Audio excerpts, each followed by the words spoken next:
5 seasons ago, I arrived in Kinlaig with nothing but a fishing rod and bought an abandoned farm no one believed could survive. No tools, no money. Since then, everything has changed. Fields rebuilt, herds grown, goat yoga born, a sawmill carved from the forest, a dairy launched from nothing.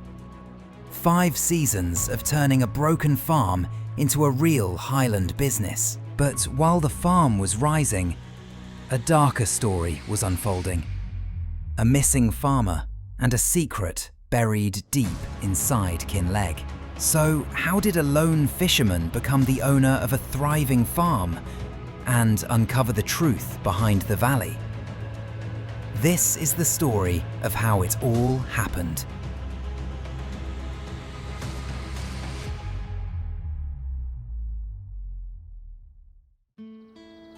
When life starts to fall apart, sometimes the only thing left to do is start over.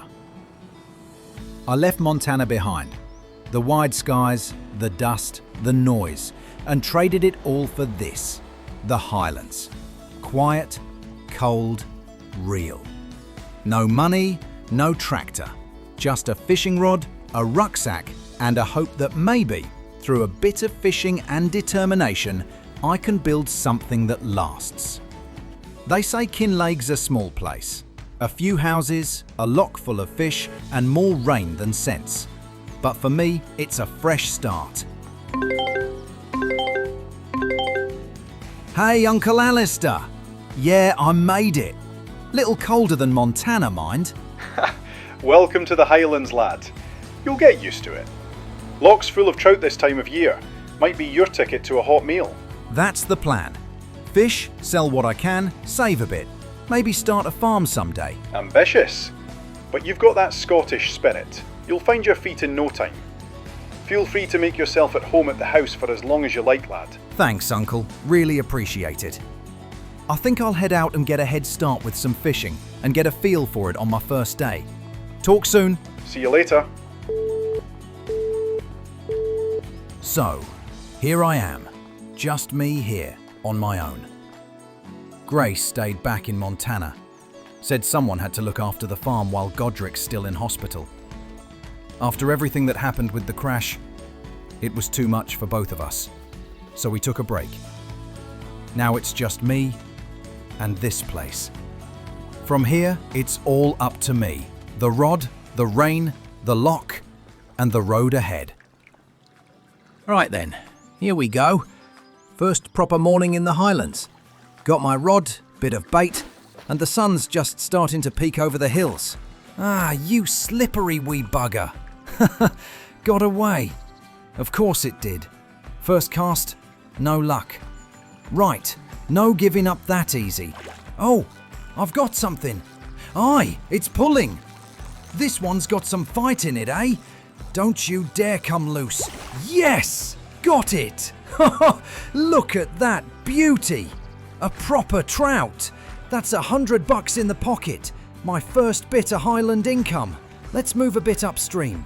See if the fish fancy a change of scenery. Got a bit of weight on this one. Don't think it's a fish though. Ah, for crying out loud, it's a bloody boy! Fresh bit of bait and cast number 2. Oh, I've got something. Aye, it's pulling. Steady, steady. Almost there. Yes, got it. That's not going to pay the bills. Guess someone lost it downstream. I'll keep it. Maybe it'll bring luck. You know, Uncle Alistair would be laughing his head off right now.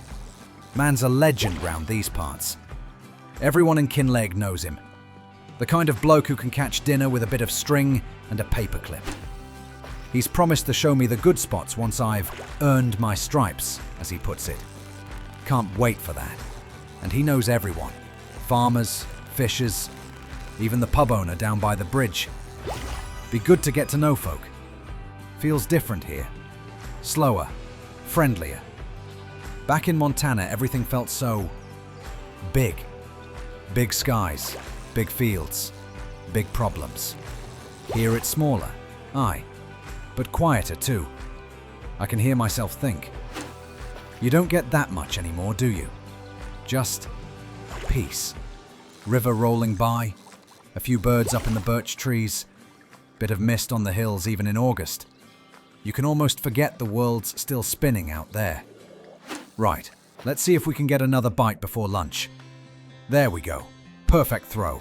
You know, if I can make a living doing this, even a small one, I'll be happy. Doesn't have to be fancy. Just fish, the land, and the people. That's what Uncle always said. Money comes and goes, lad, but the river's always there. Oh dear, another piece of trash. You know, with all this junk I've been pulling out the river, I'm starting to think I could open a recycling depot. Maybe make a quick buck or two down at the local shop if they're buying scrap. Not exactly what I pictured when I came to fish, but hey, money's money, right? Let's try and make it an even $2,000 before the end of the month. Then I'll call it a day and head into town. See what Kinlaig's got to offer. That'll do nicely. $2,000 in the bank. What a start to life up here. Maybe I'll wander down to the local fish market by the docks, see what the locals are selling. Always tells you a lot about a place. What folk eat, what they talk about, what they care for. Smells of salt and smoke. Feels like home already, in a strange sort of way. Think I'll grab a bite, maybe a pint later. Soak it all in. And just like that, August comes to a close. Back at Uncle Alistair's place now. Fires crackling, kettles on. Tomorrow's September, and who knows what the river's got planned next. September's here. The mornings are still crisp, but the sun's staying a bit longer now. Walking through Kinlaig, the streets feel alive with chatter, smells of fresh bread from the bakery, and the occasional whiff of sea breeze from the docks. Not a soul in a rush. Everything just flows. I think I'll pop down and see Uncle Alistair, get a proper sense of the place before diving into anything new. Here we go. Docks are quiet this morning, just the creak of boats and seagulls overhead. Morning, Uncle. Ah, Liam. Settling in all right, are ye? Come on over. How's the first month treating you? Pretty good, actually. Got a bit of money together already. $2,000 in the bank from fishing, and a few bits of scrap I managed to sell. Feels good to finally start making things happen. That's fine work, lad. Shows you've got the knack for it. And now? Looking to set your sights a bit higher, aye? Exactly. Been thinking I might try to find a farm, or a plot of land. Start something proper, something I can call my own. Well, funny you should say that. There's an abandoned farm on the edge of town. Been sitting empty for a while. Price? About £100,000. Needs work, but it's solid. Could be worth checking out if you're serious about settling in. 100,000?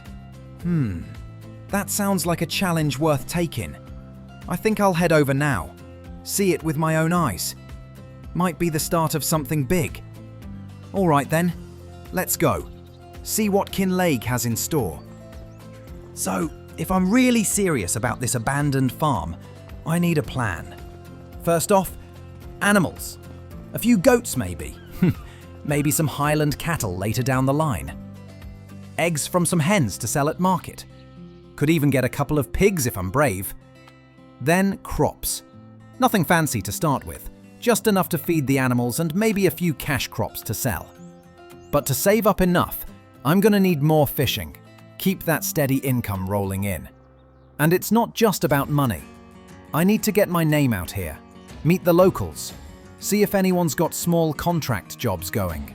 First thing, check the open space in the yard. Plenty of room for animals to roam, maybe a paddock or two.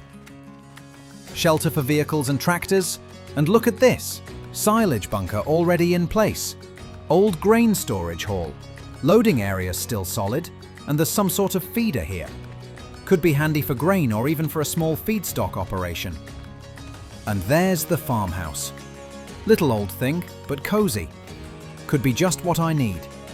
Nothing fancy, just somewhere to live and build from. Aye, this would suit me perfectly. Just needs work, but I can see it, slowly bringing it all together. So that's it. Animals, crops, a place to store and shelter everything, and a house to call home.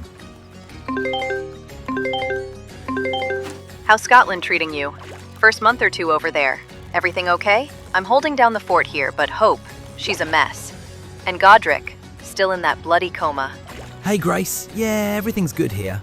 Just been catching a few fish, getting to know some of the locals, and hanging out with Uncle Alistair. Trying to figure out what to make my first proper purchase with, actually. Oh? What are you thinking? Well, I found this very nice abandoned farm for about £100,000. Looks perfect. But before I can buy anything, I need to fish a bit more, save a bit more cash. Might also pick up a ride-on mower soon, so I can start taking on some local contracts and bring in extra money. That sounds like a really solid plan, Liam. Keep me posted, okay? I miss you. It's not the same without everyone here in Montana.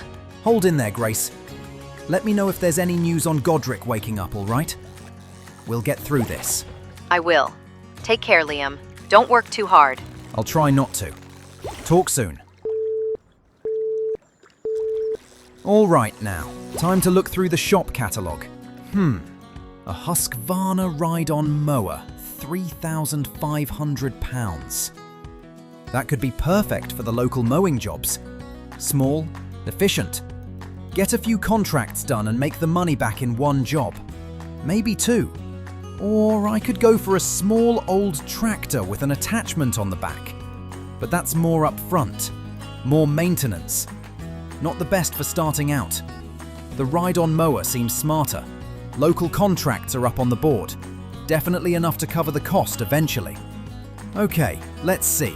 I've got £3,000 in the bank right now. Need another £500 to hit £3,500. Not impossible, just means another week or two of fishing and some odd jobs to top it off. Then next month, that mower's mine. September wraps up and I'll be ready to start turning real profit here in Kinlaig. All right, October's here.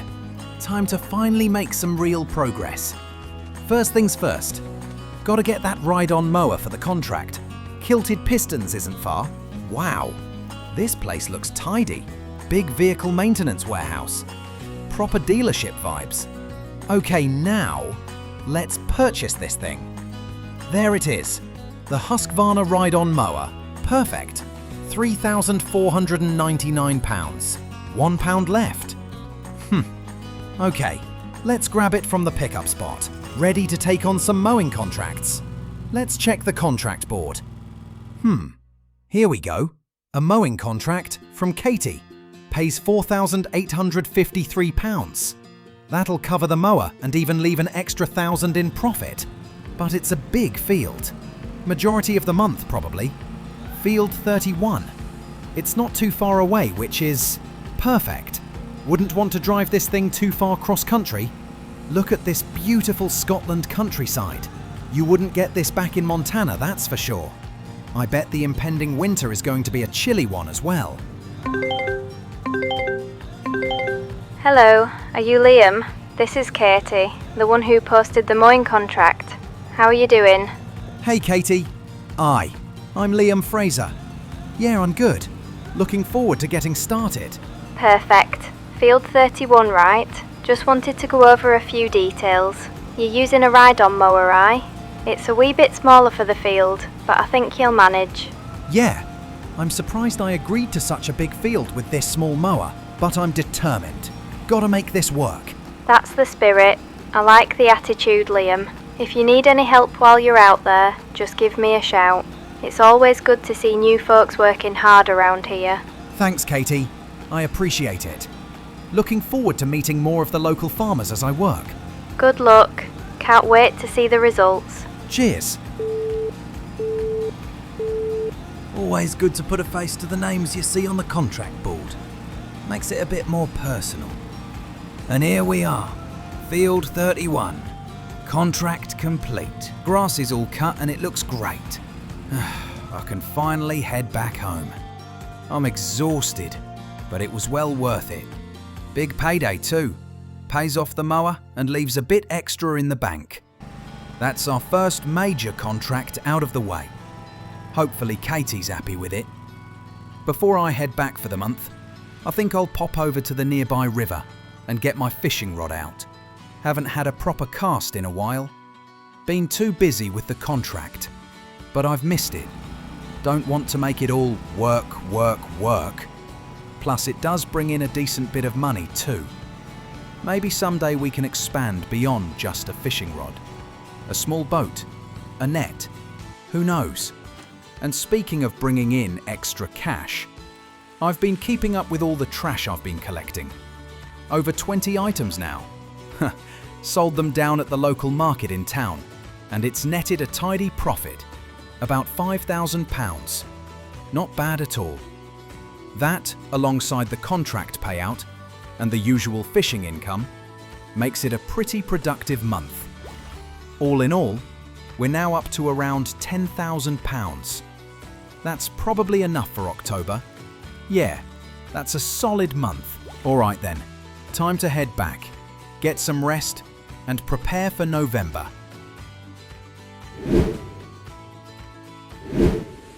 November's here, and Scotland really is breathtaking. The hills, the rivers, the way the light hits the lochs in the morning. Just stunning. But I can feel it. Much colder now. Winter's creeping in, and I get the feeling it's going to be a long, cold one. All right then, let's go see what Alistair's up to down at the docks. Morning, Uncle. How's it going? Ah, Liam Fraser. Good to see you, lad. Settling in all right, are you? Yup, keeping busy. Been fishing, selling scraps at the market, bought that ride-on mower, and even did a mowing job for Katie. Ah, yes, Katie. Lovely lass. Good to see you talking with the locals and getting some jobs done. Yeah, it's been good. Makes some proper money too. Just be warned, lad. Won't be many mowing jobs through the winter. You might be able to fish a bit still, but you should also think about another way to earn. Cutting down some deadwood trees is always going through the winter, and the locals are always looking for someone. Yeah, maybe I'll pick up an axe from the store then. Aye, that's probably a good idea. Keeps you working, keeps you busy, and earns a bit extra. Sounds like a plan, Uncle. Thanks for the advice. All right, let's see what's next. Another mowing contract popped up. David's Field, Field 3, just outside town. Pays £3,965. Not too far away. All right, time to make some more money before winter sets in. Hello, is this Liam? This is David. Just thought I'd give you a call while you're out in the field. Wanted to say hi and introduce myself properly.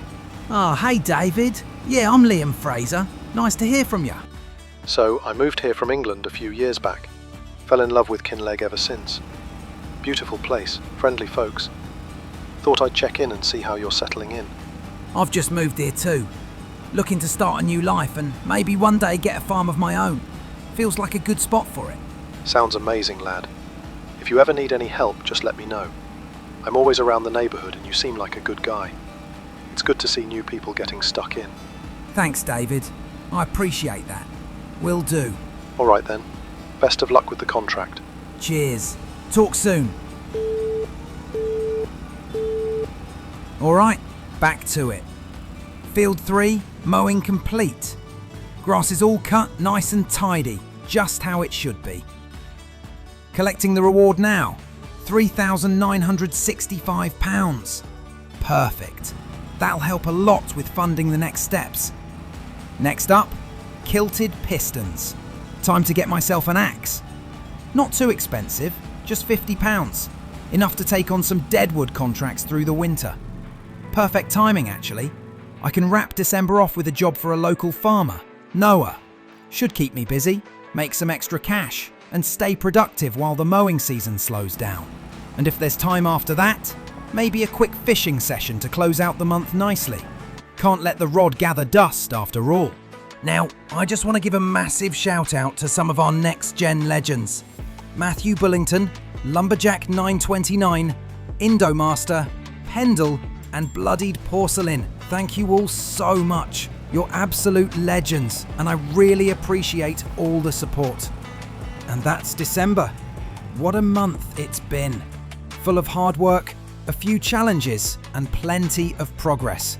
I've made around £16,000 this month, spent £3,500 on the Husqvarna ride-on mower, and another £50 on the axe. But it's been worth every penny.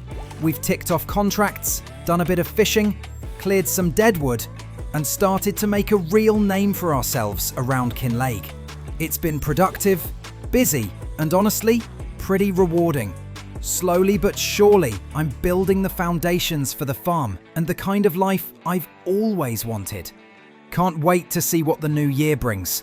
More work, more stories, and maybe, just maybe, a place to finally call home.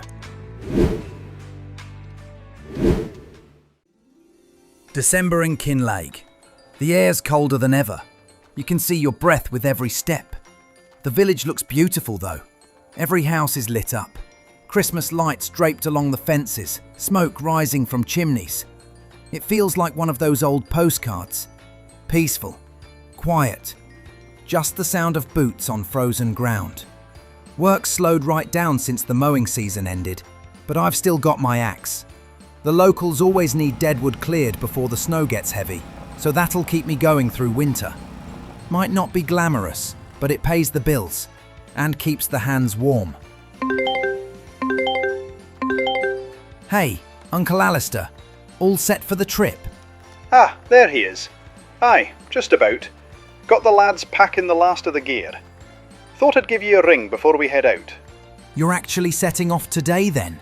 Aye, weather's decent for once, and the crew's eager to go. We'll be out at sea for a couple of months. Herring mostly, maybe a bit of cod if we're lucky. Shame you can't come with us, lad. Would have done you good to get out on the water. Yeah, maybe next time. Someone's got to keep things running here while you're gone. Got a few contracts lined up already. Good man. There's nae much else this time of year. Grass'll stay dead till spring. But them deadwood jobs'll keep you going. And if you fancy something calmer, try the river. Plenty trout still biting. That's the plan. Might do a bit of fishing once I've cleared these jobs. Need to make some extra cash wherever I can. Aye, just don't freeze while you're at it. The house is yours, lad. Use what you need. Help yourself to the shed. Keep the place ticking. I'll give you a call when we dock in Ullapool for supplies. Thanks, Uncle. Appreciate it. Hope the trip goes well. Bring back something fresh, yeah? We'll see what we can manage. Take care of yourself, Liam. You too. Safe travels. Funny thing about Kinlaig, every time you stop to talk to someone, you learn something new about the place. Usually it's small town stuff. Who's bought a new truck? Whose sheep broke through whose fence? But the other day, someone mentioned that old farm I've had my eye on. The one Uncle Alistair mentioned was for sale. Apparently, the bloke who used to run it, a man named Ewan MacLeod, just vanished last spring. No goodbye, no sale papers, nothing. His truck turned up near the forest, doors unlocked, keys gone. That was it. People said he'd been having a rough time. The place was run down, livestock gone, debts piling up. Some reckon he just walked away. Others think, well, no one really knows. They put up a missing person poster in town. I must have walked past it a dozen times and never noticed. Strange, really. A man lives his whole life in a place like this, and one day, he's just gone. Part of me wonders if that's why the farm's been sitting empty so long. Feels like it's waiting for something. Or someone. Still, now that place is up for sale. I'd take it. Give it some life again. But I just need that 100 grand. Maybe that's what the place needs. A fresh start. Nothing beats finishing a day like this down by the harbour. Just a bit of peace. The line in the water, the gentle lapping of the waves. It's the kind of quiet you don't get anywhere else. Gives you a chance to really think. It's been a decent month. Between the woodcutting contracts and the fishing, I've managed to build the balance up to about 23,000. Not bad for winter in Kinlaig, really. Especially with the way things slow down this time of year. Couldn't have done it without those contracts, mind you. Katie and David have kept me busy enough, making sure there's always something to do. And if things keep going this way, maybe by spring I'll finally have enough to make an offer on that farm I've had my eye on for so long. Still, I can't shake the thought about Ewan MacLeod. The idea that someone could just disappear, leaving everything behind, and the world carries on like nothing happened. Makes you wonder what really goes on beneath the surface of a quiet little village like this. Suppose that's life here. Calm on the outside, steady and predictable. But there's always something hidden underneath, waiting for you to notice. Something you might never fully understand.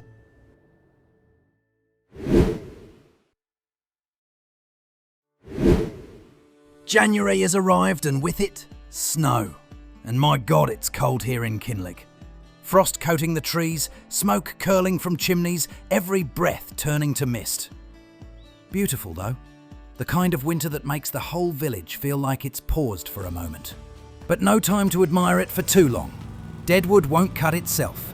Gloves on, boots laced, and I'm off. If I want to make this month count, I need to get stuck in. All right, let's see what's on the board today. 5 contracts from locals. That's 5 jobs, 5 chances to bring in some decent winter money. Time to make a run around the forest and town, clearing every bit of deadwood I can find. January's not going to wait for me, and neither will the paychecks. Hey Grace, how's it going over there? Hi, Liam. It's been tough.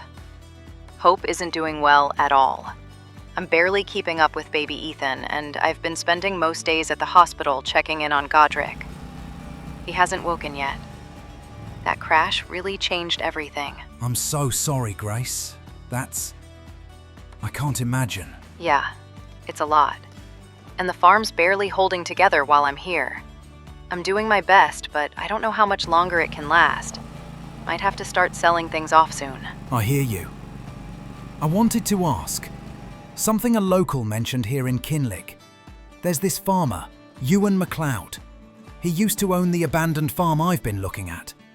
Apparently he disappeared last year. Truck left near the forest, nobody saw him leave. Just gone. That's strange. Really strange. Liam, be careful. People disappearing like that isn't usually just leaving. Makes you wonder what happened. And why. Yeah, exactly. Feels odd thinking about it while I'm out here cutting wood. Place is just sitting there, waiting. Keep your eyes open. And Liam, promise me you'll stay safe. Always. How's the farm holding up while you're running it? Struggling. Really struggling. Not much time, not much energy. Barely scraping by. I'm doing my best, but it's not easy. I hear you. Sounds like you've got your hands full. Yeah. Thanks for asking. That's all I can say for now. All right, Grace. Take care of yourself over there, and give baby Ethan a hug from me. Thanks, Liam. You too. All right, that's all 5 contracts done. Time to head back and collect the rewards. Not bad at all. A total of about £5,500 for the lot. That'll definitely help keep things moving this winter. Every pound counts when it's this cold out and there's so much still to do. Now, I'm going to try a bit of fishing over the pier. See what the harbour's got this time. It's not just about catching something for dinner. It's about keeping the balance up. And who knows, maybe there's a nice haul in here. While I've got a moment here, it's good to start thinking about the next steps. Once I've saved a bit more, there are plenty of opportunities I can look into. Aquaculture could be a big one, setting up a small fish farm in the harbour. Really getting some steady income going from something sustainable. A speedboat might be worth looking at too. They're pricey, but if I can get one, it'd make getting out to the fishing spots a lot easier. And there's that fish breeding facility near the old farm. Could be a smart investment later down the line, especially if I want to combine things. Locals also mentioned onions are really profitable around Kinlaig. Something about the soil here and the growing season makes them a great option. Could be a nice side project once I've got the basics sorted. But for now, it's all about building up the balance, saving every pound I can and investing in the right equipment. Stuff that makes more money faster than just sitting and fishing or running the basics on mower. These tools I've got now are just the beginning. They're functional, but I need to keep improving. Better gear, more contracts, more opportunities. That's how you get through a tough winter, and that's how you start making the bigger dreams a reality. We finished the month on a strong note though. January's cold, yes, but productive. And if I keep this up, February's looking promising.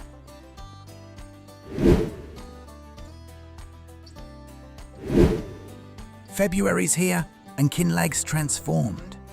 A fresh layer of snow blankets the streets, the rooftops, even the hills beyond the village. Beautiful. Just beautiful. Walking through the town like this, everything feels quieter somehow. Look at that! The Scottish flag flying high over the church. The snow settled on the roof. The spire standing proud. You'd never get a view like this in Montana, that's for sure. Right, back to work. Let's see what the contract board has in store today. 4 contracts, all ready to go. Time to accept them and head out. The map shows them scattered across the countryside. But luckily, I've got the ride-on mower to get from place to place. Hello? Hi, is this Liam? Yeah, that's me. Who's this? I'm Fiona McIntyre. I got your number from your uncle, Alistair. He said you're new in town and that I should give you a call. Figured I'd introduce myself. I'm a livestock trader, part-time beekeeper, a little bit of everything really. And I hear you're planning to get stuck into some contracts around here. Ah, right. Yeah, that's me. Nice to meet you, Fiona. Likewise. I thought I'd check in, give you a heads up about some things in town. Nothing urgent, just, local gossip. Keeps things interesting. You'll find Kinlaig is quiet, but there's always something happening. Gossip, huh? I can handle that. Good. Well, for starters, there's Mrs. Cairns. You might meet her. She's always complaining about her sheep wandering off. A few locals think it's just her forgetfulness, but some whisper there's a sneaky sheep stealer hiding in the hills.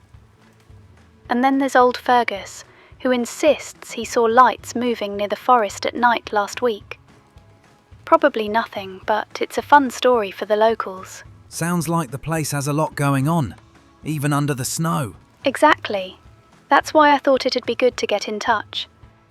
I also wanted to mention, if you ever need advice about local livestock or contracts, I've been around long enough to know who's who and what's worth doing. Nothing fancy, just friendly help. Thanks, Fiona.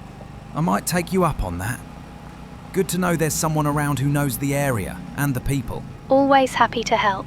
And, well, I might keep you posted on any interesting bits of news, just so you don't miss out while you're out chopping wood or fishing. Keeps the winter from being too quiet, right? Definitely. Appreciate it. All right then, I won't keep you. Enjoy the snow out there, and good luck with those contracts. Thanks, Fiona. Talk soon. Well, that was an interesting call. Fiona McIntyre, local livestock trader and part-time beekeeper, and apparently the town's unofficial gossip hub. Seems like she knows everyone and everything that's going on around here. Can't help but laugh a bit. I mean, sheep stealers, lights in the forest. Kinlaig's full of surprises. She could actually be handy too. I mean, goat yoga, right? One day, that'll be a thing around here. And if I'm going to get the business going, she could be the perfect supplier for the goats. I can see it now. A little winter yoga session with goats wandering around. People would pay to watch alone, I'm sure. But joking aside, Fiona seems like she's going to be a useful contact. She's got her finger on the pulse of this place. knows the locals, the farms, what's profitable, and maybe even for some of the future projects I've been thinking about. Goat yoga, aquaculture, fish breeding. The possibilities are starting to pile up. It's been a good month, all things considered. The snow's really transformed Kinlaig. Makes everything feel fresh and quiet, like the town's paused for a moment. Funny how a layer of white can make even familiar streets feel new. And after all these contracts, it's nice to have a bit of time to just walk. February's almost done. Time to take a look at the dock while I walk along the pier. Snow's thick, but beautiful. And I'd say it won't be around much longer as we head into March. Looks like there's a cargo vessel up for sale. £275,000. Big enough to move goods out to the aquaculture sites. And then there's this sport boat. £55,000. Smaller, faster, perfect for exploring the sea and maybe even fishing from it. February done. Snow, contracts, phone calls. A productive month, even if the winter is still biting.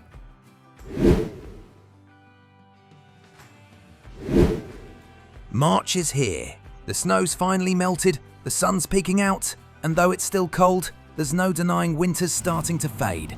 The town's looking brighter, the streets are thawing, and you can almost feel spring creeping in. Time to get started on a fresh batch of deadwood contracts. Plenty of trees to fell, and if I keep this pace, March should be a good month. Hey, Uncle Alistair, how's the trip going? Ah, Liam. All's well here, out on the voyage. Long days, cold nights, but the sea's treating us fine. I'll be back next month in April. How's Kinlaig treating you? Anything new around town? Things are good. The contracts are keeping me busy. But I just realised, Uncle, why didn't you ever mention that missing farmer? The one who used to own the abandoned farm I'm interested in. Ah, Ewan MacLeod. Yes, I knew him. He was a good man. Very quiet, kept to himself mostly. We were friends a while back, but he disappeared last year, just like the news said. No word from him. No one's seen him since. Strange, really. Nobody knows what happened. That's unsettling. I had no idea. He must have been a decent guy if he was well liked and kept to himself. Yep, quiet, dependable, and then gone. Strange business, Liam. You just have to be mindful around here. Speaking of locals, Fiona rang the other day. Keeps me in the loop on all the town gossip. Ah yes, Fiona, the local chatterbox. Don't let her stories fool you though. She's a good person, and you'll find she's handy to have on your side. Livestock trader, knows the market. When you're ready to buy animals or set up anything bigger, she'll get you a good deal. That's good to hear. I'll definitely keep her in mind when the time comes. Exactly. Keep your head down, get the contracts done, and don't let the winter blues slow you. March should be a strong month for you. Will do, Uncle. Safe travels, and I'll keep you posted if anything unusual pops up. Another day in the forest. The contracts are almost done for today, and everything's stacking up nicely. It's been a solid stretch. Trees felled, locals happy, and a bit of extra cash in the bank. Can't complain. Weird thing though, as I was chopping back there, I thought I saw someone moving along the edge of the trail. Could have been nothing, but it makes you think, doesn't it? Quiet towns like Kinlaig always have something bubbling under the surface. And between the stories Fiona keeps sending my way, the missing sheep, strange lights, little oddities here and there, I've learned you can't take anything at face value. You have to keep your eyes open, keep moving, and stay aware. Still, it's satisfying work. Feels good to see the piles of wood, knowing each log is a little step forward. Every day adds up, and even if things seem slow, progress is happening. Nothing beats winding down like this. A line in the water, and a moment to think after the forest. Makes the day feel complete. March has been productive. The contracts went well, and a few fish on the line adds a nice little bonus. The balance is looking healthy, and I'm starting to get a sense of how much momentum these months can give me if I keep at it. It's funny though, Even in a town as quiet as Kinlaig, there's always something just out of reach. Little mysteries, strange sights, odd stories. It keeps things interesting. Makes you wonder what's lurking just around the next bend, or waiting to show up at the farm. Still, for now, it's calm. Time to enjoy it. Take in the harbour, watch the water, and plan the next steps. Boats, contracts, maybe some new ventures. Whatever comes, it feels like spring is around the corner, and there's plenty to look forward to. Before I call it a day, a quick shout out to our next gen legends. Jeffrey, XD Chiller 1994, KR4D PRO, Jeff Marshall, and Tristan Kalb. Cheers for the support, really appreciate it. And I can't shake the thought of Ewan McLeod. Still missing, still unknown. Makes you wonder if he'll ever show up again. Guess some mysteries don't get solved overnight.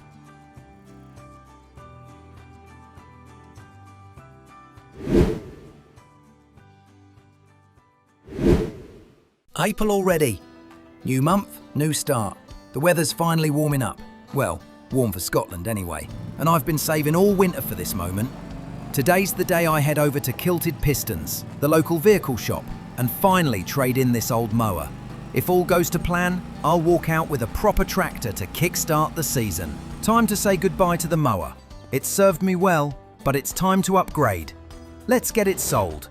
£2,800 for it brings me up to £47,800 total. A Fendt 380 GTA Turbo, 95 horsepower. Bit of a unique one that, £37,500. I'll take it. That leaves me £10,000. Perfect. I'll grab the front tank attachment, £2,000, and the sprayer unit for £4,000. That setup will let me hit fields with herbicide and fertilizer, no problem. Last thing, a pallet of herbicide, £2,400. That'll do nicely for the contract job I can accept straight away. Let's get some money rolling back in. Let's get all this hooked up. Tank on the front, sprayer on the back. Lovely. Fits like a glove. This is more like it. All right, Alistair. You're back then. Trip go well? Aye, just docked back in the Highlands. Good to be home. And listen, thanks again for keeping the house so tidy. Place looks better than when I left. I swear you've become a bit of a neat freak. Ha! Don't get used to it. Might have just been a burst of spring energy, but glad you're back safe. What are you up to today? Well, I was just about to put the kettle on, but figured I'd ring you first. What are you up to? I'm out in the field. Just got myself a new toy. Picked up a Fendt 380 GTA Turbo, 95 horsepower. Proper bit of kit. Traded in the old mower for £2,800, so I had enough saved to splash out. A Fendt, eh? Fancy lad now. You go from pushing a mower to driving around in a tractor that sounds like a fighter jet. Good on you. Well, I needed something decent. And I've just accepted a herbicide spraying contract. Figured I'd earn some of that money back before the bank account starts crying. That's the way. Get yourself out working the land. These contract jobs will be good for you. Steady money every month. Better than relying on luck or fishing scraps. I know. And now that I've got the sprayer and the front tank fitted, I can actually take on proper field work. Well, now that you've got a tractor, you should start thinking ahead. Bit of forward planning never hurt anyone. Get yourself some smaller attachments, a hoe, a fertiliser spreader, even a wee mower deck for it once you've got enough saved. That way, you can take on a whole variety of contracts each month. No waiting around for just one or two jobs. That's a good point. A few different tools would make a big difference. I could bounce between fields, keep busy all month, build up the money a lot faster. Exactly. You don't want to be sitting around watching the grass grow, unless it's your grass and you're getting paid to cut it. I'll take any grass if the money's right. Might even cut your lawn if you ask nicely. Cheeky. You'll be charging me mates rates, I hope. Mates rates? I'll be charging premium rural Highland rates, double on weekends. Oh, that's how it is now. One tractor and suddenly you're a businessman. You know it. But honestly, I'm excited. This is the start of something. Plenty of work to take on, and hopefully in a couple months, I'll have enough saved to keep expanding. Keep at it. I'm proud of you. Just don't work yourself to the bone. Springtime can trick you. Daylight gets longer and suddenly you're still out there at 10 at night. Cheers, Alistair. Good to have you back. Catch you later. Right, this whole abandoned farm thing keeps niggling at the back of my head. Ewan MacLeod vanished without a trace over a year ago now. His truck just left in the woods, nothing else. No one's seen him since. And now this farm's been abandoned all this time. Aye, it's a proper mystery. If I'm serious about buying it, I can't ignore it, can I? Saw that name again. Margaret MacLeod.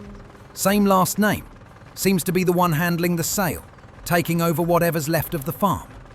Could be his wife, could be a sister, or something else entirely. Don't really know if I can trust her, not fully. I'll have to give her a call at some point, see if this sale is actually legit, make sure there's nothing I need to be worried about. Feels a bit uneasy staring at that missing person poster again. Ewan's picture, just gone. No note, no warning, nothing. Makes you wonder if something more sinister is behind it. And the farm itself, sitting empty all this time, must be a proper strange place now. I've got to be careful, but at the same time, it's hard not to think about what it could become, you know? If I manage to get it, bring it back to life, it'd be amazing. But first, I need to know exactly what I'm getting into. Margaret MacLeod. I better check in with her, ask the right questions, make sure nothing weird's lurking.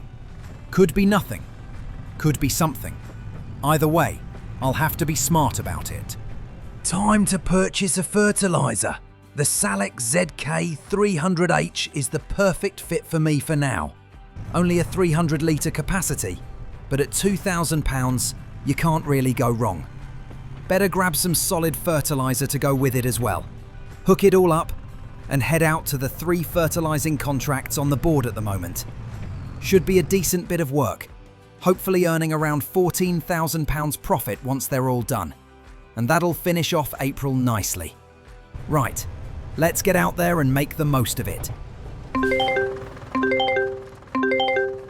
Ah, Fiona. Hello there. How are you? Haven't spoken in a while. Oh, Liam. I just thought I'd give you a ring, see how you're getting on with your first contract. Everyone's been talking about someone starting proper work on the fields. Thought it might be you. How's it going then? Not bad at all.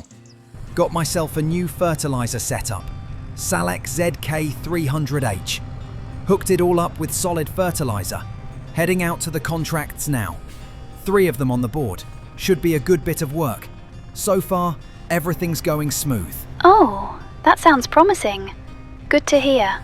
Tell me, Fiona, have you had any dealings with Margaret MacLeod? I know, bit of an odd question, but I hear she's the one handling that abandoned farm I've been looking to purchase. Ah, yes. Margaret. She's a strange one, that's for sure. Hasn't really been out and about since her husband disappeared last year. Hardly talks to anyone in the village these days. Quiet. Keeps herself to herself mostly.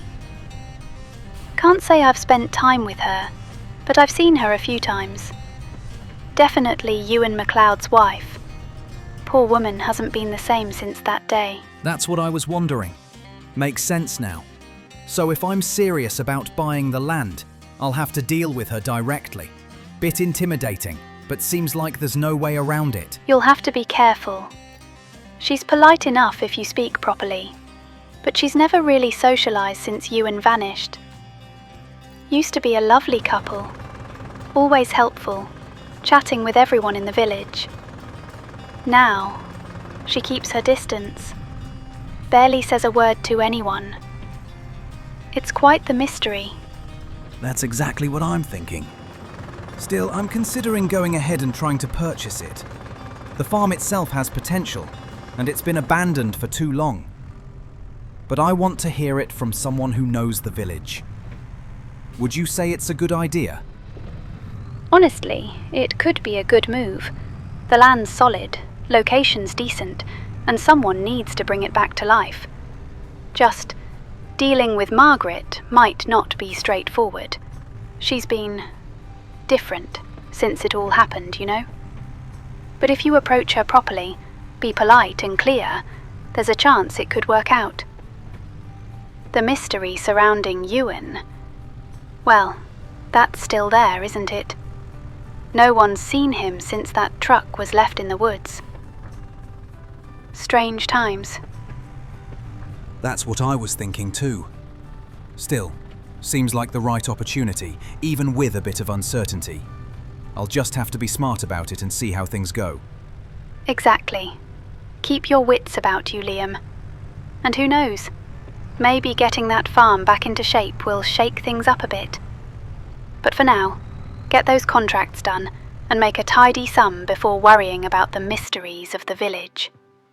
Sounds good. Thanks for the advice, Fiona. I'll catch up again soon. Maybe when I've had a proper look at the farm.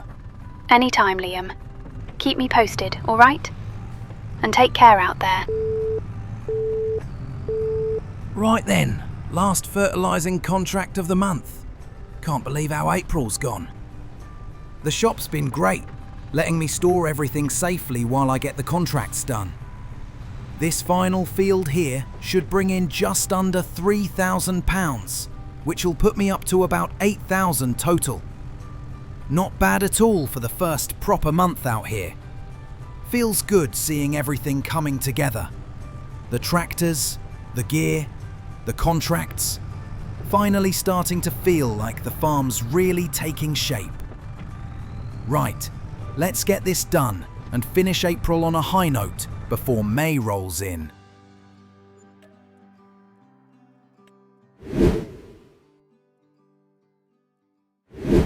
May's here already. Can't believe how fast it's coming around. I'm back at Kilted Pistons where all my gear's stored for now, until I get my own land sorted. Looking at the contracts today, KT's got a mowing job for Field 31, the same one I did my first job on, and it looks like a good chance to get started on proper work again. Only thing is, I'll need a new mower, and now that I've got the Fendt, I can check the tractor mower section. Ah, here we go. Lizard RDMR 300. £4,100, nice and cheap. 3.4 metre working width, way bigger than my last mower, and it needs 100 horsepower. My Fendt's only 95, but that should just about manage it. Alright, I'll take it. Hook her up, nice and steady, off to Field 31. Maybe it's time to give Margaret MacLeod a call about that abandoned farm. Could be now or never, and I've been saving a bit. Alright, deep breath. Here goes. Hello, is this Margaret MacLeod? Yes. Ah, hi, I'm Liam Fraser. I'm a local here and I'm interested in the abandoned farm in Kinlaig.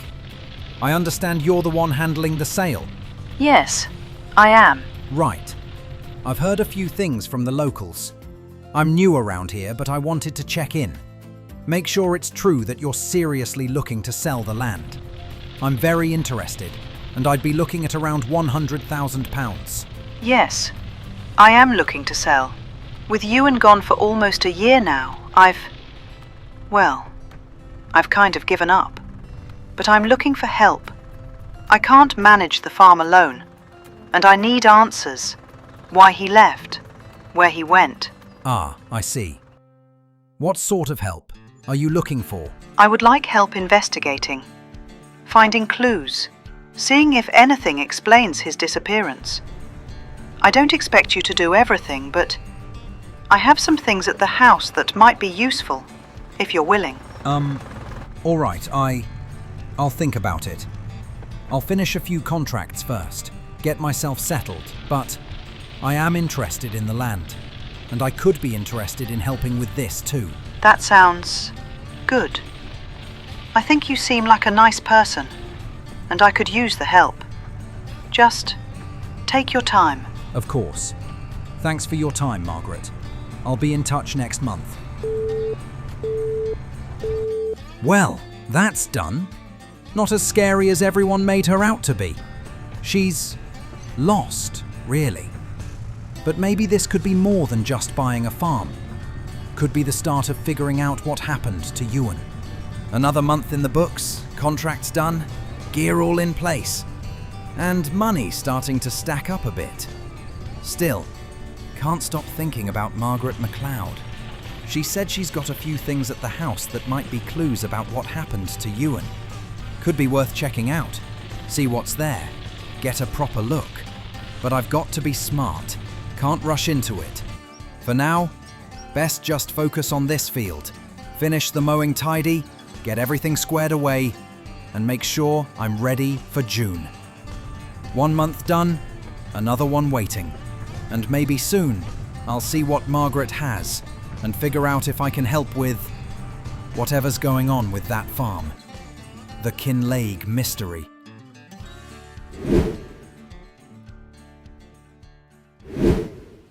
June's here at last. Feels good to finally see a bit of proper sunshine, even if it doesn't last long round here. Work's been steady enough, a few contracts here and there, just trying to keep things ticking over. Uncle Alistair said he wanted to have a chat down by the docks, so I'm heading that way now. Morning, Uncle. Busy as always? Aye, these nets don't mend themselves. You've been keeping yourself out of trouble? Trying to. Been doing bits of contract work, keeping the tractor busy. Nothing too exciting. Better that than sitting idle. Just watch who you're working for, lad. There's been some funny business going on. Council buying up bits of land through some outfit called Highland Land Trust or something like that. I've heard a few whispers, but didn't think much of it. Probably just another one of their schemes. Maybe so. Just don't let them rope you into anything daft. This place has a habit of dragging folk into messes that aren't theirs. Good old Alistair. Always knows when something's brewing before the rest of us. Anyway, I'd best get moving. Need to stop by Kilted Pistons, pick up the details for today's contracts. 3 spraying jobs on offer. All decent pay. Herbicide, so nothing too messy. That'll do nicely. Looks like I'll be covering a fair bit of ground today. Going to need more herbicide, that's for sure. Better top up before I head out. Don't want to run dry halfway through. That should see me through the day.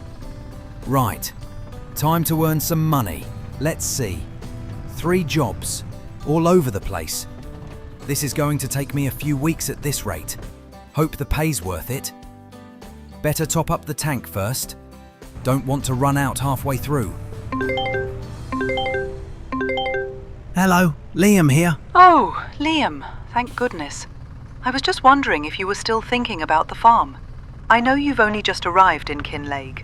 I didn't want to pressure you, but I'd really like someone trustworthy to take it on. I am interested, Mrs. MacLeod. I really am.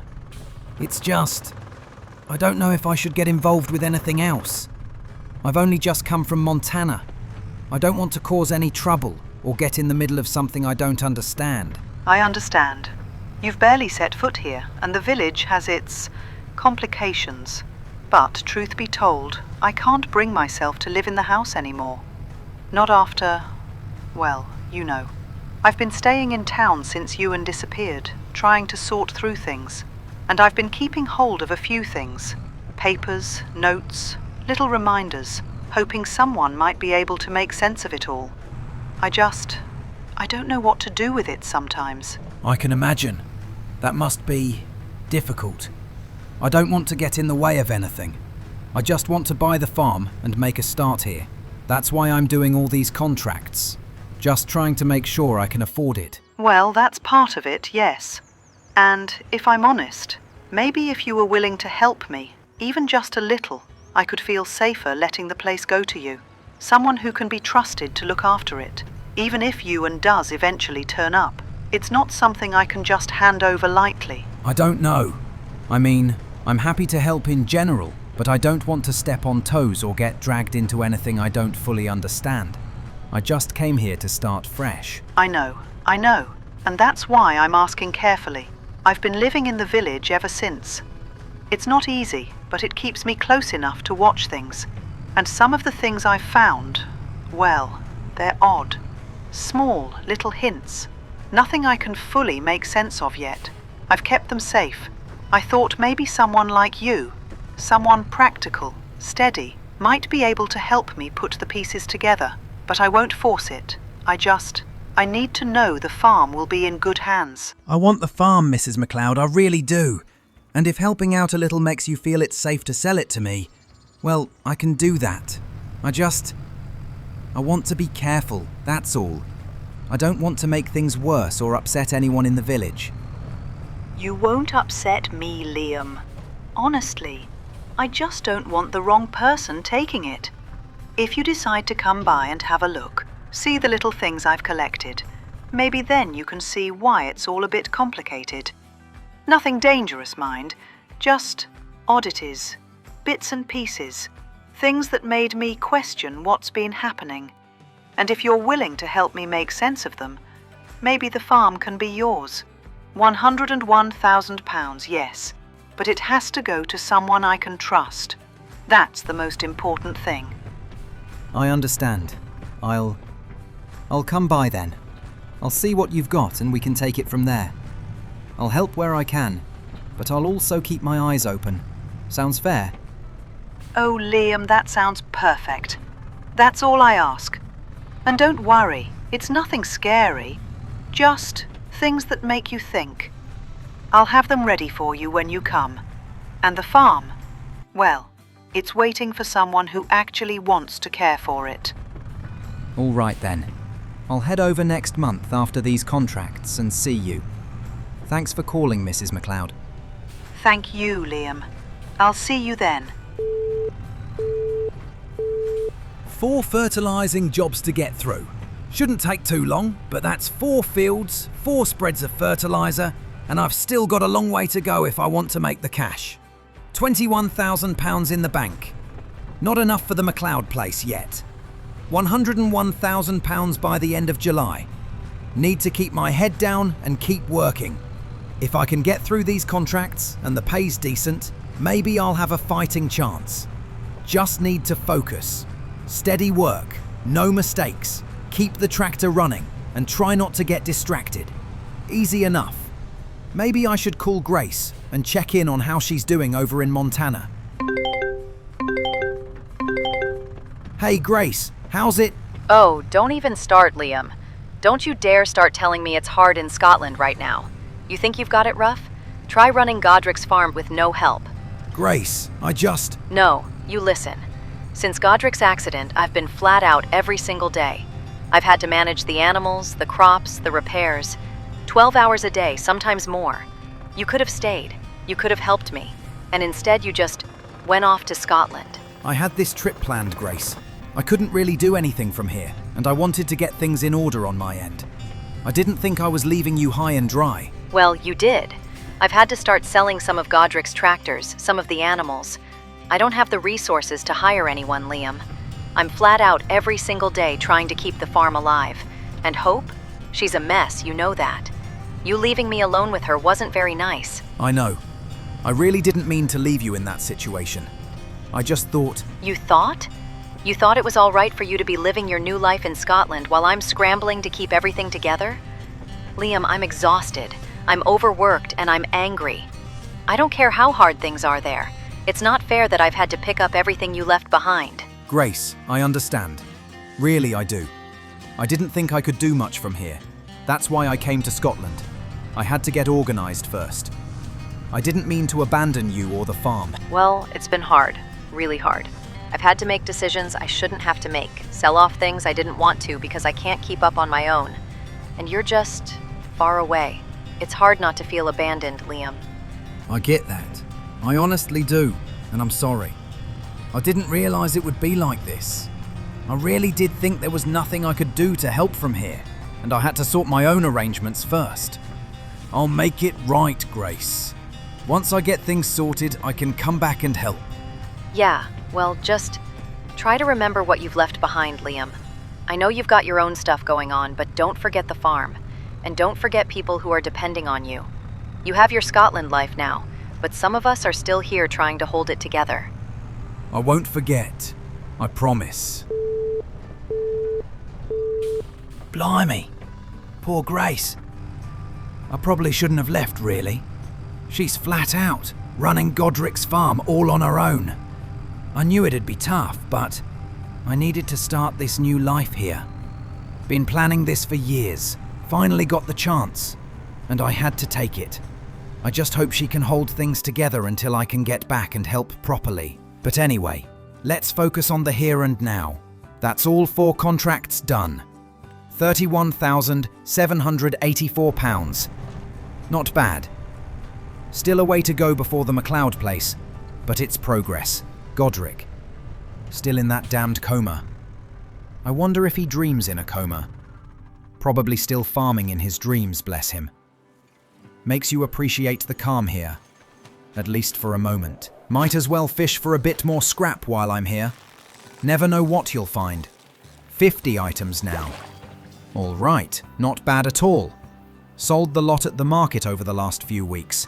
Netted me another 10 grand. £41,784. Not bad. Not bad at all. Bit closer to that MacLeod farm. July's gonna be the month. I can feel it.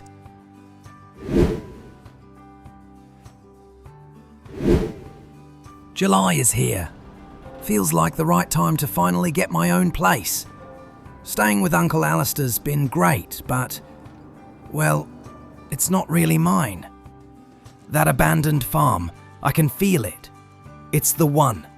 Perfect spot to start fresh. Really put down roots. But I'll need a bit more cash first.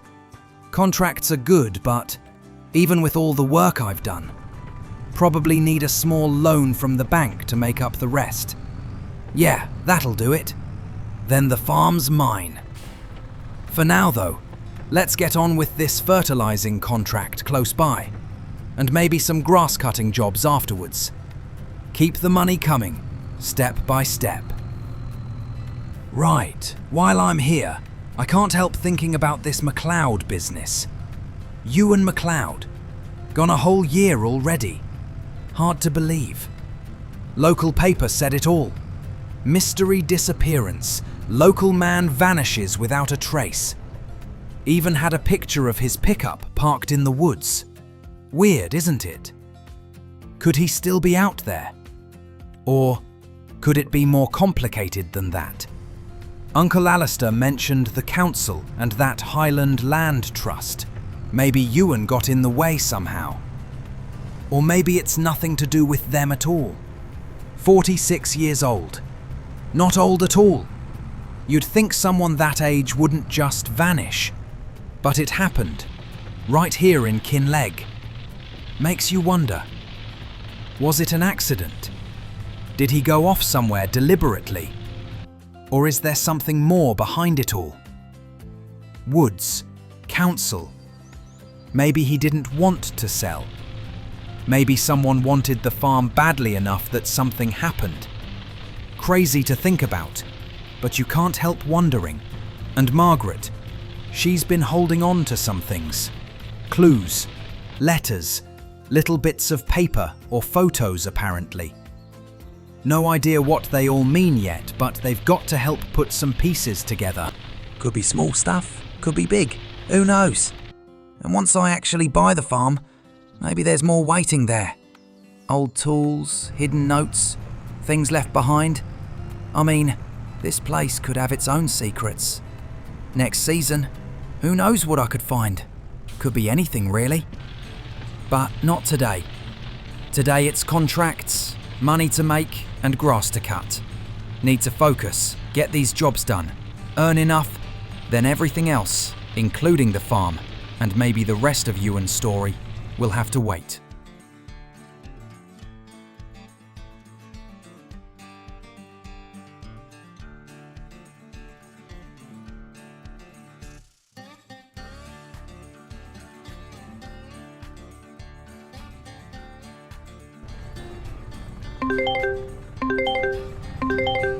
Hey Fiona, what's up? Liam, You're not going to believe what I just found. I was digging through some old newspapers at home, just seeing what was happening around here last year, and I came across this article from the Kinlaig Chronicle. Headline says, Council faces allegations over land buyouts. Locals claim farms being sold without consent. Can you imagine? Really? That's interesting. How old is it? Month before Ewan went missing last year. I thought it was just old gossip at first, but now I don't know. Could be connected. Maybe someone on the council was trying to force him to sell, break down the farm. He refused. And, well, maybe something happened because of it. Huh. A corrupt council member? That would explain a lot if true. Could definitely tie into why Ewan disappeared. I'm just guessing at this stage, mind. Could be nothing. But it's the right timing, isn't it? Month before he vanished. And the whole farm thing. I dunno, Liam. It's fishy. Real fishy. Makes you wonder what people might have been willing to do to get their hands on it. Yeah. That lines up with what Alistair said about the Highland Land Trust and council meddling. And Margaret trying to sell the farm now. Maybe there's more to this than anyone thought. Strange, the way it all connects. Exactly. And how did you not hear about it? I found it tucked away in my papers just a month before his disappearance. Could be a lead. Could be nothing.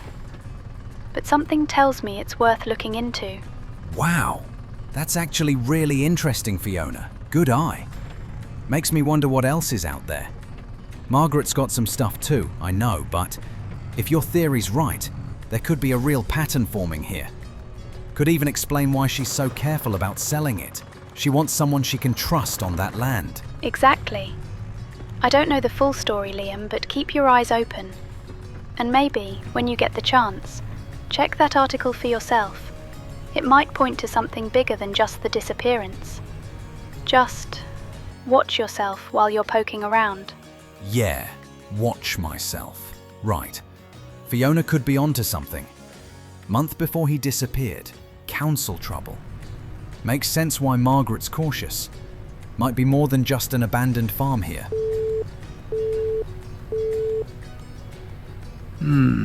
All this detective work is very interesting. Definitely not what I was expecting when I arrived in Kinlaig. But at least I've finished the contracts for the month. That's enough for now. Time to see how I'm doing on the bank balance. £58,895. Not bad. Not bad at all. Right then, think it's time to head into the village, get to the bank, and see if I can sort a loan. Then straight over to Margaret's house. Exciting times ahead. Good morning, sir. How can I help you today? Morning. I'm looking to take out my first loan. Need some extra funds to purchase a property. Abandoned farm just outside town. Ah, I see. Do you have your details with you? Proof of income, accounts, that sort of thing? Yes, of course. Here are my recent earnings and bank statements. Right. Everything looks in order. You're eligible for a maximum loan of £80,000. I'd recommend spreading it over 2 years. Interest at 3.9% per annum. Monthly repayments would come to about £3,500, which is very manageable given your current balance. That sounds good. 2 years at 3.9% works perfectly. I'll take it. Excellent. We'll get the paperwork completed and transfer the funds. You'll have access immediately. £138,895 in the bank. That's more like it. Enough to finally get the abandoned farm. Monthly repayments of £3,500. Not too bad at all. Right, next stop, Margaret's house. Let's see what she's got for me. Just over the road from Uncle Alistair's, towards the lock. Shouldn't be too hard to find. Still, can't help feeling a bit nervous. Margaret's been holding on to these things from Ewan. A handwritten note, some papers, and that sealed envelope. Feels like there's more to all of this than just buying a farm. Could be a bigger mystery waiting for me. Let's hope I don't make a fool of myself. Right, almost there. Hello, Mrs. MacLeod. Thanks for seeing me. I've got enough now. I'd like to go ahead and buy the farm, if you're still willing to sell. Ah, yes, Liam. I think it's time. You've worked hard and I think I can trust you. But before we go through with the deed, I'd like you to take a look at a few things. Things I've been holding on to since Ewan disappeared. Just for safekeeping, you understand? Of course. What have you got? Here, a handwritten note from Ewan says, Margaret, check. If I'm not back by sundown, check in the deed box. They can't take what's ours. Signed E for Ewan. Huh. All right. Interesting. And there's this, an envelope I haven't opened, from the Highland Land Trust Limited Company, addressed to me with a red stamp seal. Been too scared to see what's inside. I want you to have it, Liam. Keep it safe, but maybe don't open it just yet. Right. Okay. I won't. But can't help wondering what's inside. It's not my problem now, Liam. You'll look after it, I trust. Sign here, and it's yours. £101,000. Here we go. This is it. My farm. But I have no idea what I'm really stepping into.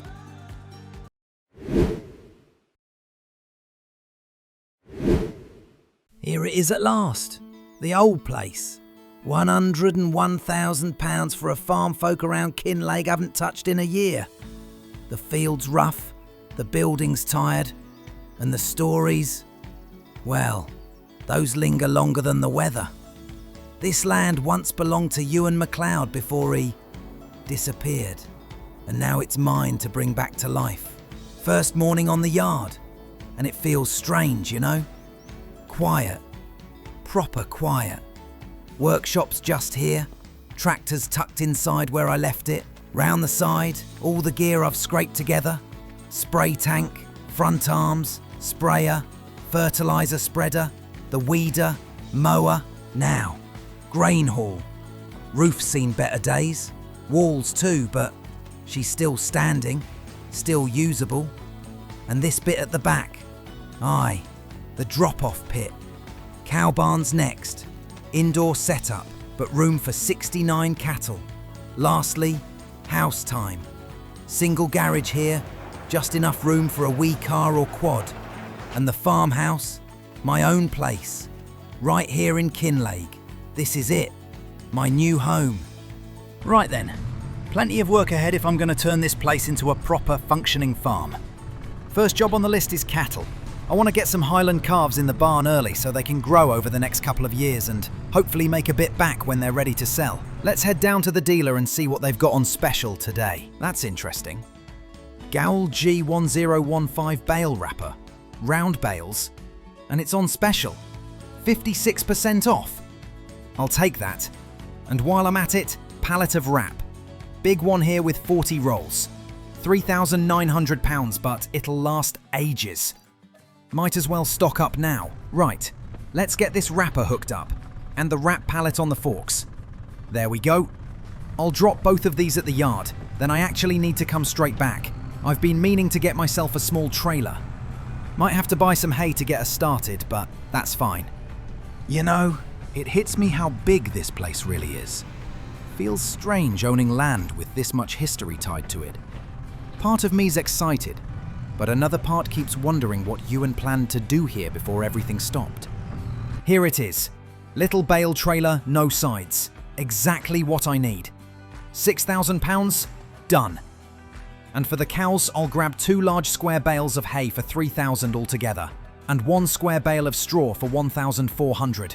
That should keep the little ones fed and bedded until I get things up and running. Let's get these stacked neatly. Highland cattle. I've always liked the idea of working with them. Proper tough animals, slow growers but steady. If I can raise a decent herd, they might be the thing that actually turns this farm around. But really, I can't rely on just animals forever. I need my own field soon, something I can plant, harvest, and reinvest. Even if it means taking on more debt, I think it's worth it. This whole place needs a future, and that starts with a bit of confidence, and maybe a bit of risk too. Right, I should ring Fiona at the animal dealer. Better see if she's got any Highland calves in. Hello, Fiona speaking. Hi, Fiona, it's Liam. I've just bought that abandoned farm up the road and I'm looking to start a little herd. Have you got any Highland calves available? Newborns, preferably. Oh, congratulations on the farm. Yes, I've actually got a good batch of Highland babies in, 0 months old. How many were you thinking? 10 would be ideal to start with. 10 is a tidy number. They're £300 each, and if you need delivery, I can run them over for 50 a head. That'd be perfect. I don't have an animal trailer yet. So, 3,000 for the calves and 500 for delivery. I'm happy with that. Lovely. I'll get them sorted and bring them to your yard once you give me the word. Thanks, Fiona. Really appreciate it. No trouble at all, Liam. See you soon. Cheers. Speak soon. Look at them. 10 little Highland calves, all brand new to the world. They've got their hay, plenty of space, and they're already full of energy. Can't wait to see how they grow over the next couple of years.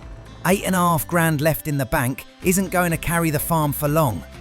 Better get back to work and bring some money in. Looks like a handful of dead wood contracts around Kinlaig too. Those will keep me busy. Let's map this out. Yeah, that route should do. Fertiliser on the back, tractor prepped, time to head off. Hello? Liam, my boy, just checking in. Heard you've settled into that abandoned farm of yours. Oh, hi Uncle Alistair. Yeah, I'm in properly now. Picked up 10 Highland calves this morning. Feels good having animals of my own. I'm delighted for you, though I'll admit the house is quieter without you around. Still, only a year it took you to get on your feet. I'm proud of you. And I've been hearing plenty from the local farmers too. Sounds like you've been helping half the valley with all these contract jobs. Trying my best. I've built up a good bit of kit now, so I can take on a lot more than I could last year. Makes a difference having the right tools, and the money helps, obviously. Of course it does. Now tell me, got your eye on anything next? Well, I really want my own field. Something I can plant, harvest, reinvest into. But I'd probably need to take on more debt to get one. There's nothing wrong with that, lad. Debt's only dangerous if you ignore it. If you keep the payments manageable, that field could pay for itself. More land means more crops. More crops means more money. True. I've been thinking of starting simple anyway. The farm's got a silage pit already, so maybe I'll cut some grass and start filling it. Might need to buy a windrow and a forage wagon though. That's a sound plan. Silage sells well. And for your cattle, get yourself a ted or two if you want proper hay. Feed them straight from the forage wagon. Keep them growing strong. You'll have a tidy operation running before long. Thanks, Uncle. Really appreciate it. Anytime, lad. Call me if you need anything. Will do.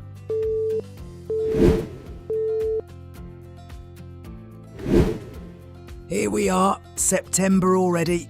Summer's fading, the farm's settling in, and there's plenty to do if I want to get ahead this season. Time to get back to it.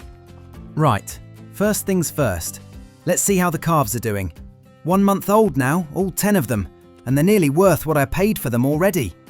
Plenty of work, but plenty of potential too. Time to have a look at the fields. That one at the back, owned by Katie, has peas ready to harvest. Field 16 is over £200,000. Can't afford that right now. Field 12 next door, £318,000. Even worse. Field 17 on the other side, £300,000. Field 13, £130,000. Field 14, £150,000. Field 10, £130,000. Field 9, £100,000. Cheapest, yes, but quite a way out. Still, something to keep in mind. I think 13 is looking like the best option for now, close enough to keep an eye on everything. Right, back to work. 1 deadwood job for Katie, right next to Field 13, and then 2 larger hoeing contracts, each over £6,000. That should put the bank balance back in a healthy spot. Let's hitch up and get moving. Still got that sealed letter from Margaret tucked away. Not sure when I'll open it. Not much point getting distracted right now with all these contracts. Maybe in winter, when things calm down. I'll see what's inside. If it's something from the Highland Trust, could be connected to land deals. The council, trying to buy out farms without consent. That article about disputes in Kinlaig. Maybe that's what happened to Ewan MacLeod. He could have been fighting to keep his land and ended up caught in a mess. And now I've bought the same farm, the same land. Could be some of that pressure is passed on to me. Margaret must have known something was coming if she was keen to sell it. Secrets hidden in plain sight, it seems. Who knows what else might be tied up with this farm? For now, I've got calves to feed, contracts to complete, and a lot of work ahead. But it's worth keeping one eye on these things. The more I get to know this farm, the more I'll see how much history, and maybe trouble, comes with it. Right, all contracts done and payments collected. That should give the bank a nice boost. Now, I've been thinking it's time to get a proper cultivator. Let's head over to the shop and see what's available. Here we go.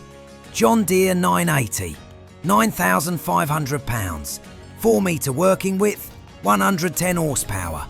My tractor's a bit underpowered, but it should just about manage.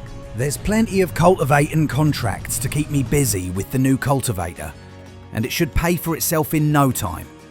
Already 4 jobs on the board, 1 from Noah, 3 from Walter. All decent pay, but the fields are fairly big, so it'll probably take most of the month to get everything done. At least, once these are finished, there'll be a nice big payout to help chip away at the bank loan and start saving for more gear to get this farm fully up and running. Hello? Hi Liam, Walter here. How's it going? Thanks for picking up these contracts. I've just got too much on my plate right now, so it's great to have someone willing to help in the area. Heard some good things from Katie and David too. The work you've already done has been top-notch. Thanks, Walter. I'm settling in nicely now.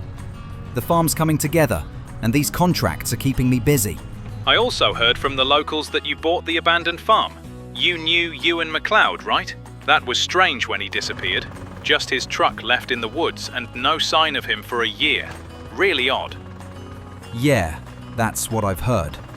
It's a bit of a mystery. Here's something you might want to consider. I used to talk to Ewan quite a lot. He was a good friend of mine and the others. Proper local farmer through and through. But he was always protective of his workshop. You're probably parking your tractor there? Yeah, that's where I've been storing it. Exactly. He never let us in there. Makes you wonder if he was hiding something inside that he didn't want anyone to see.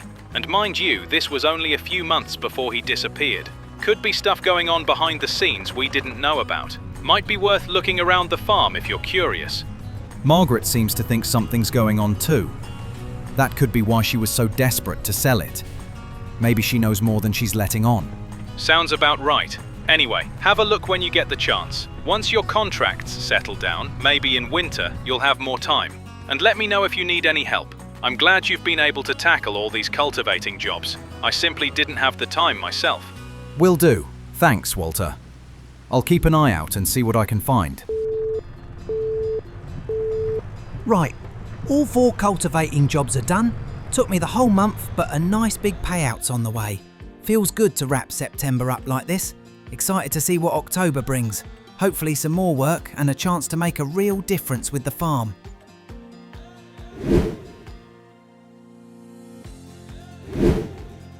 October's here already.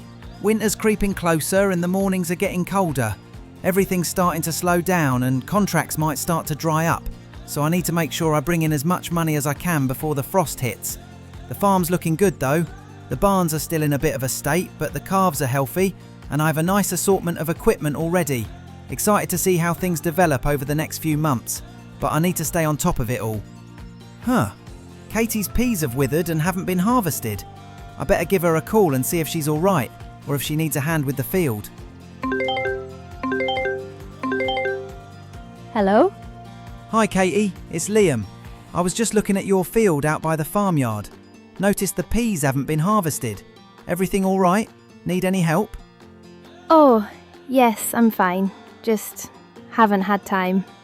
Honestly, it's all a bit overwhelming at the moment. If you want to, you could take a contract and cultivate it for me. That's a shame. Such a good plot wasted. I'd love to buy it someday. Well, it's my land. Things are hard in Kinlaig right now, and the Highland Land Trust's been on my back about that plot, but I don't want to talk about it.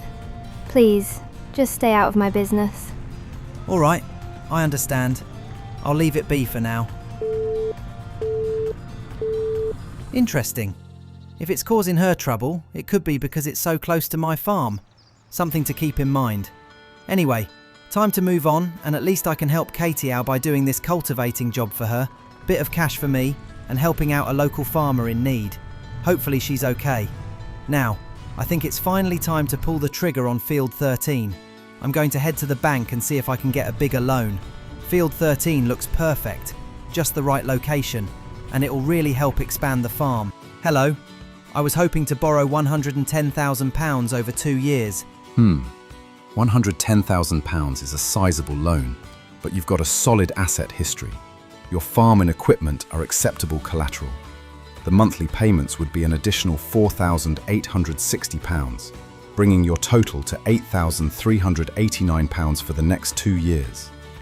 Right, that's a big commitment, but I think it's worth it. Very well, loan approved. Here we go, £130,000, and Field 13 is officially mine. Green beans currently planted. Nice crop, but the harvester is way too expensive. Almost £500,000. Even leasing it is out of reach. For now, I'll just take some soil samples to see what we're working with. Right, £800 to lease the sampler. Should give me a good idea of the soil before we plant anything proper. Field 13. It's officially ours, and now the work really begins. Right, here we are. First time on my own field. Feels good just driving across it, seeing it from this angle. Can't harvest these peas, so this month it'll just be about getting the soil ready. Might as well get it cultivated into proper soil and start fresh. Next month, I reckon it'll just about be the right time to plant grass before winter really sets in. That way it'll get established, and come next year, we should be able to cut it a few times. Hopefully it'll give a decent amount of silage for the calves, and maybe even a little to sell for extra profit. Silage is always useful around here. Keeps the cows fed and generates a bit of money too. Really need to take good care of this one. It's mine now, not a contract field, not someone else's problem. Seeing the farmhouse in the distance, the yard. It's a great feeling knowing I can make my own decisions here. Every decision I make now affects how well this farm will run next year.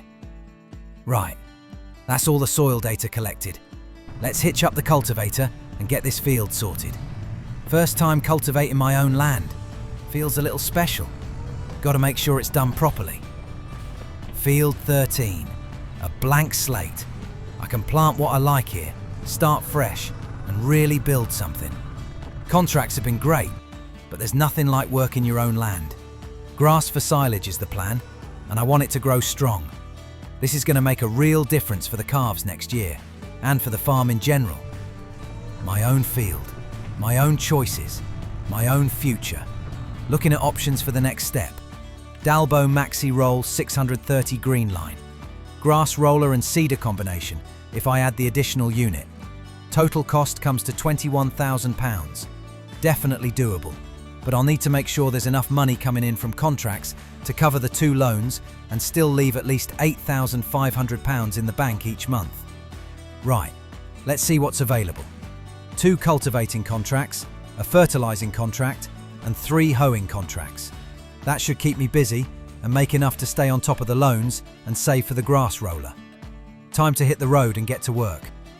Means I can't just spend freely.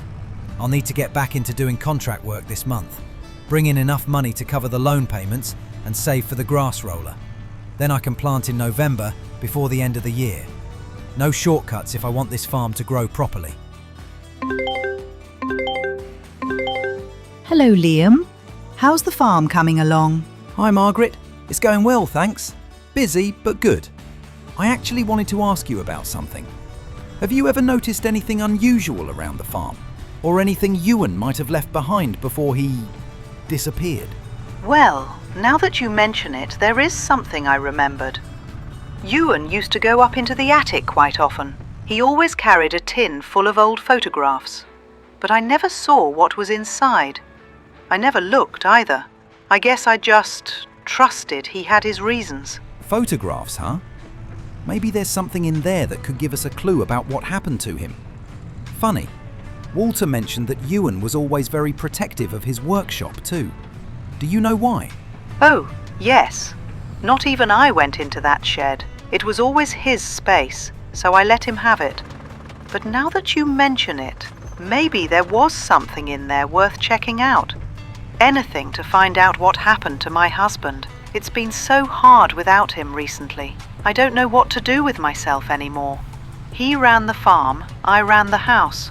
It all worked so well together. And now, I'm alone. Liam, if you find anything, any clue about him, please, would you share it with me? Of course, Margaret. I'll do my best. I think once things settle down for winter, I'll have some time to go through the attic and see if there's anything in the photographs. I also plan to take a careful look in the shed, see if there's anything in the workshop that might help. That would mean a lot to me, Liam.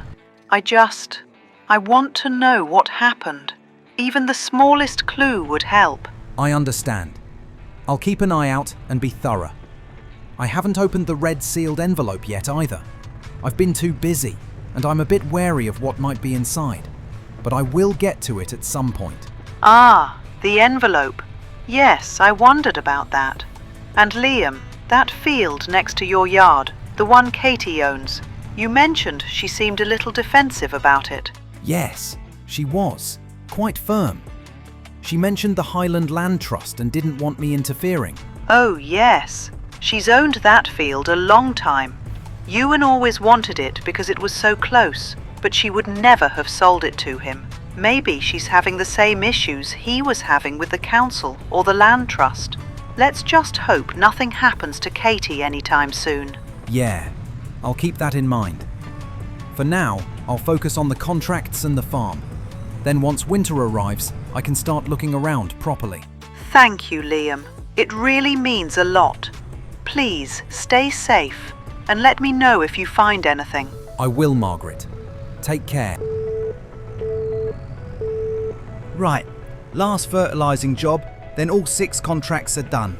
2 cultivating, 3 hoeing, and this one. Big month. Busy, but it's paid off. Margaret called earlier. She was telling me about Ewan, the attic photographs he kept, and the workshop he was always so protective of. It really makes you think. There might be clues up there, or in the shed, about what actually happened to him. She's been through so much, and it's hard to imagine what she's had to deal with all these years. I'll take a proper look once winter settles in, and I've got a bit of time on my hands. Contracts are all complete now, time to turn them in, and that's a really good payday. Money in the bank, loans covered, and a nice buffer to get the farm ready for the winter months. October's been tough, but productive. The calves are growing, the silage pit's looking good, and field 13 is ready for planting next month. Feels good to have everything in place before winter really sets in.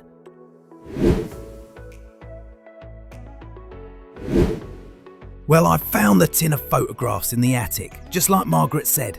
Got them with me now. Very interesting stuff in there. Doesn't give away too much. Let's check on the Highland cattle.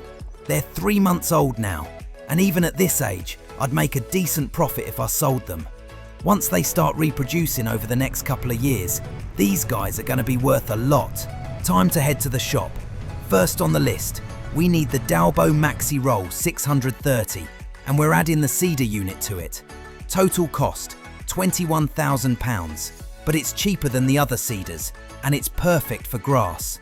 We'll also need seeds, £1,260. Once we've got all that, we can take it back to the farm and plant our very first field with grass, just in time before winter sets in. Right, let's get this field done. First proper planting on my own land. Feels good. Winter's approaching, so getting grass in now will set us up nicely for next year's silage and cattle feed. Now, about these photos I found in the attic. First one is Ewan in the middle. surrounded by 4 friends. Can't recognise any of them, but maybe the local farmers will. One even looks like Walter. Could be interesting to figure out who these people were. Maybe they had some connection to him before he disappeared. This photo is old, not recent, but it shows he had close ties. Maybe it'll help uncover more about what happened to him. Second photo.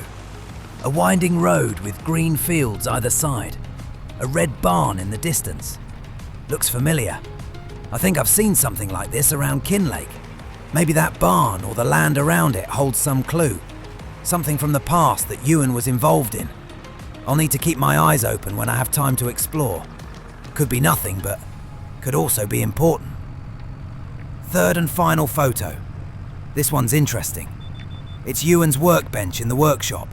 Looks just like the one in the shed here. There's an arrow pointing to 2 boxes with a label saying the key. If that key's still there, it might open something important. Maybe documents, maybe something else. Both Margaret and Walter said he never let anyone into this workshop, but now it's mine. Once the month settles down, I'll have a proper look and see what's inside. Could be very useful, or maybe it'll just add more questions. Either way, I'm intrigued. While all this is going on, the grass will be in, and I can start planning the next steps. Now it's time to focus on contracts. I've just accepted a big cultivating job from Walter and 2 mowing contracts from other local farmers. Only £4,300 in the bank, so getting these done before November ends should put me back on track to cover my loans and keep the farm running smoothly. Let's head out and get them done. Hello Liam, just checking in. How's the farm coming along? Heard anything more about MacLeod? Well, Uncle, there's been a lot going on. I found a tin of photographs in the attic Margaret mentioned. One shows Ewan with some old friends, another's of a road and barn I might know, and the third, the workshop workbench, with an arrow pointing to 2 boxes labelled the key. Margaret thinks there could be clues in them, and I'm planning to check the workshop once things settle down. Sounds like there's quite a bit happening. Be careful, Liam. I know the area's quiet, but all these mysteries around the abandoned farm, you don't want to rush into anything. Yeah, I'll be careful. On top of that, I noticed Katie's field right next to the farm. Her peas withered, hadn't been harvested. She got defensive when I asked, mentioned the Highland Land Trust. I can't help feeling she might be hiding something too. You could be right. Always pays to stay cautious. Kinlaig seems quiet, but there's always something happening behind the scenes. Exactly. I'm intrigued to see if this key in the workshop boxes could tell me anything. Could be important, could just be another puzzle. Just take your time, stay safe, and keep your wits about you. Sounds like you've got a lot on your plate, but I'm glad the farm's running well. Will do, Uncle. Thanks for checking in. Take care. All right, back to work. Let's finish these contracts and get the month wrapped up. This November has been a bit of a grind with all these contracts, but the farm's looking good. These calves are thriving, the grass is in, and hopefully all this work will set us up nicely for winter. A few more months like this and the farm will really be running smoothly. All right, let's collect these. Cultivating, mowing, there we go. That's November wrapped up with a decent payout. Just what we needed to keep on top of the loans. Back at the farm. Let's get this mower parked. Right, now to the workshop. I want to see if I can find anything that matches those boxes in the photo. If there's something important, I need to get a look before winter fully sets in. Could be clues left behind by Ewan. There it is. 2 workbenches just like in the photograph. Never thought to actually look closely at these. Let's have a look and see what's inside. Looks just like the photo. Let's see. There's something inside. A key. Just like the photo said. Rusted. Old. But what does it open? Could be anything.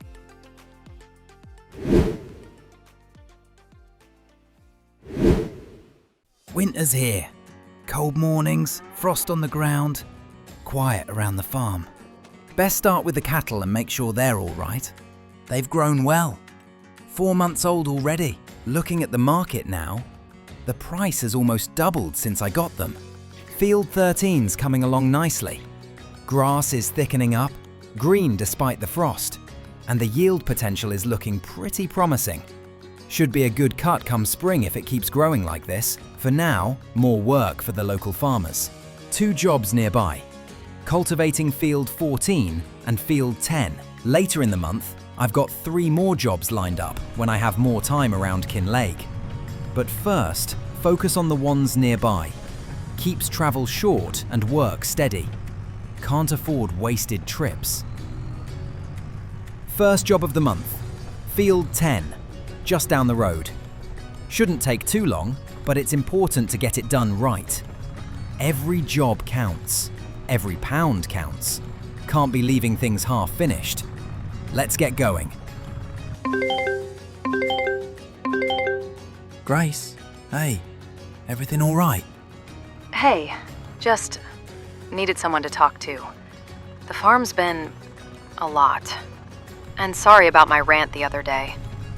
I know, I understand. I feel awful leaving you to handle it all on your own. It's been busy, yeah. Animals, schedules, the crops.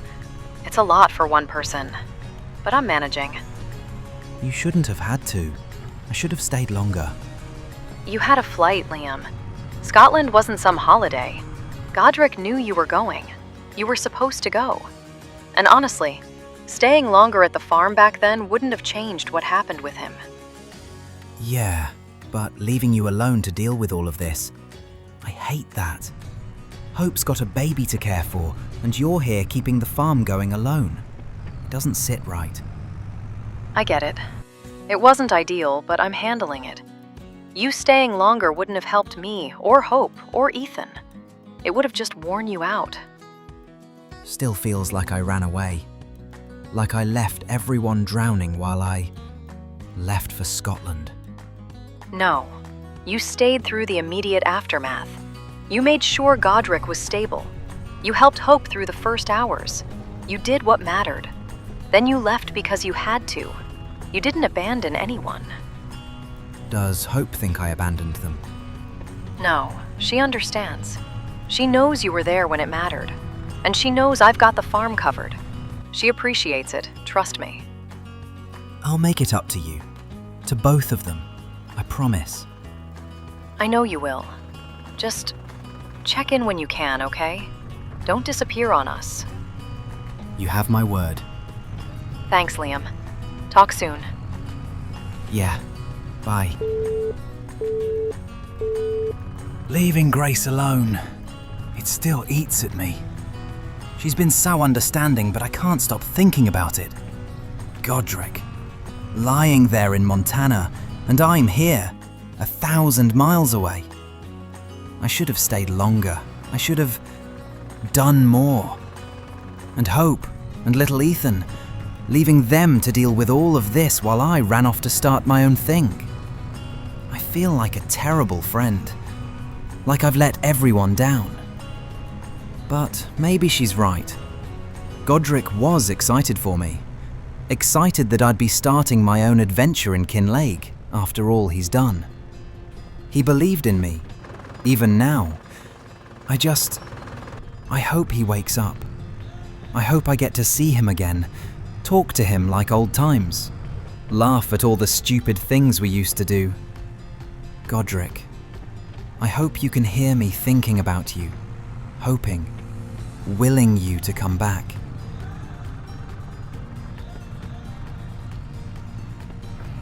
Last one done. 5 jobs this month. Long month. Dark nights, cold mornings. But that's December done. Time to head back. Turn in the contracts, collect the rewards, and get some rest. The new year's almost here. January. Fresh start. New fields to plant, animals to check, contracts to take. Maybe it'll be a good year. If Godric wakes up, maybe he can see how far we've all come. I just have to keep going, one step at a time. Wait, what's that? Did I imagine that? No, that was real, wasn't it? Or was it? Was it Godric? Hello? Anyone there? Who's... No, no one's here. Must be my imagination. Surely it was my imagination. That gave me the creeps. Nothing. Just the wind, shadows. I'm seeing things. All this talk about Godric. I miss him. Whatever that was, it wasn't right. Something's going on at this farm. I can feel it. And I don't know if it's in my head or if something here is actually watching me.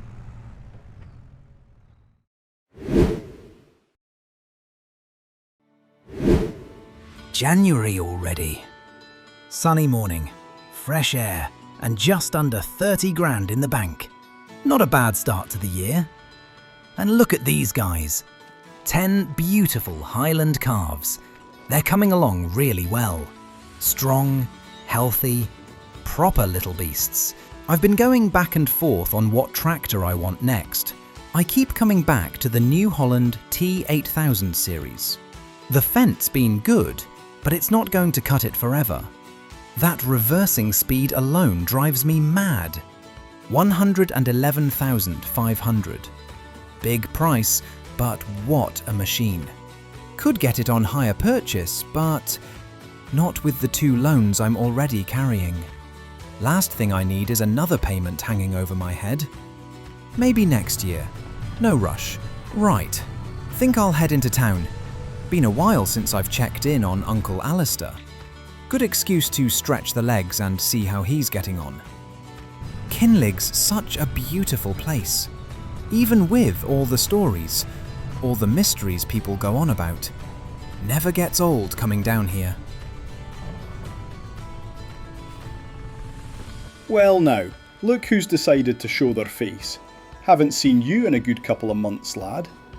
Yeah, been busy settling in at the farm. It's been a lot, but I'm getting there. Aye, I can see that. You've really started making it your own. Heard you bought Field 13, planted grass in it too. Growing well, I hear? Yeah, it's coming through nicely. Should be ready for silage and hay in spring. And good on you for taking those loans. Big risk, but it'll pay off. Just keep up with the contract work and you'll do fine. That's the plan. Hey, speaking of things I've been meaning to sort, Margaret gave me this envelope. Red seal on it. Said she didn't want to open it herself. Red seal, you say? That sounds dodgy. You should probably open it soon. Could be something important. Yeah, I've been thinking the same. Tell you what, while you've got the time, take a drive out to the old Kinlaig castle behind me on the docks. Beautiful spot. Good place to clear your head. And maybe open that envelope. I haven't been yet. Maybe I should go have a look. Aye, and take a fishing rod. No sense going all the way out there without catching something. All right, castle it is. Maybe it's finally time to see what's inside that envelope, and maybe get a bit of fishing in while I'm at it. Feels like it's been ages since I properly explored any of Kinlaig. Mostly just tractors, fields, and contracts. Never really had the time to look around. Castle's just up the road. Might be a good chance to clear my head and finally open this envelope Margaret gave me. Been sitting with me for weeks, been bugging me, but I've been a bit too scared to open it. Today seems like the right time. Weather's decent, and I've got my fishing rod too. Might as well make a proper day of it.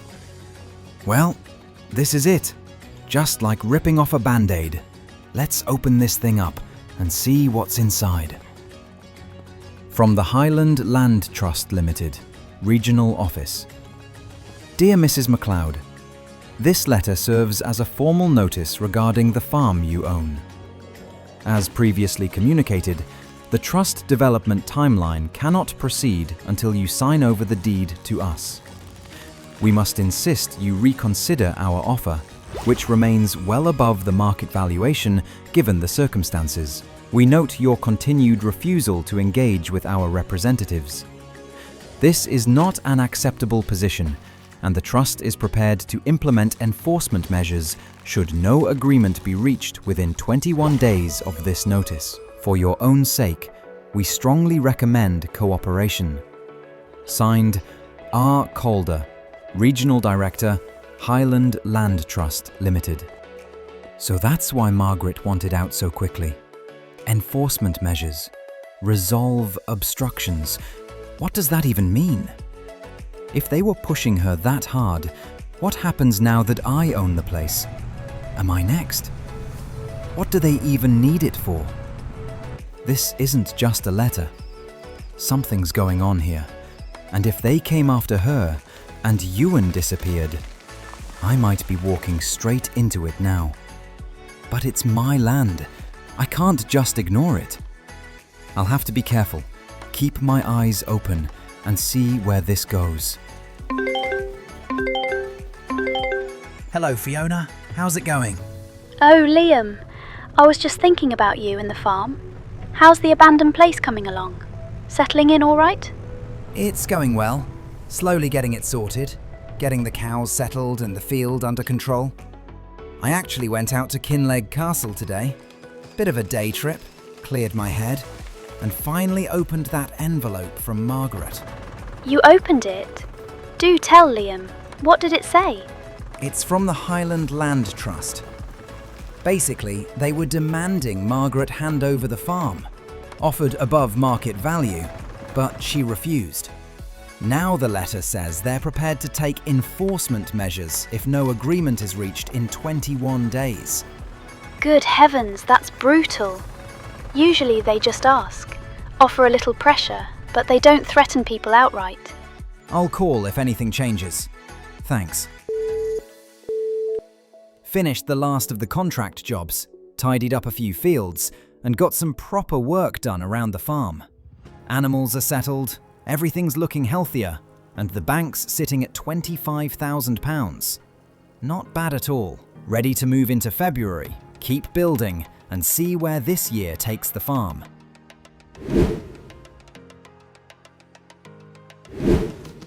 February's here. The mornings are crisp, clear skies, and the farm's quiet but ready to wake up.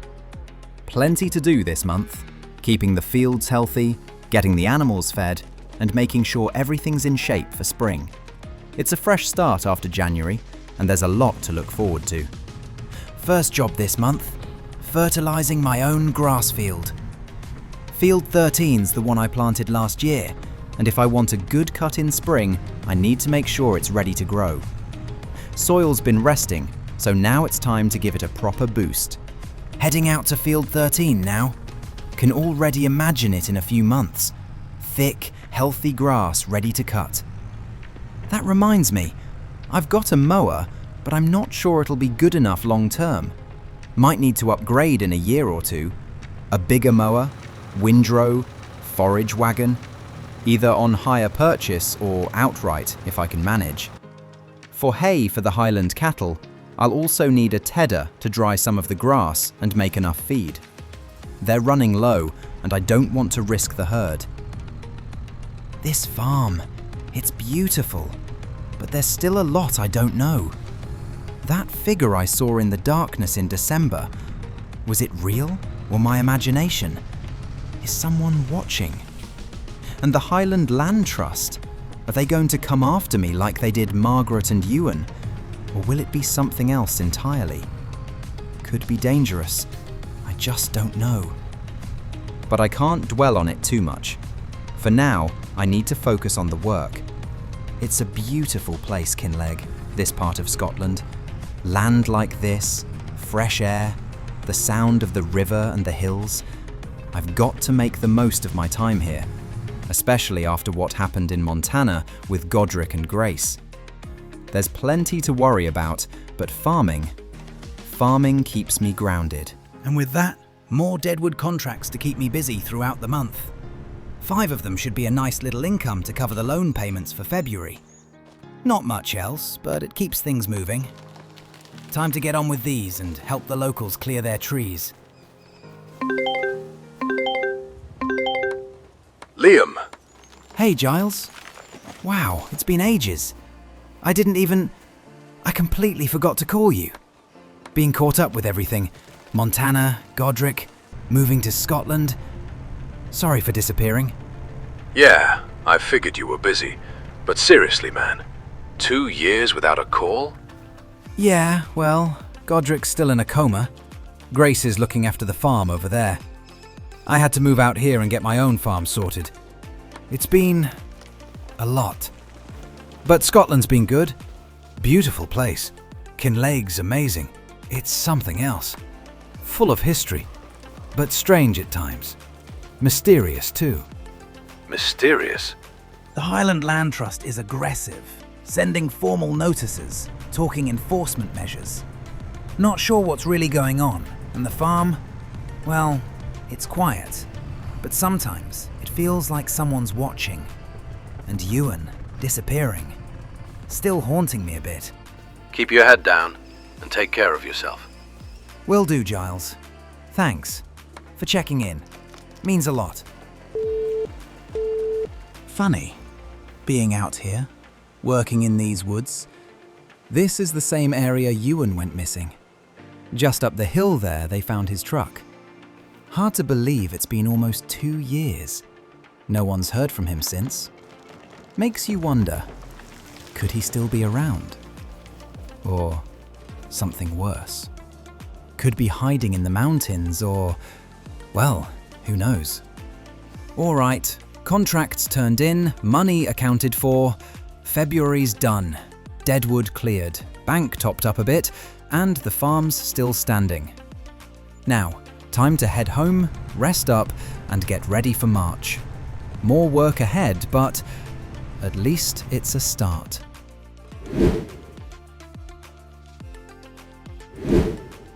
March is here.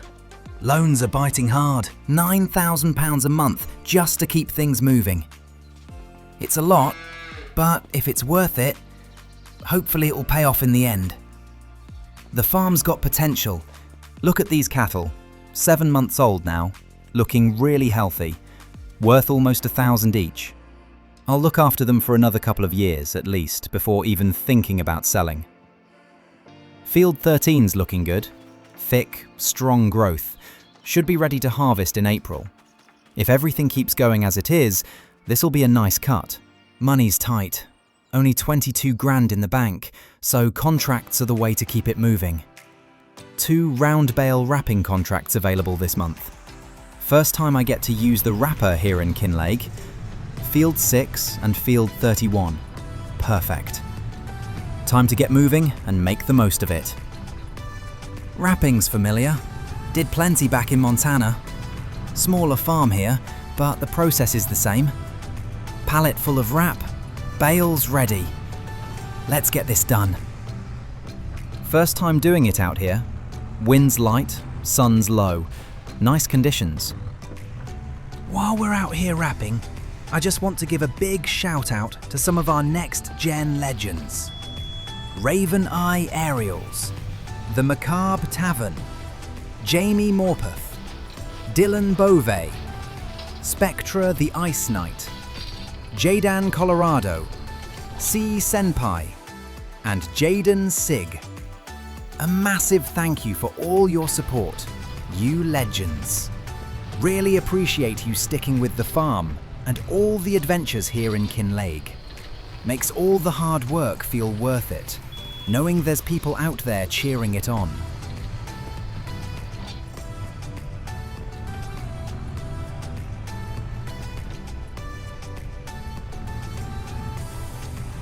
Heading up to Field 31 now. That hilltop looks familiar.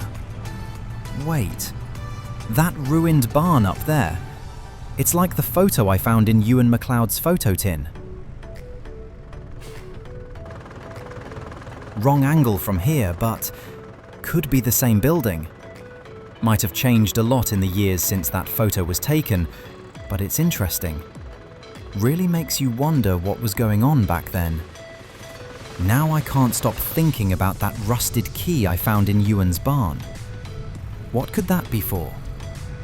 Maybe after finishing these contracts, I'll head up and take a closer look at the castle, or ruined barn, whatever it is.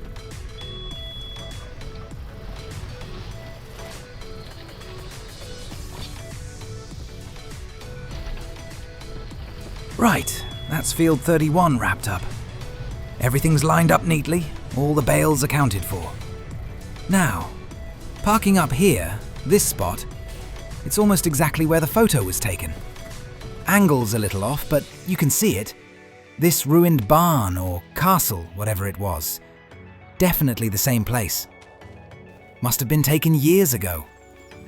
A lot's changed since then, but the shape, the stones, the way it sits on the hilltop, it's unmistakable. Looking around, doesn't seem like there's anything hidden. Just ruins, just stones and broken walls. I doubt there's anything left here that I could open with that rusted key. Seems like plenty of people have been through these ruins over the years. No secret doors, no hidden boxes that I can see. At least, not for now. Still, interesting to think what this place used to be. Some sort of castle? Could it even be rebuilt? The foundations are solid enough in parts, at least it looks that way. And from this side, looking over the edge, I can see all the way down to the farm. That view puts things in perspective, makes the farm look smaller.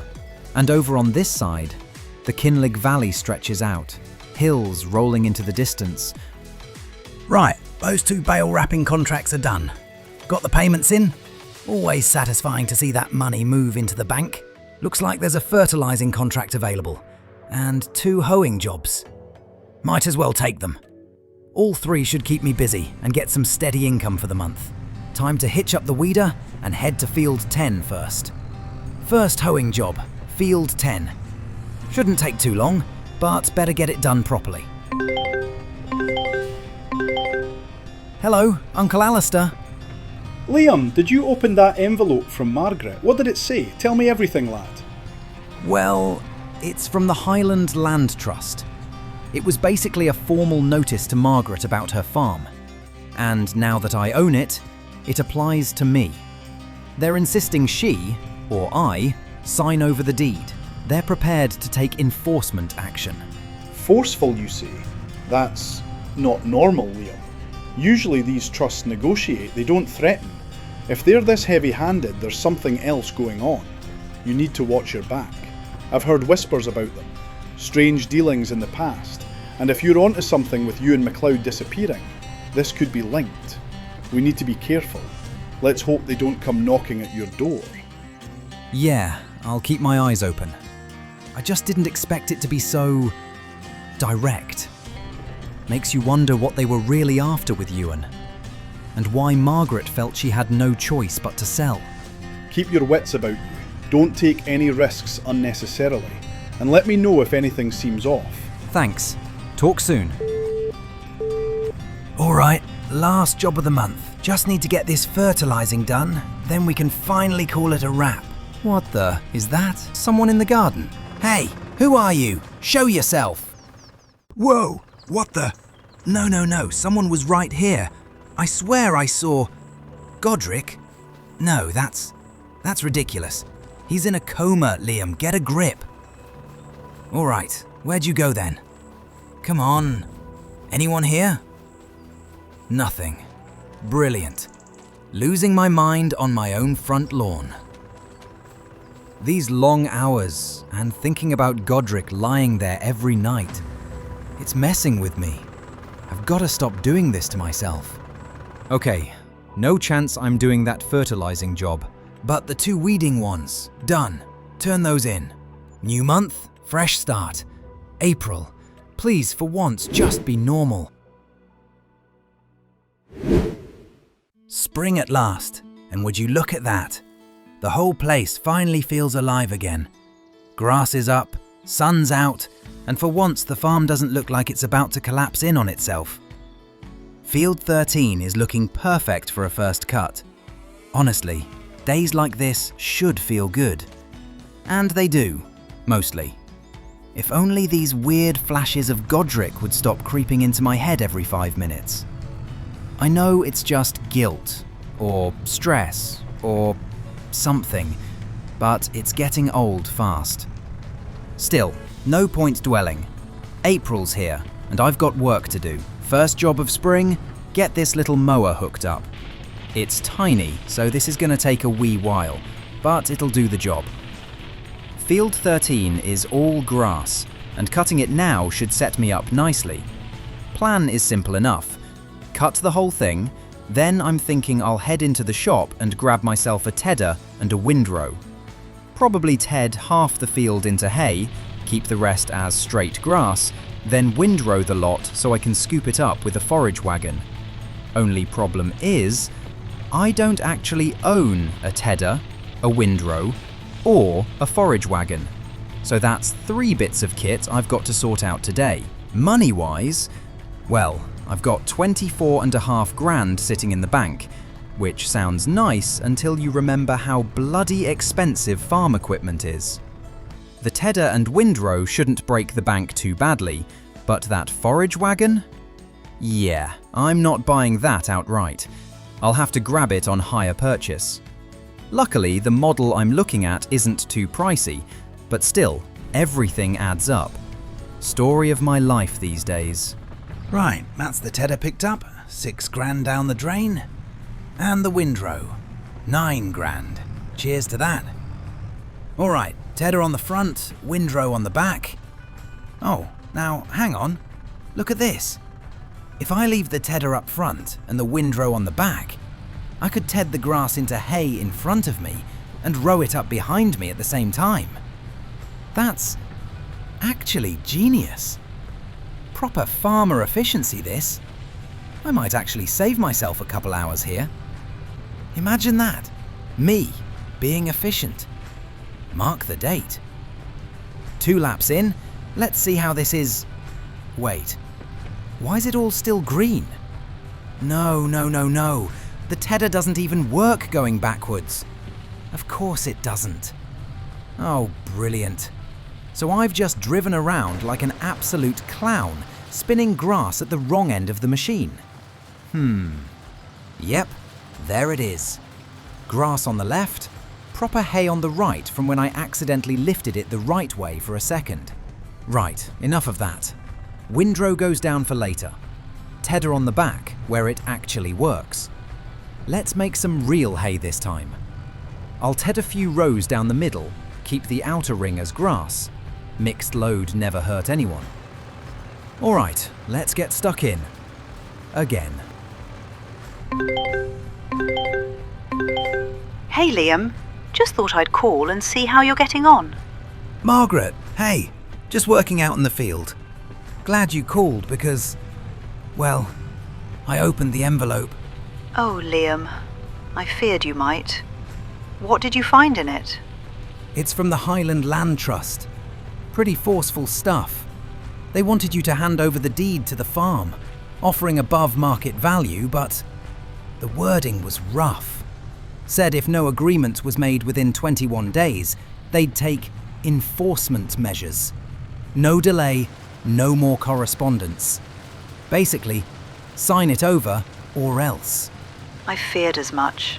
That's why I couldn't bring myself to open it. They were pushing you and hard near the end, harder than anyone realized. He didn't tell me everything, but I knew something was wrong. Why didn't you warn me it was that serious? Because I didn't want to scare you off, Liam. You were so excited to take on the farm. And I thought, maybe it was all over with Ewan gone. But hearing this, I'm not so sure. I'm not selling, Margaret. And if they come after me, I'll deal with it. But I'm glad I know the truth. Just promise me you'll be careful, Liam. That land's got history, and not all of it good. I don't want anything happening to you. I will. And if anything else surfaces, you'll be the first to know. Right, forage wagon time. Only 9.5 grand left in the bank, so hire purchase it is. Option 1 looks decent. £33,000 total, monthly cost 2.5, and only a £1,600 deposit. Manageable enough, and this thing's going to be vital. While I'm here, Might as well grab some silage additive too. Need everything in my favour to get the best yield possible this season. Kilted pistons always looks tidy. Helpful bunch in here. Good to finally get a proper forage wagon sorted. Means no messing around trying to move grass with half measures. With spring coming in properly, everything's falling into place. Fields looking strong, cattle are growing nicely, and now I've actually got the kit to bring the hay in properly. Additive stored, nice and neat. Now straight out to field 13 and start picking up these rows.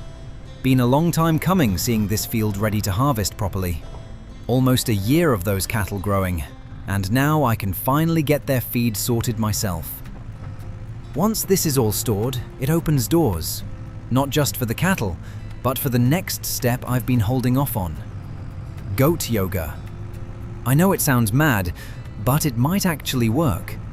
You can buy a goat barn for £50,000, raise them, breed them, and they only eat hay, which we'll finally have plenty of. Fiona can sort me out with the stock, no doubt about it. Then once they're settled in, we can sell goat milk, make cheese, all the usual.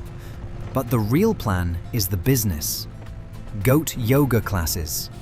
Build a proper little studio on the farm for visitors.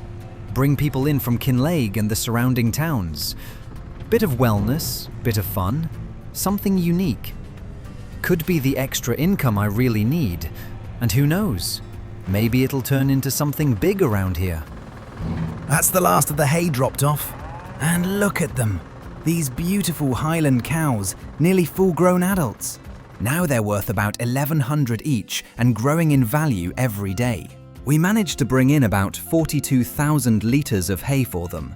That should keep them fed for several months at least, which is a massive relief. Time to get back out there and start hauling all that grass into the silage pit. Need to get it packed in tight and fermenting as soon as possible. Once it turns, that'll be a proper income source. Silage sales around here are solid, and with additive in the mix, we should get a cracking yield. Grace? Hey, good to hear from you. Everything all right? Hi, Liam. Yeah, I'm okay. Just checking in. Thought I'd hear your voice for a change. It's been a while. Sorry about that. Been meaning to call, just been wrapped up in everything here. How's Montana? How's everything going on Godric's farm? Actually, better. I've hired some help. 2 blokes from up the road, and one of the neighbors has been dropping by daily. People really stepped up. The place is running smoother than it has in months. That's good to hear. Really good. I've been worrying about you managing everything on your own. I was drowning for a while, I'll be honest. But it's manageable now. And Godric. Any updates? Doctor said he's stable. No change. Still deep under. They're doing everything they can, but nothing new. Yeah, I figured. I still think about him every day. Wish I'd done things differently. Wish I'd stayed longer, said more. Liam, stop. You leaving wasn't selfish. You needed to go. Godric wanted you to live your life, not drown in his. And he'd be proud of what you're building out there, trust me. Yeah, I know. It's just, lately, Grace, I keep thinking about him more than usual. Couple of nights now, I swear I've seen a figure on the farm. Near the garden, near the barns, just standing there. For a split second, I thought it was Godric. Like he turned up somehow. Liam, oh love, that's just the stress. You've got a lot on your mind. You miss him. That kind of thing plays tricks on you. Yeah, I know. Must be my imagination. But it felt so real in the moment. Startles you, you know? I get it, but don't scare yourself. You're alone out there most days. Anyone would start seeing things. Just breathe, stay grounded, and remember, you're not alone in this. Call me anytime, okay? Thanks, really. And if anything changes with Godric, ring me straight away. Of course. Take care of yourself, Liam. You too, Grace. Talk soon. All right, that's the rolling finished. Field's looking good now. Everything that needed turning, cutting and hauling is done, and all that grass is tucked away in the bunker silo, fermenting nicely. Last bit for the month. A few contracts. 1 spraying job and 3 weeding jobs lined up for the locals. Shouldn't take too long, but these months have been long already, and the loans don't wait. Even with the long days, it's all starting to feel worth it. The farm's taking shape, the animals are sorted, the silage pit's full, and that means I can finally start thinking properly about the next step. Goat yoga. Aye, it sounds ridiculous every time I say it out loud, but imagine it. Folk coming up to Kinlaig for a bit of yoga in the fresh Highland air, with goats wandering around the mats. Could be something special. I've already been sketching out ideas. Goat barn's £50,000, so that'll take some saving. But once it's built, Fiona can sort me out with a good starter herd. They only need hay, which we finally have plenty of. Then the milk, the cheese, the breeding, all sorts of opportunities. And once the studio's built, we could run proper goat yoga classes here on the farm. Might bring people in from all around the valley. And between you and me, I've even started designing some goat yoga merchandise. Just mock-ups for now, but shirts, hoodies, mugs, stickers, the whole lot. If folk want something personalised, I can sort that too. Would be brilliant to see these things flying off the shelves one day. Another income stream, and something fun to build alongside the farm itself. After everything with Godric, it's good to feel like I'm building something real here. Something with a future. Even with the mysteries, the trust, and everything else hanging over the place, the farm itself, it's growing. Right, that's the last of the contracts turned in. Money's in the bank, loans covered for another month, and we're ending April on a solid note. Can't complain about that. Time to head home, park up for the night, and get ready for May. Big month ahead. Let's see where it takes us.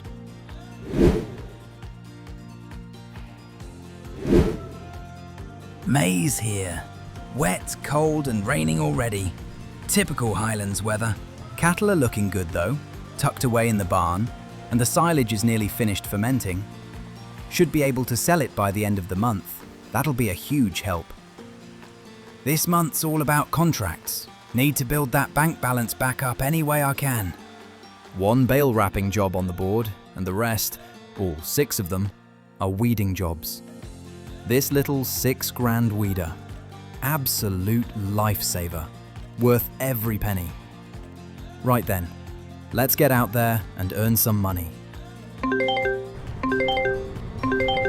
Hello, Fiona. Everything all right? Hello yourself.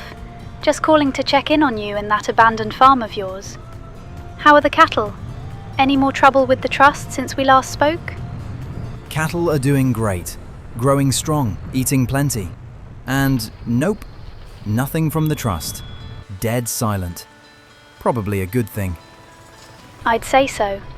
We don't need any more trouble from them lot. So what are you up to today then? Contracts. Nothing exciting. Weeding mostly. Keeps the money ticking over. But hey, since I've got you, wanted to float something by you. Oh? Go on then, I'm listening. Goats. You got any goats in stock? Not to buy right now, not until I've got a new goat barn built and some money saved up. Maybe later in the year, August or so. I've got a bit of a plan brewing. A big one. Goats. Liam, you serious? Of course I've got goats. Loads of them. But what are you planning? Breeding? Milk? Cheese? Sort of, but not exactly. I'm thinking goat yoga. Bit mad, I know, but a proper business idea. People coming up to the farm to do yoga sessions with goats wandering about. Could be great for the town, great for the farm, and a nice wee income too. Oh, Liam, that is brilliant. Goat yoga in Kinlaig. You'd have half the valley talking about it. I love it. And once you get that barn built, I'll get you the best starter herd you could want. That's the plan. Might take a few months, but I'm aiming for it. So what are you calling this new empire of yours then? Goat yoga. What's the business name? Good question. Haven't nailed one down yet. Thought of a couple, but nothing feels right. What about Kinlaig Goat Zen or Highland Hooves Yoga? Maybe. Could be Goat Glow, or I don't know, Zen with hens and goats. No, that's terrible. Oh, stop it, you'll have me choking. Well, whatever you choose, it'll be a hit. I can feel it. Cheers, Fiona. I'll keep you updated as it comes together. Do that. Take care, Liam. You too. Starting the last weeding job of the month now, and it shouldn't take long. The field is fairly small and straightforward, so a single clean pass should tidy it up nicely for the neighbours and get this contract wrapped up. That's the job complete. Heading back to the farm to put the weeder away, and it's earned its place in the shed for sure. It has carried most of the workload this month, and for something that only cost £6,000, it has probably made back its price several times over already. 7 jobs in total, and each one adds a bit more to the balance. Processing them one after another, and watching the number climb from 11,500 to around 35,000, heading over to the silage pit next. 114,000 litres of fermented silage. Silage is sitting at around £120 per 1,000 litres, and it barely changes throughout the year. That kind of consistency makes life easier. It means I can sell any time without worrying about missing a better price window. 16,000 litres going into the trailer, and seeing it fill up like that is a proper milestone. This is the first time I'm selling something grown on my own land in Kinlaig, and it marks a real turning point for the farm. Making the short drive to the animal dealer, the first batch brings in just over £2,000, which isn't a fortune on its own, but with several loads to go, it will add up quickly. The goat yoga barn keeps coming up in my mind. It's expensive at £50,000, but it's an investment that could bring in visitors, income, and something unique to the farm. Fiona has goats ready whenever I'm set, and if I aim for August, that might give me enough time to build the barn, plan the space, and start putting the business together. The alternative is saving for the New Holland tractor. It would make every part of this job easier with more power and better capability, but the cost is enormous.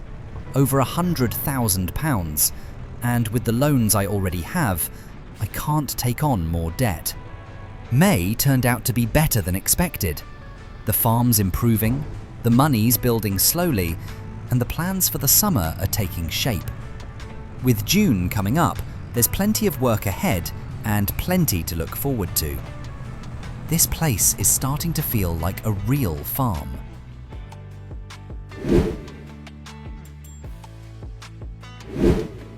June starts with the cattle looking strong. 10 young adults, all healthy and putting on weight. Plenty of feed left in storage, around 36,000 litres, which takes a lot of pressure off. The bank sits at £38,125. Field 13 looks alright. The grass is coming along, though it could use more fertiliser and the pH is slipping. There's too much work lined up to worry about it right now. Time to take on some contracts. There's a solid cultivating job worth £8,000, another cultivating one alongside it, and 4 weeding jobs too. 6 contracts in total. Plenty to keep the money coming in, and that's the priority. Cultivators attached, and a busy month of contracts ahead. Time to leave the yard and heading straight into the first job of the month. No point wasting good daylight. Hi, Uncle. Good to hear from you. I'm out here working through a cultivating job, just taking it steady. How are things down in town? I'm alright, lad. Just wanted to check in. You sounded weighed down the last time we spoke. How are things on that old place of yours? Anything unusual still happening? I've had a few moments lately where I've seen someone on the farm, just in the corner of my eye. It's enough to stop me, and every time I catch it, I think of Godric. Maybe it's the stress, maybe it's everything that happened in Montana, or maybe it's just my head trying to make sense of things. Hard to ignore though. That sounds rough, lad. And I'll tell you something. I saw Walter in town a couple of days ago. He looked different, avoided eye contact, didn't say a word. Normally he'd talk the legs off me. Something wasn't right with him. That matches something I found. In Ewan MacLeod's attic, there was an old photo tin.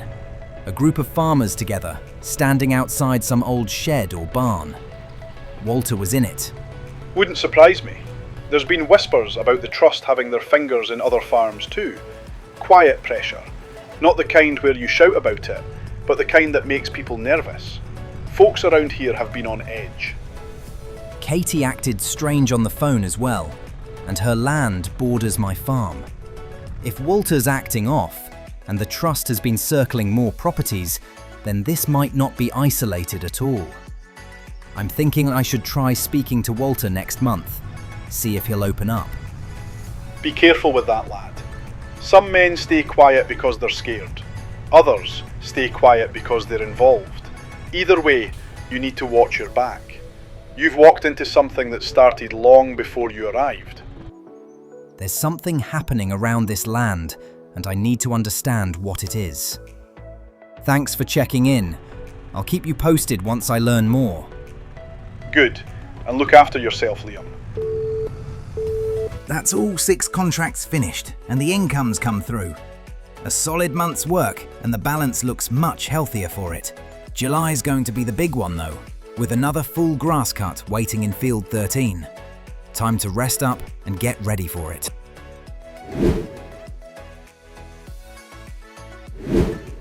July starts with a quick look at the Highland cattle.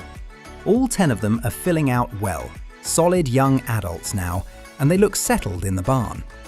Each cow is worth around £1,500 now, which is incredible considering how young they still are.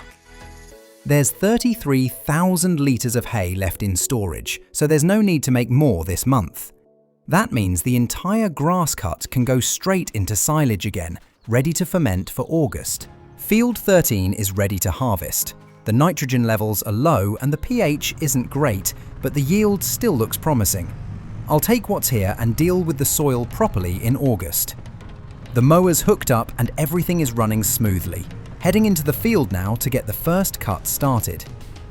This whole job will take the better part of the day. Cutting, rowing, collecting, and filling the pit. Plenty of time to think. And I keep coming back to that rusted key I found in Ewan MacLeod's workshop. It doesn't fit anything on the farm, and Ewan kept it hidden away. It feels important, even though I still have no idea what it's meant to open. Maybe it's connected to the photos, or the trust, or something else entirely. That old photo tin in Ewan's attic has been bothering me as well. A group of local farmers standing together years ago, Walter included. Ewan kept that photo safe for a reason. It wasn't just some memory. If anyone knows the story behind those photos, it's Walter. And after what Uncle Alistair said, it feels like now's the time to ask. Hi Walter, it's Liam Fraser. Sorry for the unexpected call. I just wanted to ask you something about an old photo I found in Ewan MacLeod's attic. If it's the one I think it is, aye, I was in it. What about it? I'm trying to understand what that picture meant, why Ewan kept it. That was a long time ago, lad. Folk who worked the land together. Nothing special about it. I'm not trying to cause trouble. Ewan disappeared without explanation. The trust pressured Margaret hard. And now that I own the farm, things don't feel right.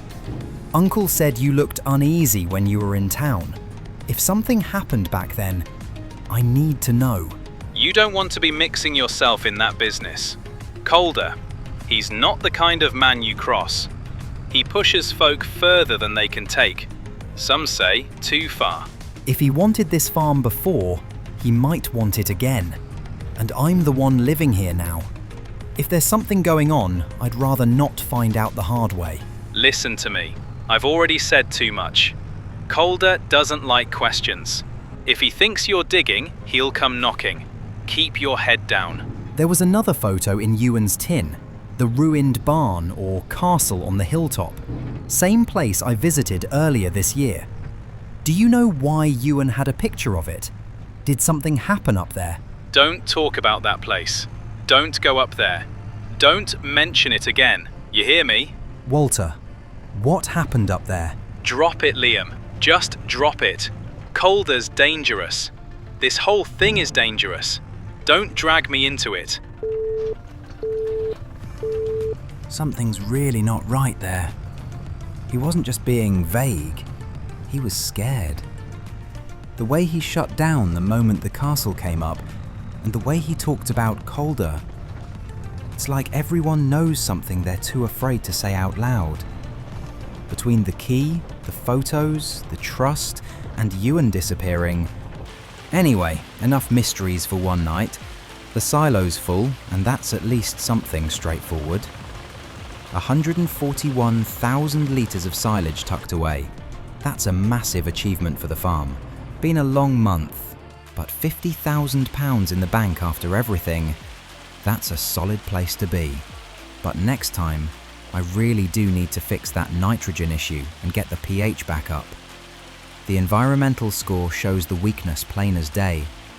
But the rest, weed control, soil sampling, tillage, all maxed out.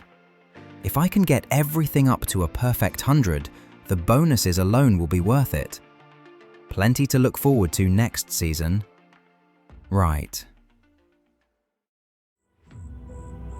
Days like this are exhausting, but the kind that make the farm feel alive. Nice to just breathe for a moment. Who on earth is visiting at this hour?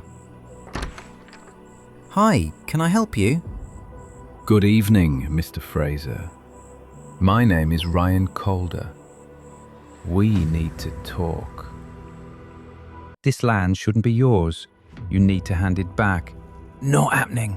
I bought it legally. Now get off my land. Legal doesn't mean rightful. The trust had plans here, expensive plans, and you've derailed them. That's not my problem. It will be. You've got one chance to walk away clean. Sell it back now, before this gets unpleasant. Unpleasant? Try me. This is my home now, and I'm not shifting just because you lot fancy a deal. You've no idea what you stepped into, lad.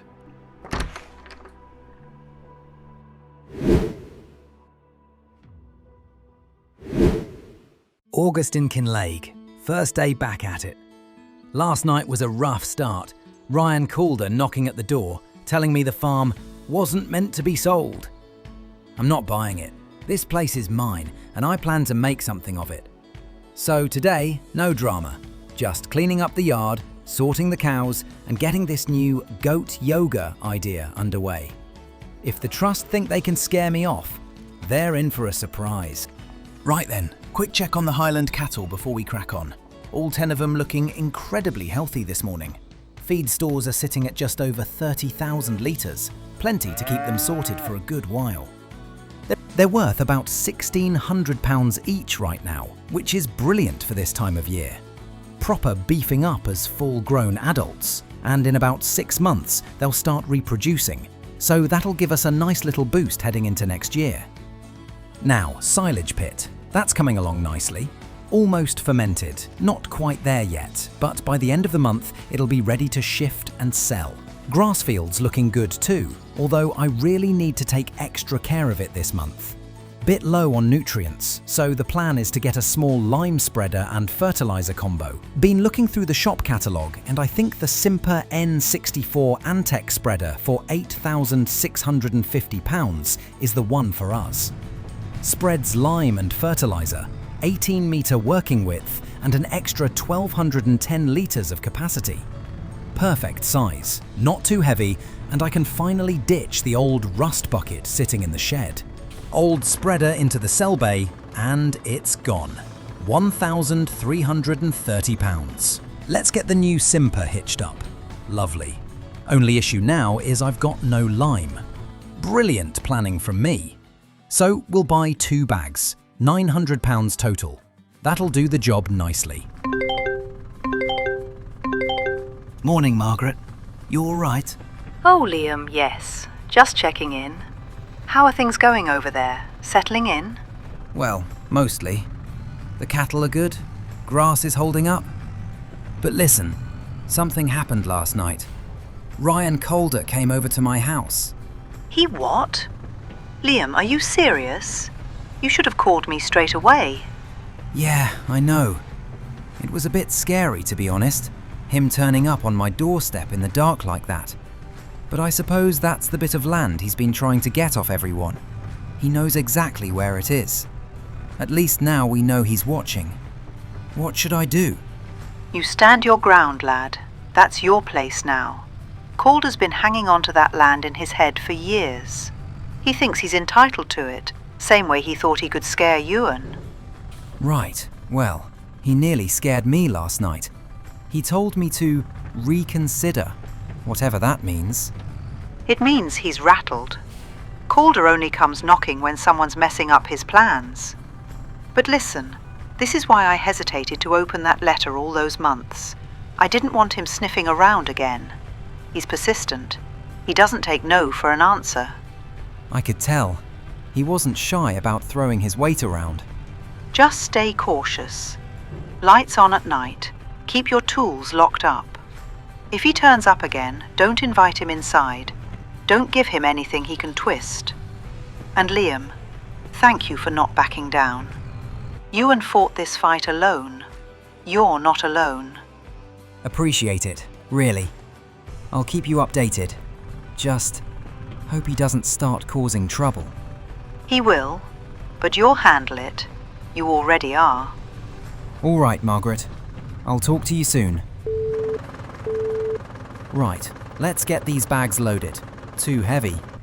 One at a time it is. Don't fancy flipping the tractor today. Nearly put myself in the ground there. That's what I get for trying to be clever. Grace? Hey! Didn't expect to hear from you today. What's going on? Hi, Liam. Yeah, sorry, it's early over here. Just needed to talk to someone who isn't knee-deep in the Montana chaos right now. Chaos? That sounds about right. How's everything over there? How's Godric? Any change? No, nothing new. He's still in the coma. Doctors say he's stable, but that's it. It's been 3 years, Liam. 3 years of maybe next month, maybe something will shift, maybe he'll wake up. It's draining. Some days it feels like I'm just waiting for something that might never happen. I'm so sorry, Grace. I wish I knew what to say. Must be awful, seeing him like that every day. Yeah, it is. I mean, the town's been great. People come by to help with the animals, the crops. You know how Godric built up the place. Everyone feels connected to it. But I'm not sure how long I can keep doing this. It's his farm, his dream. I'm just holding it together with duct tape and good intentions. Hey, don't sell yourself short. That place would have crumbled without you. Even from over here, I know that. Maybe. But I'm tired, Liam. Proper tired. It's been years of waking up at 5, handling everything alone, pretending I'm okay. And I just don't know if I want to stay there anymore. Listen, if you ever wanted to get away, even just for a bit, you know, you could always come out here. Kinlaig's quiet, peaceful.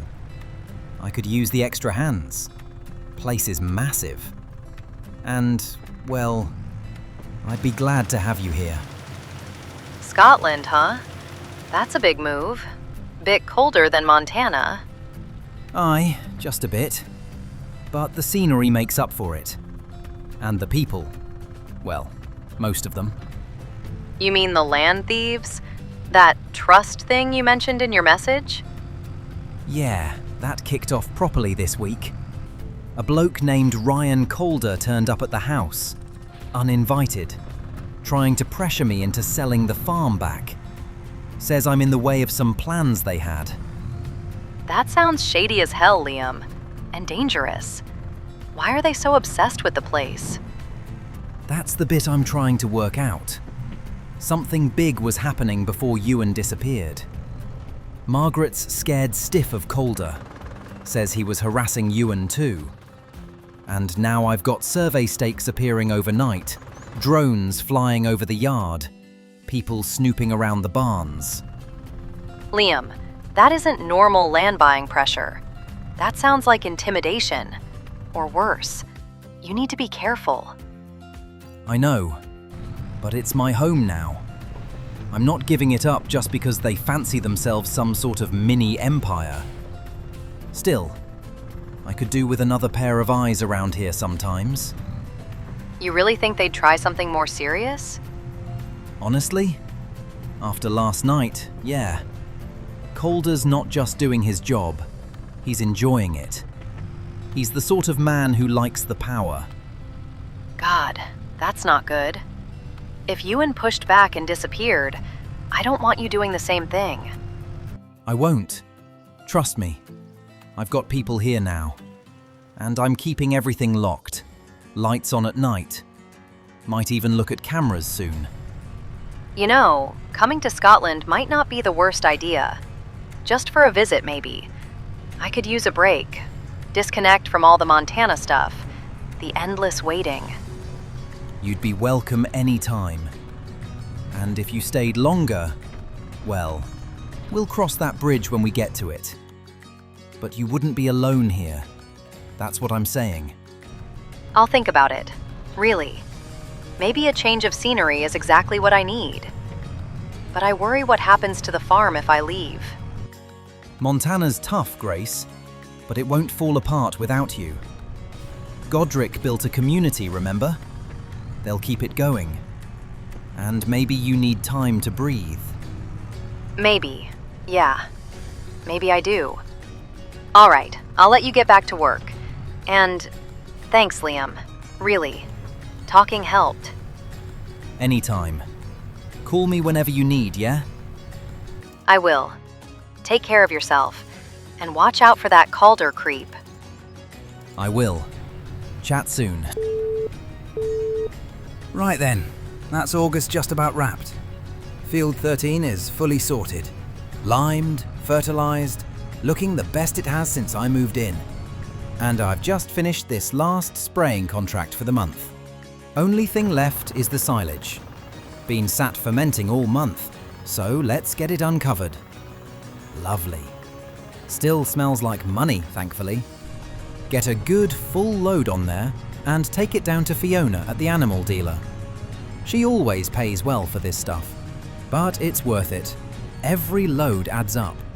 By the time I'm done, we're sitting at £42,000 in the bank, which is a brilliant start to the season. Still loads to do, still a long way to go with this abandoned place, but for August, I'll take it. Solid month, money made, field sorted, and no sign of Calder for now.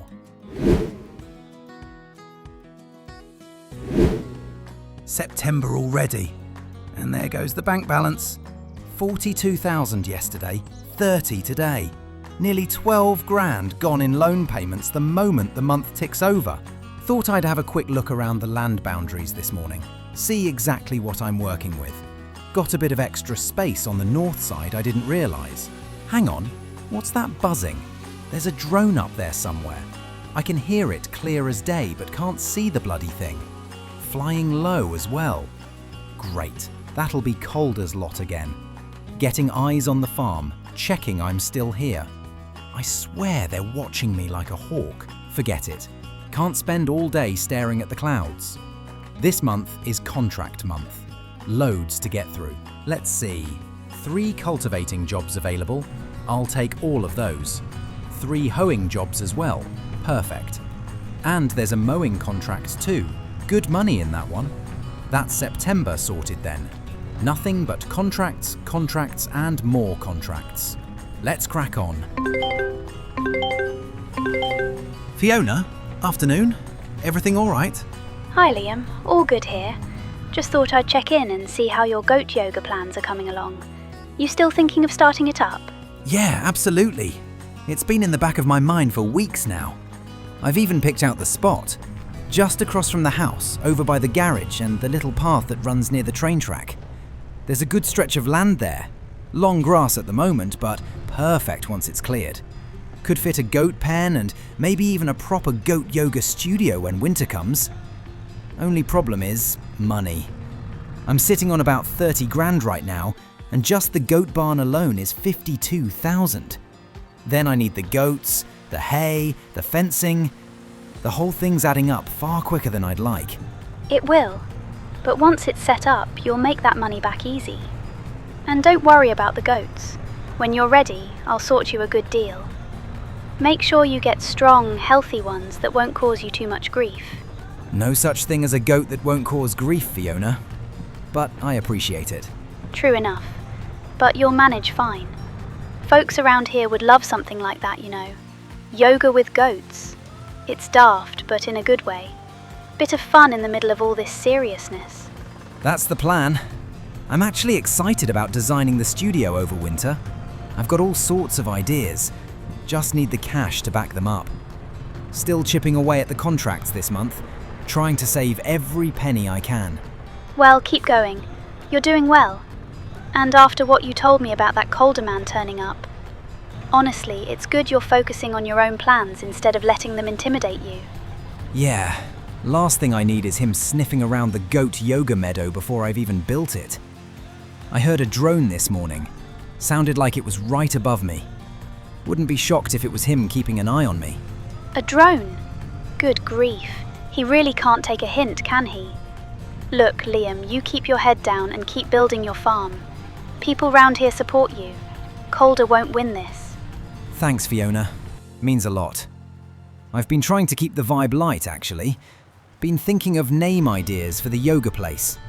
Wanted your opinion. Oh, go on, hit me with it. All right. What do you think of goated yoga? Goated yoga? As in the greatest of all time? Oh, that's brilliant. That'll go down a treat. Folk will love that. That's what I thought. Bit cheesy, but in a good way. Someone sees that on a sign and they're already smiling before they even get through the gate. Exactly. Keep it fun. It suits you. And once the barn's sorted, I'll help you get your first herd together. We'll make Kinlaig the goat wellness capital of the Highlands. Aye, I like the sound of that. All right, Fiona, I'd better crack on. Still got mowing jobs and half the county's contracts left to do before the month's out. A busy lad, as always. You call me when you're ready to start. I'll get everything arranged. Will do. Cheers, Fiona. Talk soon. Right. Feels like all I've done this month is bounce from one field to the next. But the bank balance is finally looking half decent again. And all the while, this idea of goated yoga has been buzzing in the back of my mind. The barn, the studio, the whole thing could actually be something special for Kinlaig, a wee place folk look forward to visiting. But that's for later. October's coming, which means one thing: fresh grass and another round of silage to make. More hard graft, more long days, but one step closer to getting this farm exactly where it needs to be.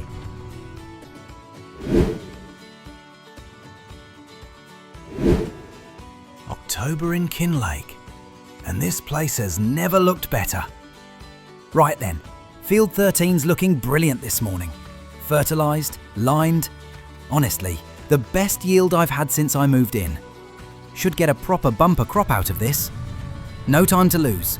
Let's hop in the tractor, hitch up the mower, and get cracking before the weather turns on me. Actually, while I've got the mower on, look at this. That wee plot of land opposite the cow barn. That's exactly where I want to put the goat barn and the yoga studio. Bit wild at the moment, but perfect once it's tidied up. So let's give that a quick cut first. May as well make the most of the morning. There we go. Clean it all back, get rid of this knee-high grass. Looks better already. And that'll make it easier for the builders when the time comes. Right, that's enough for now. Back to field 13. Let's get stuck into the main job. You know, the more I think about this goat yoga studio, the more excited I get about it. Proper excited. The barn itself, that's the big one.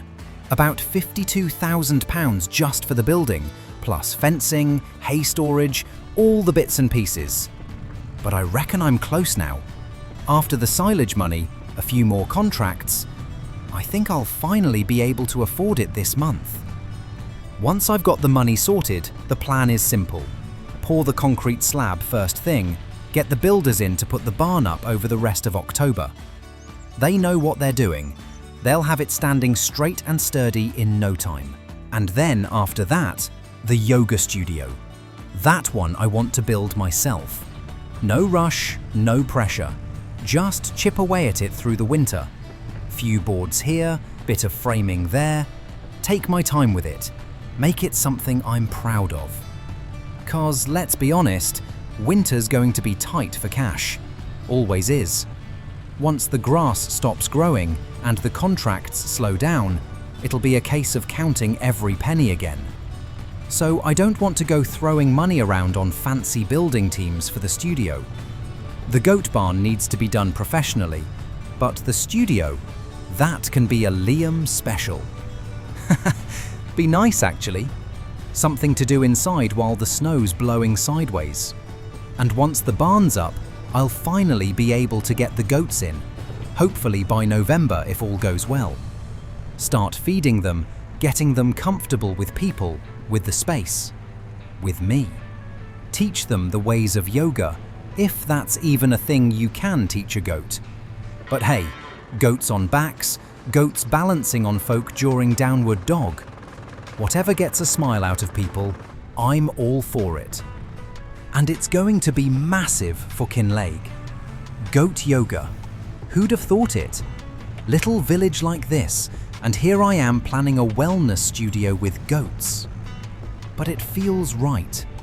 Feels like something this place needs. A bit of joy, a bit of fun, something new. Right, that's the last of it. Grass all in, compacted, covered. 160,000 litres sitting nicely in the pit. Should ferment perfectly for November. On to the rest of October's jobs. Got a bale wrapping contract waiting for me over the hill, and 2 cultivating jobs near the store. Should see me through nicely for the rest of the month. Nothing too demanding, all of them pretty close by, which is a blessing after the few mad months I've had. And if I time it right, I might just squeeze in placing that concrete slab for the goat yoga area before the month ends. That's the big one for me. Once that's down, the builders can get started on the goat barn straight away in November. The sooner that thing's built, the sooner I can get the goats in, and the sooner I can start the yoga studio after that.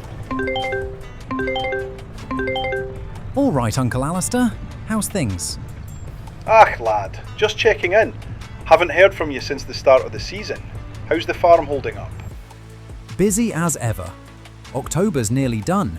Silage pit's full, contracts going well, and I'm hoping to lay down the concrete slab for this goat yoga thing tonight. Goat yoga? You're still serious about that? Dead serious. It's going to bring in good money, and folk'll love it. Studios coming together in my head, barns planned for November. As long as you're not running yourself into the ground, lad, keep an eye on your loan payments, and watch that trust business. Your Margaret told me about the man who visited you. Stay cautious. I'm being careful. Locks on, lights on, everything put away. But I'm not letting him slow me down. Good. Just checking. You call if you need anything, even if it's just a hand. Will do. Cheers, Uncle. Talk soon. It's exciting. Actually feels like the farm's growing now. Right, there it is. Concrete slabs down. Flat, solid, perfect. Just how I imagined it. Builders will be able to crack on with the goat barn next month, and I'll start sketching up the yoga studio in the evenings. Contracts are all turned in, money's sorted. October done. On to November. Let's see what it brings.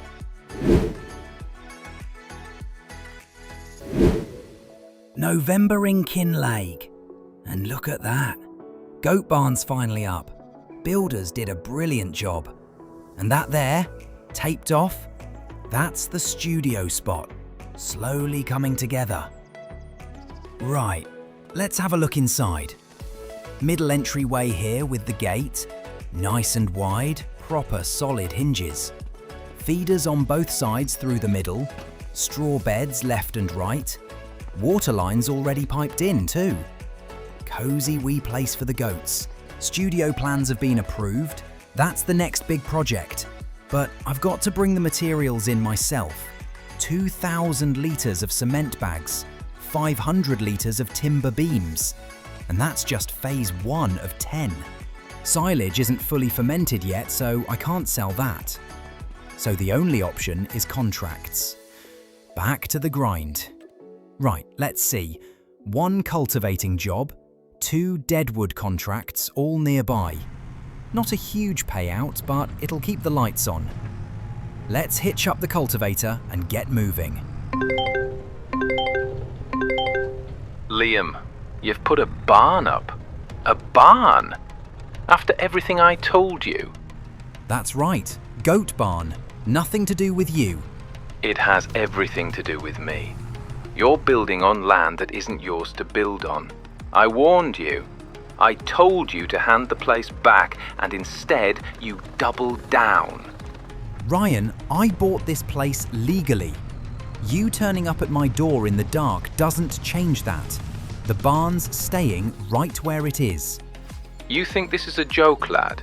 You think you can just ignore me? You're going to pay for this. Mark my words. Hand over the deeds now, before you make this worse for yourself. I'm not handing you anything. Not the deeds, not the farm, nothing.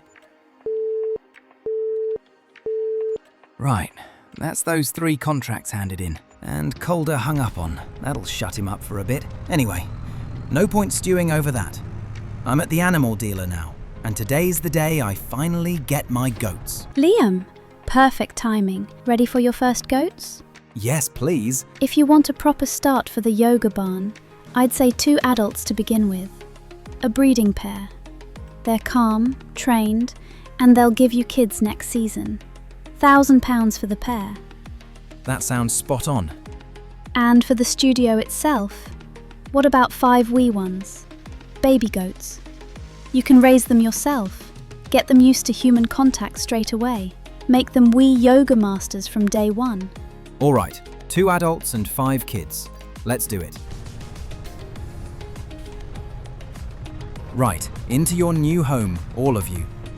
2 adults, 5 babies. Look at you lot. This barn's perfect for you. Warm, clean, plenty of straw. And once you're all settled, I'll get the milk side of things going too. Goat's milk, cheese, and when you're all trained up, you'll be stars in the studio. Right, goats are in, but they'll clear out food fast, and I've got nothing left because all the hay's gone to the cattle. 1 hay bale at Kilted Pistons, £1,500. Pricey for a single bale, but they need it. Let's go get it. That's the hay bale on. Now, before I head back, let's look at studio materials. Only place selling cement bags is the warehouse. Not too far, thank God. But they're £1,500 each, and wood beams, £4,200 a pallet. Thankfully, I only need half a pallet, 500 litres, but still expensive. £5,500 left, minus the hay bale. Yeah, no chance. That's me skint again. Right, bales offloaded, goats are fed. That's the important bit. But I can't buy any materials yet. Not until I've made more money, which means only one thing: selling this silage. Right then, let's get this trailer filled up, take it down to the animal dealer, and start shifting the lot. There we go, that's the first load. That's most of it sold already. And look at that, just under £23,000 in the bank. Not bad at all for a morning's work. Hang on, that's more per trailer load than I usually get. Ah, environmental score. 96% on field 13. That explains it. Extra 14% on top of the sale price.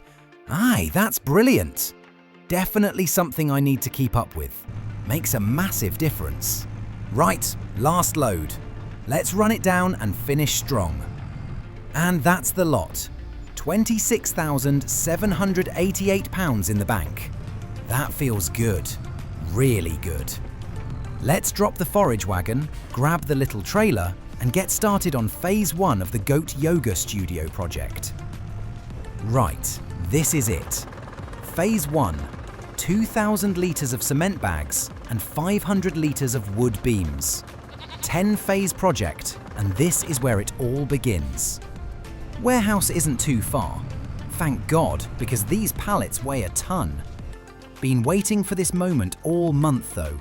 Right, here we go. Materials. Wood beams, 4,200. Cement bags, 2 pallets, £3,000. £7,200 total. Expensive day, but worth every penny. Let's get these loaded. Nice and steady, 1 pallet at a time. Don't fancy tipping the tractor forward like last time. There we go, on the trailer, and strap that down. Right, all strapped, all secure. Phase 1 materials ready to go. Let's get these offloaded into the drop-off zone for the builders. Feels like the farm's taking shape properly now. Goat barn up, goats settled, phase 1 for the yoga studio ready to go. Finally making real changes. Workshops, everything's heading in the right direction. Just under £20,000 left. Not bad at all heading into winter. Plenty to keep the place running. Winter's going to be all about cleaning up the farm, mowing the wild areas, tidying everything. Get the whole place looking sharp. November done. Big changes made. Now it's time for winter. And time to build something special here in Kinlaig.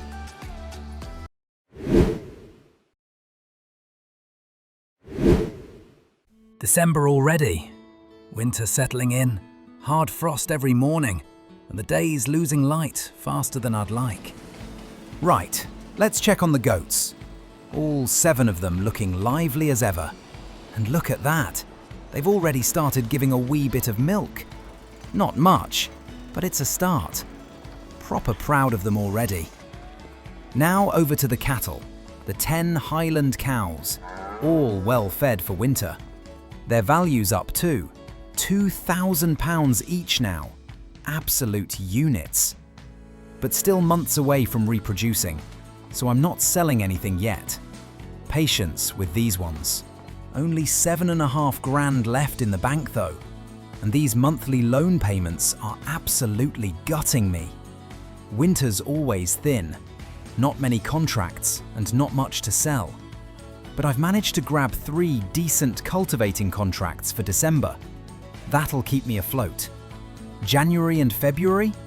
Those'll dry right up, so I've got to be smart with every penny. Right, first field of the month. Let's make a start.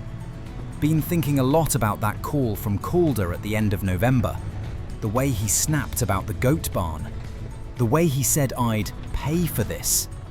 It's been sitting in the back of my mind, no matter how much I try to ignore it. And then, yesterday morning, fresh boot prints near the goat barn. Not mine. Just one pair leading up through the dirt and disappearing into the trees. Didn't see a vehicle, didn't hear anyone, but someone was here. Makes the whole place feel watched. Margaret? Everything okay? Liam, dear, I just wanted to check in. You sounded worried last time we spoke. Well, Calder called again in November. Proper tore strips off me for building the goat barn. And now I've got strangers' footprints near the place. Don't know what's going on, but it feels wrong. I'm not surprised, Liam. Ewan dealt with the same thing. Men watching the farm, walking past at odd hours. Calder was always involved, always appearing when he wasn't wanted. Did he ever threaten Ewan directly? Yes. He came by 2 days before Ewan disappeared. Said the trust wouldn't be stopped. Ewan tried to fight it, but the more he dug, the more dangerous it got. That's comforting. Liam, I found something the other day when sorting Ewan's things. A map, burned at the edges. Shows old forestry access paths around your land. Paths the trust used years ago. And a letter he never finished. He warned me, don't trust anyone from the trust. So they've been using the woods for years, sneaking around like they own the place. Exactly. And if you're seeing footprints, they're watching your progress. The barn, the goats, the construction. They don't want you settled. They want the land. Well, they're not getting it. Not a chance. Just be careful. Promise me that. Don't go poking about those paths alone. I'll be cautious. Thanks, Margaret. Honestly, means a lot. December's quiet, but I've got work to do. Studio to build, goats to look after, and a farm that needs running. So, today's job is giving this whole place a proper tidy. Just finished running the strimmer around all the edges. The barn walls, the fences, the path to the house. Looks miles better already. Now it's time to get the mower on and cut back all this overgrowth around the farmyard. This grass has been creeping in for months. Looks wild, in a bad way. A tidy yard's a safe yard, especially in winter. Once I've got this cut, I'll ted it out and row it up. Should dry quickly enough in this cold air for a bit of hay. The cows will appreciate the extra feed. Can't have them running low in February, not with how long winter drags on up here. Funny thing is, the more I tidy this place, the more I think about what Margaret said. About that forest at the back of the farm. The one Ewan used to walk through. The one he disappeared into. That's the same forest the trust keeps sneaking around in now. Boot prints in the snow. Vehicles parking in the dark. Calder snarling down the phone. It's all connected. And every time I look at those trees, I wonder if Ewan's still out there somewhere. Alive or not. Something's in there. Something the trust don't want anyone finding. Right, let's get this spread out. Nice even blanket. Let the frost crisp it up a bit. Be good hay by tomorrow morning. Right, that's the last of the overgrowth sorted. Grass around the barns, the sheds, the house, all cut back nicely. Looks miles better already. Now, before the month ends, I want to crack on with Phase 2 of the Goat Yoga Studio. Phase 2 needs 500 litres of cement bags and 2,000 litres of castle stone. Bit pricey, but it'll move the project along. Let's head to the warehouse and get it purchased. Right, here we are. 2 pallets of castle stone, £3,000, and 1 pallet of cement bags, 1,500. Expensive month, this one. 18,700 left in the bank. Sounds good, but winter can wipe you out if you're not careful. Loans, feed, materials, it all adds up. Got to be smart heading into the new year. No stupid spending, only the essentials. Next month, I'll get the flyers printed and start putting them up around Kinlaig. get folk interested in the goat yoga studio long before it opens, and hopefully drum up enough hype to make this whole thing worthwhile. Right, Phase 2 materials sorted. That's December wrapped.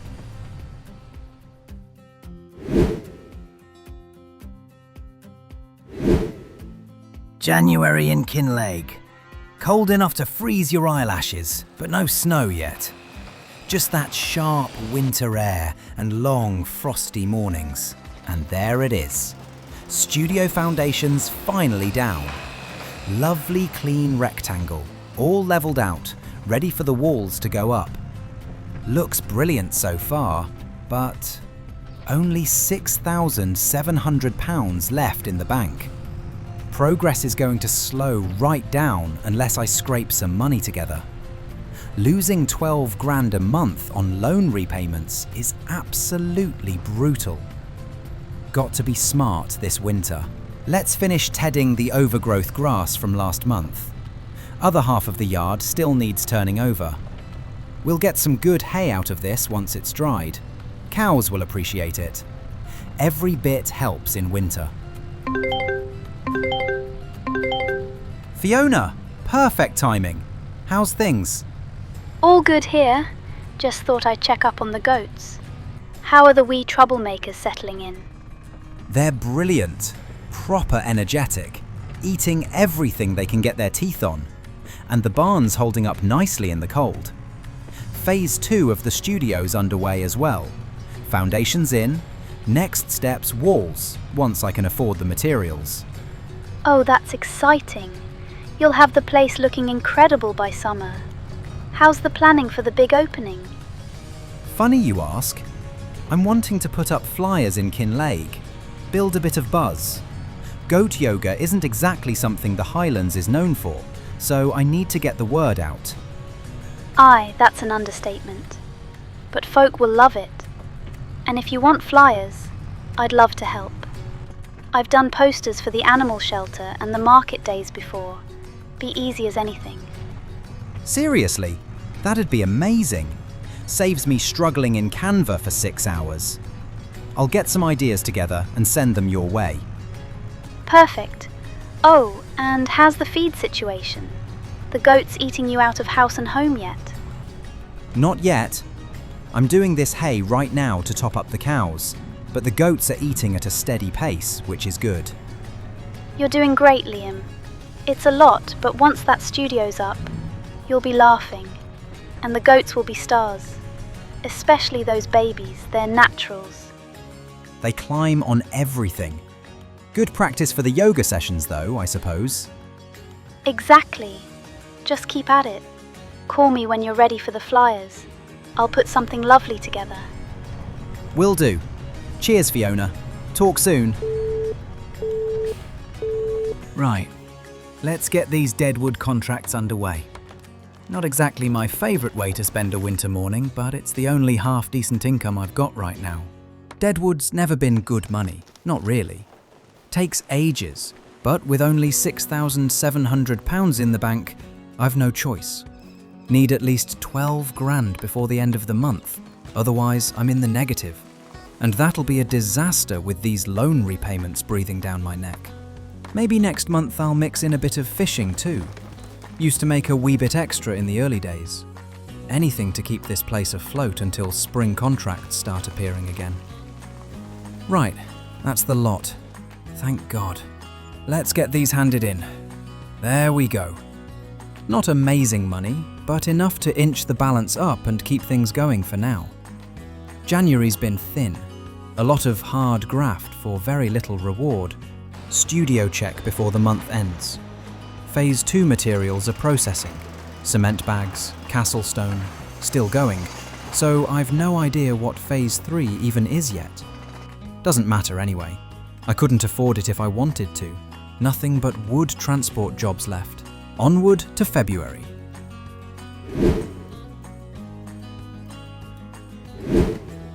February in Kinlaig. Cold, quiet, and somehow the farm's looking cleaner than ever. All that winter tidy-up work paid off. Oh, brilliant. £302. That's actually all I've got left. Not even enough for a pallet of feed. This is bad. At least the studio's progressing. Look at that. A wee brick wall up along the foundation. Next phase needs 2,000 litres of long planks and 1,250 litres of wood beams. Even with contracts, I'll be scraping pennies just to stay afloat this month. 5 jobs. Not much, but better than nothing. Right, no choice. Get the tractor, get moving, and don't stop till the money comes in. Disheartened? Absolutely. But I didn't come to the Highlands to quit. Morning, Fraser. Thought I'd check in. I've been observing the progress on my land. Your land? You must be joking. You've got no right to even step foot on it. Funny you say that. Some people in Kinlaig believe the trust still holds an interest, and interest is a powerful thing. You come near my barn again or walk on my property without permission, and I'll make sure the police hear every bit of it. I'm not scared of you, Calder. Oh, you should be. You've no idea how deep this runs. You're picking up where a very foolish man left off, and look how he ended up. What did you just say? Ewan MacLeod, stubborn, nosy. Thought he could coast by and ignore warnings, just like you. He started digging where he shouldn't have, poking around the old forestry paths, bothering the wrong people. What do you know about Ewan? Tell me. Enough. Enough to recognize the signs. Enough to warn you. Just stay out of the woods, Fraser.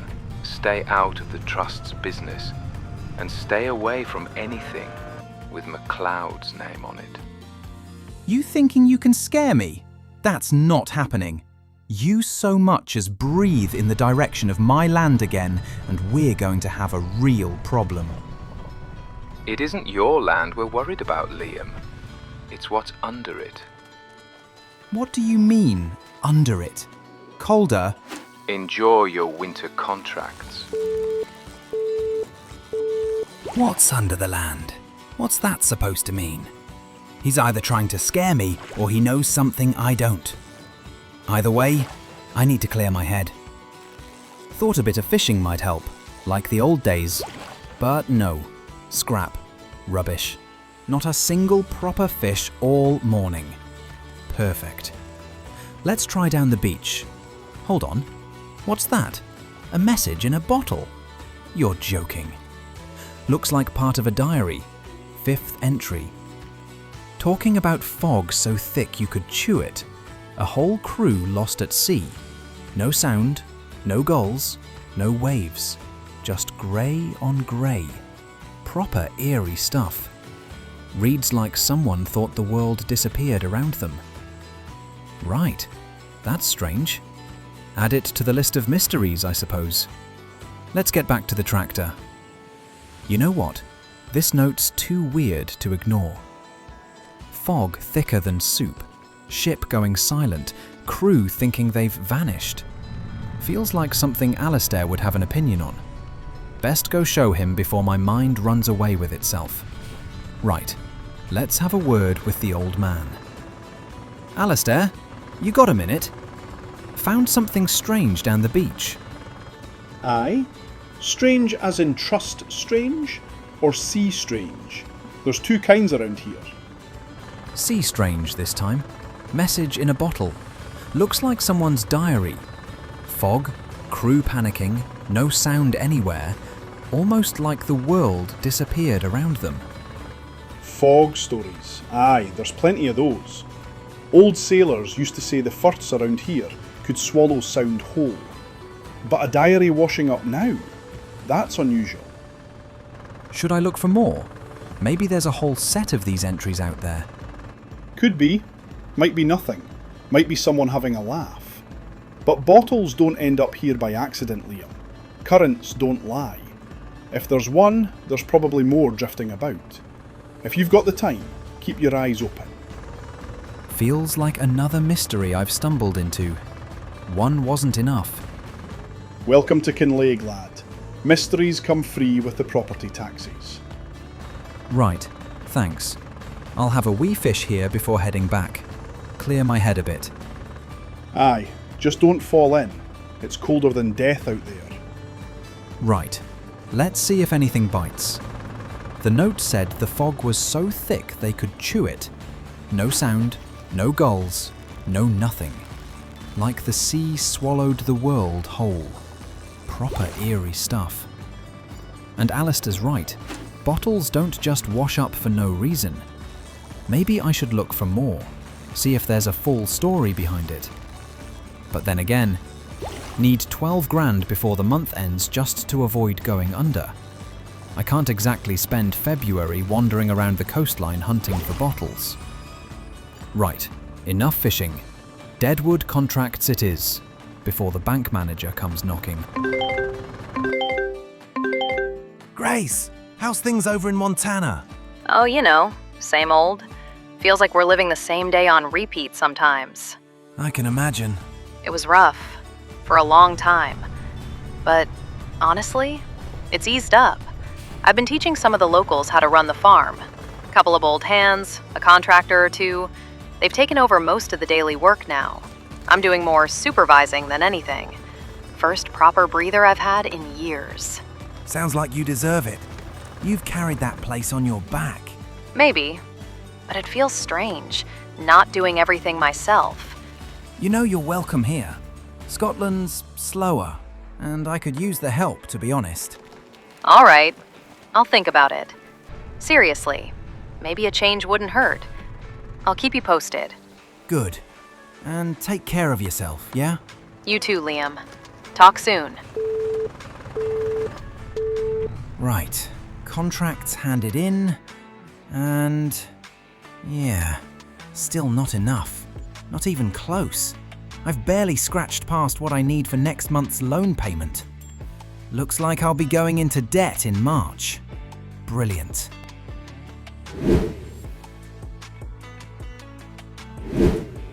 March already. And look at this.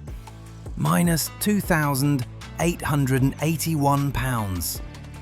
Brilliant. Absolutely brilliant. I'm officially in the negative. No money for materials, no money for the studio, and no money for the loan payments. Right. No time to sulk. Only one way out of this. Contracts. Boring. Very boring. But it's all I've got right now. So let's get on with it. Thankfully, it's the start of spring now, so better jobs are starting to show up. Bale wrapping for 3,600. I'll take that. And 5 deadwood jobs. Of course. Deadwood till I die. Fiona, how's it going? Morning, Liam.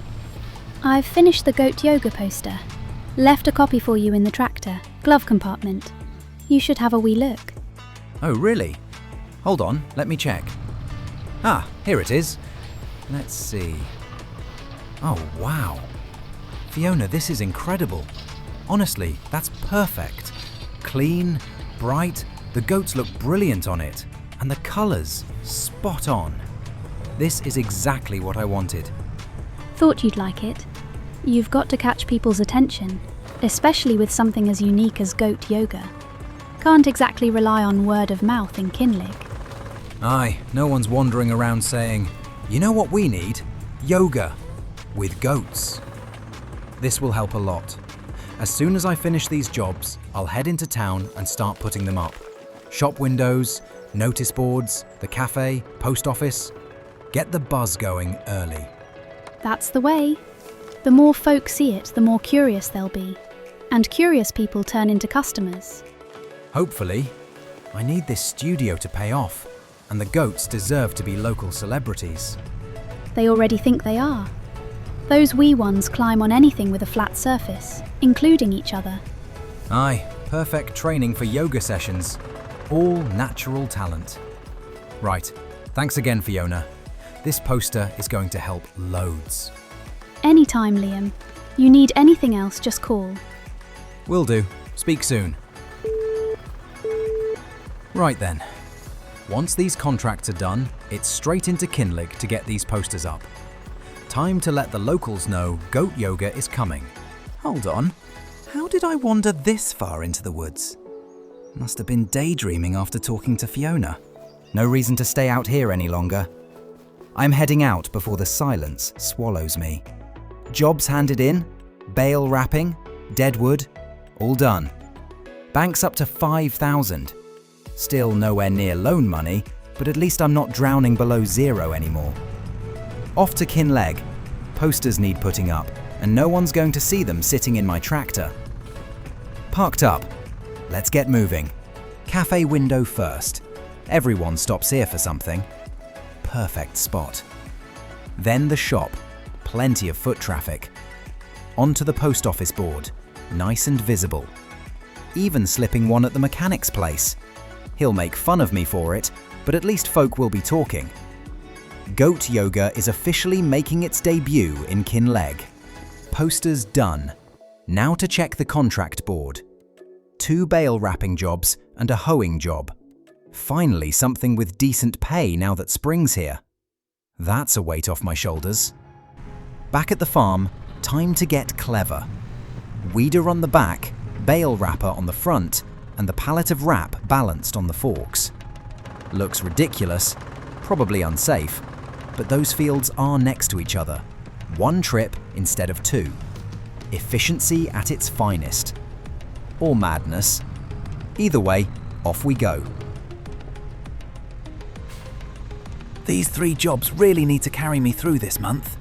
Funny how you start a farm thinking it's all tractors and sunshine, and then winter hits, and suddenly you're the most desperate man in the Highlands for a decent contract. Still, work is work, and I'll take anything at this point. These bale wrapping contracts always crack me up. Farmer leaves 1 bale, perfectly placed like it's some sort of test. At least they pay all right. Not great, but all right. And the new poster from Fiona still has me smiling. Goat yoga. Imagine telling my younger self that's where all this was heading. Back then I didn't even know what yoga was. Still don't really, but I suppose I'll learn when the goats start climbing on people. The weeding job isn't too bad today. Soil's soft, weather's calm. One of the easier spring ones. Makes me miss the days when I was just starting out, fishing to survive, doing odd jobs around the village. Didn't have £10,000 loans knocking at my door back then. Right, last job nearly done. Then I can breathe for 5 seconds before the studio drags the money out of me again. The last bale wrapping contract. Oh, brilliant. Dropped it. Straight onto the dirt. Smooth, Liam. Very smooth. Imagine if Kinlaig could see this. Goat yoga instructor by summer, pallet dropper by spring.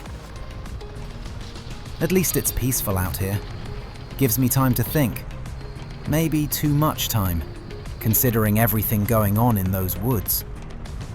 That's all 3 jobs handed in, finally. 19,000 in the bank now, which feels like a miracle compared to how this month started. Might just be enough to get the next phase of the studio moving. I'll head straight to the warehouse for the materials. Phase 3 needs 1,250 litres of wood beams and 2,000 litres of long planks. Shouldn't be too bad, I hope. Planks long first. 2 pallets. 5.5 grand. 5.5? That's more than I expected, but fine, it's doable. Now the wood beams. 2 pallets as well. £8,300. Are you kidding me? For wood? That's almost the whole month's work gone in one purchase. I cannot believe I didn't do the maths on this before I came here. Absolutely ridiculous. How did I not see this coming? Well, too late now. I've paid for it. Project needs to continue. But I've dropped from 19 grand down to just 5,000 again, instantly. 1 phase of the studio. 1. If April doesn't pay well, I'm sinking under again. Still, I've committed to it. No turning back now. Let's hope this next phase doesn't bankrupt me entirely. At least the grass in field 13 is coming up nicely. Should be ready to cut next month, and that'll bring a good chunk of money in. Proper harvest again. Once that's sold, and with these loans nearly finished, maybe I can finally breathe. March has been rough. Started negative, nearly ended negative, and I'm still balancing on a knife's edge. But it's progress, and progress is all I can ask for.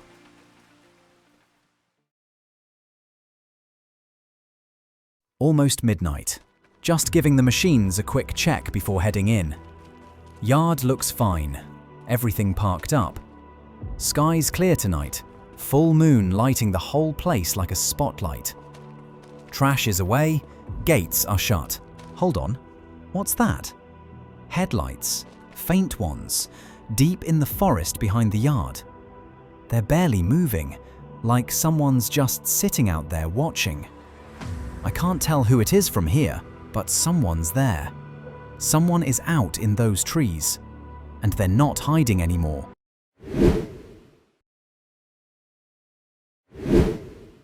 Welcome to April. It's absolutely bucketing down, but honestly, I'm just glad winter's finally over. Look at this place. And look at that bank balance. Minus 7 grand. Winter proper kicked me in the teeth this year. But spring's here now, which means it's time to turn this whole operation around. First cut of the year, ready to harvest. 15 grand every 3 months if I stay on top of it. Goats are looking brilliant today. 9 of them, healthy, fed, happy. And the cattle, they're looking incredible now. 10 of them, worth about 2.5 grand each. But they're pregnant now. New calves coming later this year. Once that happens, options open right up. Right, time to get myself out of the red. 2 simple hoeing contracts today, nothing fancy. Just enough to put me back into the green without wasting half the month doing everyone else's dirty work. Let's crack on. If everything goes right this year, I'd love to rely less on contracts and more on the farm itself. I'm grateful for the work, but I don't want to spend every month running around fixing someone else's fields. I want to build my own. This goat yoga studio, once it's done, that's going to change everything. August is the goal. If I can keep the money rolling, keep the fields cut, and keep the cattle healthy, we might actually make that deadline. Field 13 alone gives me 15,000 every 3 months. 3 cuts a year if the weather cooperates. That's 45,000 just from grass. Add the goats, the cattle, the studio once it opens. A proper, self-sustaining Highland farm. That's the last strip done. I'll park the weeder, grab the mower, and get started on my own field. Time to make some real money. Morning, Liam. Thought I'd catch you before you got buried in contracts again. You've called at the perfect time, actually. I'm mowing my own field for once. What's happening? Well, your goat yoga posters, the ones you stuck up at the shop and the petrol station. People have definitely started talking. And by talking, I mean every old lady in Kinlaig has an opinion. Oh no. All bad? Surprisingly, mostly good. A few are confused, obviously. Highland folk aren't used to goats doing downward dog. But plenty are curious. I even had someone asking if they could book a spot already. You're joking. The studio isn't even halfway built. Aye, but that's the thing. People love following a journey. Which brings me to my point. You need an online presence. Online presence? Fiona, I barely know how to take a picture without my thumb in it. Then it's time you learned. Everyone's glued to their phones these days. If the townsfolk are already talking, imagine what happens when you start posting updates, progress shots, goats doing funny things, your studio coming together. Instagram, TikTok, whatever. Pick one and start. I don't know the first thing about all that. I just farm. And occasionally fall off tractors. It's not hard. I'll help you if you want. Honestly, Liam, this could make a huge difference. The more eyes you get on the project, the more bookings you'll get when the place opens. And let's be real, more bookings means more money. Money would be nice, especially after the winter I just survived. Exactly. And if you really want to make it exciting, track your followers. The higher your follower count goes, the more demand you'll have. Tie the two together. People love seeing growth. Fields, farms, follower numbers. It's all the same to them. That's actually a great idea. Do a little overlay. Show the account growing as I post updates. Makes me look like I know what I'm doing. You've got goats, a half-built studio, and a village full of nosy neighbours. You'll have content for years. And what about you? Heard anything else lately? Anyone sniffing around that old abandoned farm business again? Well, let's just say there've been whispers. Nothing concrete, nothing worth worrying about yet, but folk are definitely watching what you're doing over there. Watching in a good way, or the other kind? I'd say both, but don't stress yourself. Focus on building the studio and getting this online stuff sorted.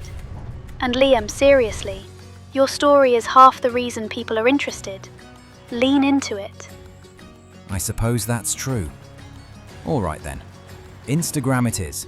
I'll set up a page tonight. If I get stuck, I'm phoning you back straight away. Oh, I know you will. Good luck with the work, superstar. Cheers, Fiona. Talk soon.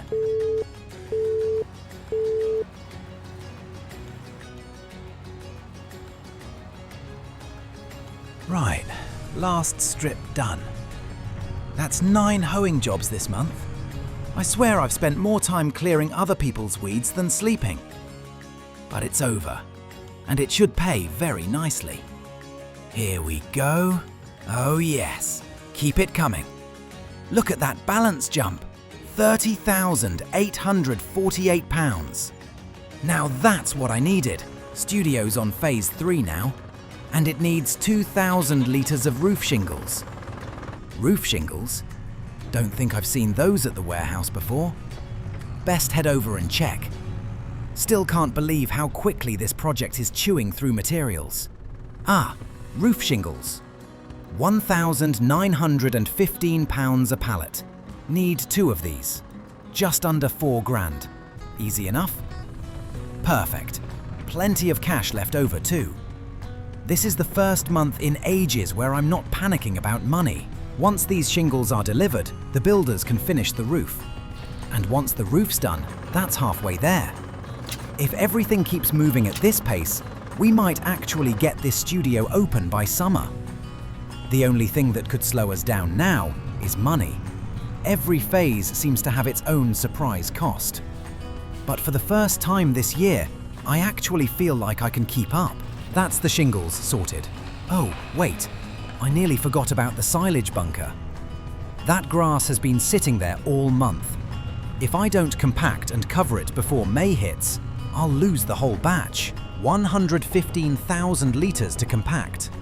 Brilliant. Working into the night again. Story of my life. Come on, nearly there. And covered. Done just in time.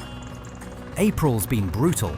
27 grand in the bank after expenses. Bunkers sealed.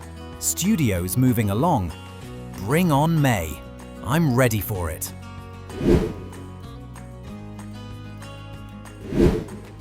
Ah, May. Finally some sunshine. Bit warmer too, which makes a nice change after April soaking me every day. Studio's still on phase 3, shingles processing away. Slow but steady. Grass is coming back in nicely. Needs fertilizer, and a good bit of lime spread to balance the soil. Cattle are looking brilliant again. All 10 pregnant now. That's massive. Herd's going to double before long. Proper Highland powerhouses. Right, time to get these nitrogen levels back up. Let's get this spreader hitched. Nice thing is, I've got everything I need in the shed. Plenty of fertilizer, plenty of lime. Should be enough for the next couple of cuts, no problem. After this, I'll get the lime on, and then knock out a few contracts while the weather holds. Liam, lad, hope I'm not catching you at a bad time. Just out fertilizing. You alright? Last time we talked, you nearly bit my head off. Aye, and that's why I'm calling. I owe you an apology. I shouldn't have snapped at you about that photo. Or the castle. It wasn't fair. Thanks, Walter. I appreciate that. What's going on? Truth is, things have been happening these past months. Calder's been on my case, wants part of my land, says it's for preservation and trust expansion, but that man's never cared about preservation in his life. Sounds about right. He also mentioned your place, said there's something under your farm that he needs to secure for the trust, told me he'd get it one way or another. That's when I started thinking back to Ewan and the things he was poking around with. Go on. Ewan spent months in that shed of his, the one where you found the key. Never let anyone near it, said he was onto something big. And I swear he kept maps or drawings tucked under those back benches. I didn't see them up close, but he guarded them like treasure. You think whatever Calder's after, Ewan found? Aye, or at least clues. He was certain there was something beneath your land, natural, valuable, old, something Calder shouldn't get his hands on. Listen, I shouldn't be saying all this, but I don't want Calder bullying you the way he's trying with me. You check that shed properly, behind the benches, back wall, even the floor. Ewan hid things in strange spots. I'll have a look at the end of the month, once I'm through these contracts. If I find anything, I'll let you know. Good lad. And Liam, be careful. Calder's not playing farmer, he's playing king. Cheers, Walter. I'll keep you updated. Right then, good luck. Phone calls like that don't usually come in the middle of a workday. Calder after my land, Ewan hiding drawings under benches, and now Walter changing sides. Something's definitely off here. I'll check that shed tonight once I'm done, no question about it. Can't lie, these contracts are wearing me down, but the money's nothing to complain about. And after that call, I think I'll need every pound I can get. Alright, that's the last of them. Time to turn these in. 8 contracts today. £54,418. That's more like it. Right, with that done, end of the workday, and look at that. Phase 4 already. Processing wood beams now. Project's flying along. Alright, Walter. Let's see what Ewan hid in here. Nothing here. Nothing behind... Wait, what's that? Some kind of old schematic? Maps? Looks like layers of rock. Water lines? Pressure notes?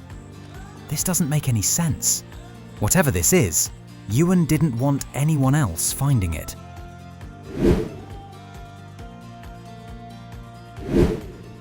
Welcome to June. Bright skies over Kinlaig. The farm looking better than ever, and plenty of work ahead. Studio's on phase 5 now, which is great, but it needs over 700 litres of wooden beams, and I've only got about 25 litres left in the stack. So before anything else this month, I'd better go get another pallet and keep the builders moving. Can't let this project stall. Right, beams first. If I can keep the supplies flowing this month, the builders should make solid progress. Let's get over to the warehouse. 1 pallet of wood beams. £4,200. Expensive, but necessary. Halfway through the phases now. 5 down, 5 to go. Might get it finished by August if everything lines up, though honestly, probably looking more like September. Either way, it's happening. Let's get this loaded. There we go. Strap it down tight. Can't lose this on the road. That'd be the most expensive pothole in Scotland. Nice, easy run home. Good to tick the materials off first thing.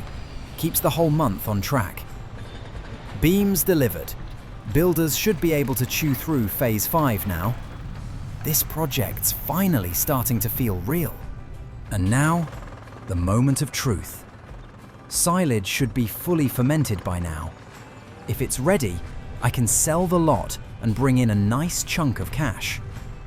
40,000 in the bank at the moment. Decent, but nowhere near enough for a second tractor or another field. Loans are nearly paid off though, which means more options opening up. One good silage sale could push things forward nicely. Morning, Margaret. Everything all right? Yes, well, I just wanted to check in. You've had a busy few months, and I didn't want you thinking I'd forgotten about you. I appreciate that. I've been meaning to call you myself, actually. Something's come up.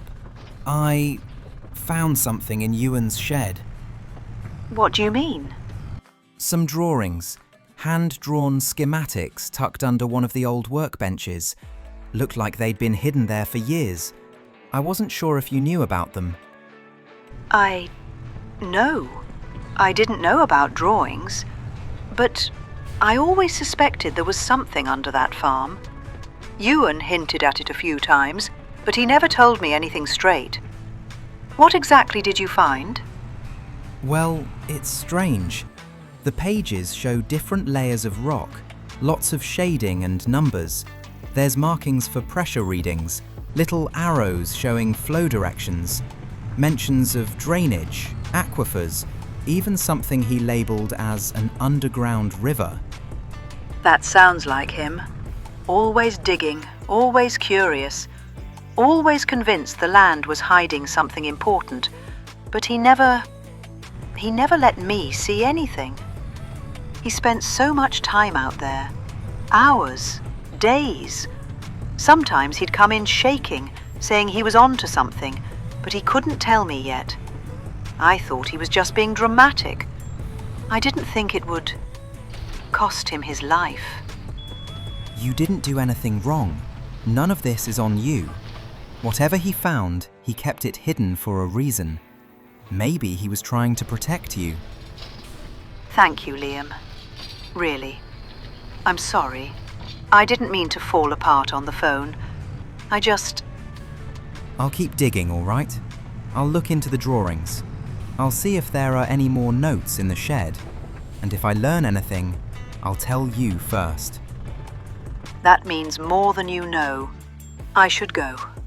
I need a moment. Of course. Take all the time you need. Call me any time, Margaret. I will. And Liam, thank you.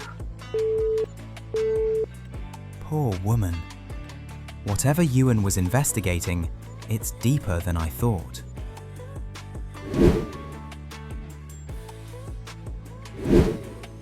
Another month, another mad dash to keep this project moving. Studio's on Phase 6, but the builders are stuck again. Needs 251 litres of wood beams, and I've basically got none left. So, warehouse run it is.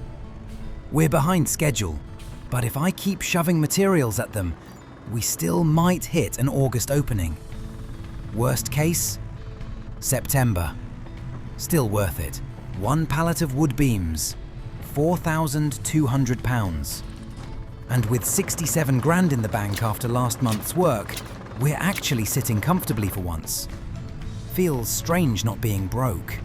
Loan's nearly paid off now too. Couple more months and I'll finally be free of that weight. Field's ready for harvest again. Another full cut this month. All going into the silage bunker. No hay this time. Goats and cows are sorted right through to late autumn, so this whole batch is straight cash. Silage season's becoming my favourite season. Oh, and last night, I finally did it.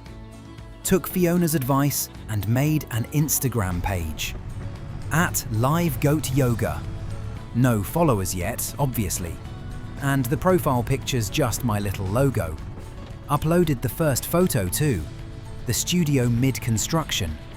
Not sure what I'm supposed to be doing with it yet, but it's up. So that's a start. Hey Fiona, just letting you know I made the Instagram page.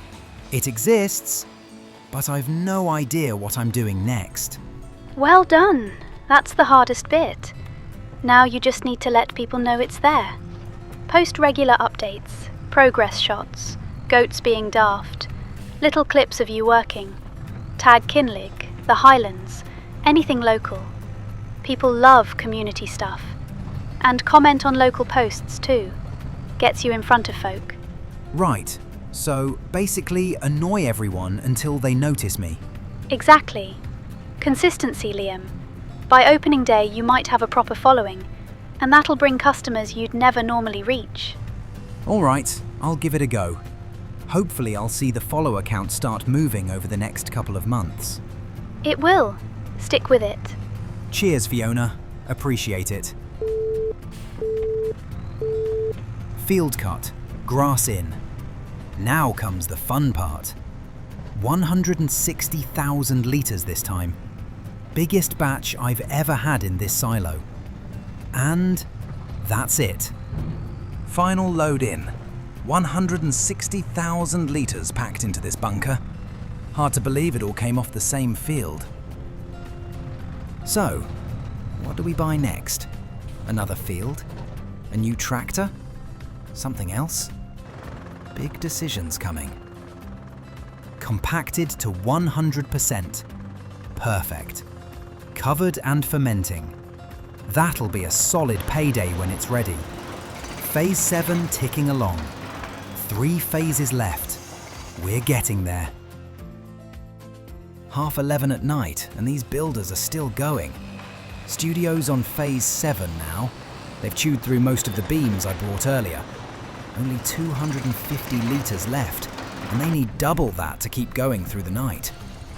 If I want this project anywhere near done by August, I'll need to get more supplies right now. Not how I imagined ending July, but here we are. Hold on, that pickup behind me. It's been there since I left the farm. 5 minutes at least. Full beams on me the whole way. Who's driving that?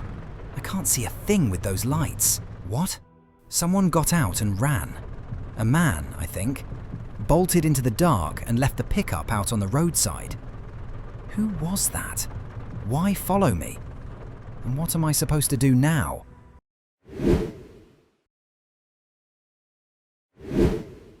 August in Kinlaig. New month, new jobs, and hopefully a bit of progress around the farm. Goat Yoga Studio's nearly there. Looks like phase 9 out of 10 is about wrapped up.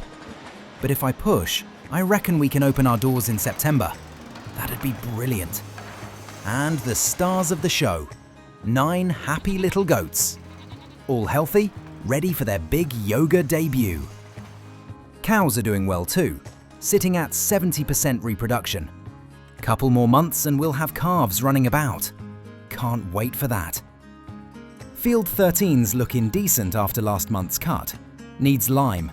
Definitely needs some more fertilizer before the next one. Silage is at 80%.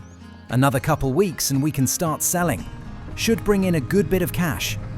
Bank balance is sitting at £56,000. Right, jobs for this month. Let's see. We've got 1 mowing contract. I'll knock that out first. And 4 cultivating contracts after that. Should keep me busy. Let's get these accepted and get to work. You know, I still can't stop thinking about what happened at the end of last month. That whole run-in at the warehouse. It was proper strange. I pulled up, and when I turned back, that pickup behind me just stopped dead. Next thing I know, the driver panics, jumps out, hood up, and bolts off into the dark. Didn't even try to hide it, just ran. I didn't get a look at his face, not even for a second. Just a silhouette legging it down the road. Left the pickup right in the middle of the lane like some kind of warning. Reported it to the police, of course. They towed it off later that night, but no idea who it belonged to or why they were tailing me. And that's the bit that gets me. I've never seen that pickup around Kinlaig before. And what if it's the same one I saw in the woods months back? The one with the lights pointed straight at my place. I never found them either. 1 second they were there, next second, gone. It's all a bit of a mystery. Too many odd things happening close together. The envelope, the old land documents, Ewan's name popping back up, and now someone's following me around at night. Doesn't feel like coincidence. But no point spiraling. Work to do, crops to cultivate. If someone's watching, well, let 'em. I've got nothing to hide. Still, I'll be keeping my eyes open this month. Something's going on in these Highlands, and I'm not walking into it blind. Hey Fiona, just thought I'd give you a quick update. Goat Yoga Studio's almost done. Last beam or two and we'll be ready to open next month. Oh, that's amazing, Liam. It's come together so quickly. Have you shared the progress online yet? Ah, social media. I keep forgetting. Let me check. Hold on. Well, I'll be. Picked up a couple hundred new followers somehow. I only posted one picture last week. See? People love this stuff. Post more. And have you thought about hiring a yoga instructor? Honestly? No.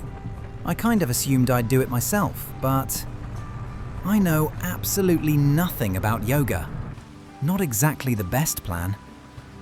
Yeah, maybe don't embarrass yourself. Listen, I know someone. Julio. Spanish guy, a little flamboyant, super friendly, absolutely brilliant at yoga. Locals adore him. Julio? Sounds perfect, actually. I'll text you his number. Give him a call. He'd be great for your classes and he'll bring people with him. Brilliant. Thanks, Fiona. Appreciate it. You're welcome. Good luck with the studio. Right, that was a good call. Social media, instructors, all the things I forget about. And since the silage is finally fermented, I'll sell the lot and top up the bank. Then I'll ring this Julio and see if he wants to be part of the whole goat yoga experience. Could be fun. Hello, is this Julio? Si, this is Julio. Who is calling? I hope it is someone bringing me good news. Name's Liam Fraser. I run the little farm outside Kinlaig. Fiona passed me your number. Ah, Fiona. She is an angel.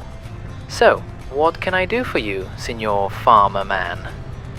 Well, I'm opening a goat yoga studio next month. Proper place, built just for classes. I was wondering if you'd be interested in teaching once a week. Goat yoga? With real goats? This is fabulous. This is the most Scottish-Spanish thing I've ever heard. I love it already. I'll pay per class. Nothing crazy at first, just to get things rolling. Per class is perfect.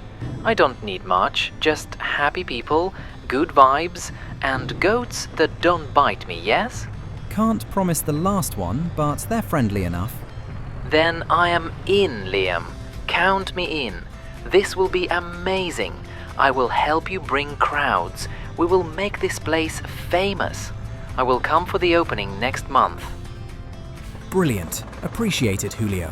Looking forward to working with you. He sounds fun.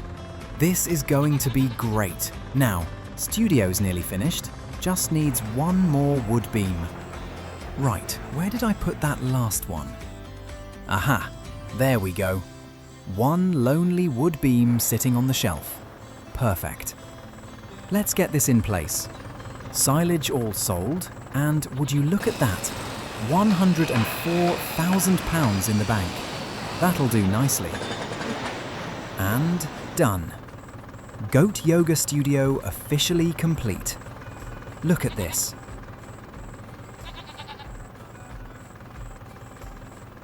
Open, bright, loads of room. Double doors on both sides. Good airflow, easy access. This is brilliant. Upstairs too. Perfect for a wee staff area. Bit of admin, keep the money safe. Can't believe it's finally done. September's going to be a big month. Goat yoga properly begins.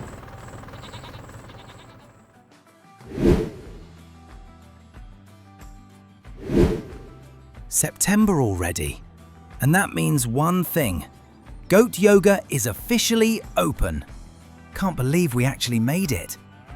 Look at that. First class absolutely buzzing. Julio's in his element. Customers loving it. Goats doing their thing. Brilliant turnout. Place looks amazing now. Put up those new fences at the start of the month. Couple benches, signs, proper little car park for everyone coming in. It's all come together nicely. Julio's right in the middle of it. Look at him go. Full class, music playing, people smiling. This might actually become something big. And here are the real celebrities. 11 goats now, with 2 wee babies born just in time for the opening. Couldn't ask for better timing. Proper little money makers, these ones. 1 loan payment left. Finally. That's massive. Feels like things are finally turning around. Right, where to invest next? Field 14's tempting, 150 grand, but lot 72 next to the farm would be huge for buildings and productions. Field 16's 208,000. Field 12's even bigger, but well out of my price range. Field 10 for 130, or Field 9 for 100. Field 9's cheap, but soil quality's not great. Still, it might do. And I've no idea what I'd plant yet. Need to think about that. Right, gear upgrade time. Got the money for it, finally. I'll sell this tractor, get rid of the sprayer, maybe upgrade the mower if I can stretch it. Let's have a look at Field 9 properly. Onions, and ready to harvest this month. Last month to get 'em too. Belongs to Katie though. I'll need to have a word with her if I want to buy it. Could make a tidy bit harvesting all this. Right, sprayer's going. Tank's worth 1,200. Arms another 2,400. Not much, but once the tractor's gone, I can't use any of it anyway. Next stop, the bank. Time to get a big loan sorted and really expand this place. Good afternoon, Mr. Fraser. What can we help with today? I'd like to take out a loan, £300,000. That's well within your limit. At the moment, the maximum we can offer you is $700,000, so you're well below that. Over 3 years, interest would be at 4.2%, with monthly repayments of £9,000. That sounds perfect. Let's proceed. Very good. I'll process that now. The funds will be in your account shortly. Brilliant. Back from the bank and officially 400 grand in the account. Time to get this old windrow hooked up and sold. Massive upgrades incoming. Here we are. Kilted pistons. One last look at the old Fendt GTA Turbo. She served me well. Sad to see her go, but the farm's growing. Time for something bigger. Right, pallet forks first, front loader arms, 2,700, gone. The tractor itself, 17,500. And the small windrow, 6,200. And this is what I'm here for. John Deere 7810, 175 horsepower, front loader compatible, and I might as well go all in. Isaria Pro compact device, detects nitrogen levels properly. That'll make precision farming a breeze. 85,000 total bought. And since I sold the old windrow, Samas Z2, 8.4 meter width, 20,000 quid. Need a new quicker front loader for this tractor as well. Done. Oh, brilliant. This loader uses the same pallet forks I just sold. Should have checked that. And after all that, 316 grand left in the bank. Not bad at all. Look at this. New John Deere. Brand new windrow beside it. Fresh front loader. Everything shiny. Everything spotless. Proper upgrade day. Can't wait to get this thing running. Loads more buttons than the Fendt, but I'll get used to it. This is going to make life so much easier. Right, goat yoga still heaving. Julio's an absolute machine. Drop the windrow back at the farm. And now, time to have a chat with Katie about Field 9. Onions ready to harvest. Perfect moment to buy it from her if she'll let me. All right, Katie, got a minute? Hey Liam, what's up? I wanted to ask about Field 9. Thinking about buying it off you. Onions are ready this month, and I could make good use of the land. Field 9? Honestly, I barely touch it anymore. If you didn't harvest those onions, I'd just leave them. Don't even have the tools for them. I figured as much. Thought it could be a good wee expansion for me. Just be aware, onion equipment is expensive, and the profit margins aren't amazing. That's why I stopped bothering. Ah well, bit of experience never hurts. And it's only 100 grand, so I reckon it's worth giving it a go. Worst case, I learn something. 100,000 and it's yours, no bother. I'll transfer ownership over as soon as you confirm. Consider it confirmed. Let's do it. Perfect. I'll get the paperwork sorted now. Good luck with those onions. Cheers, Katie. Appreciate it. Right then, field's bought, time to grab the gear.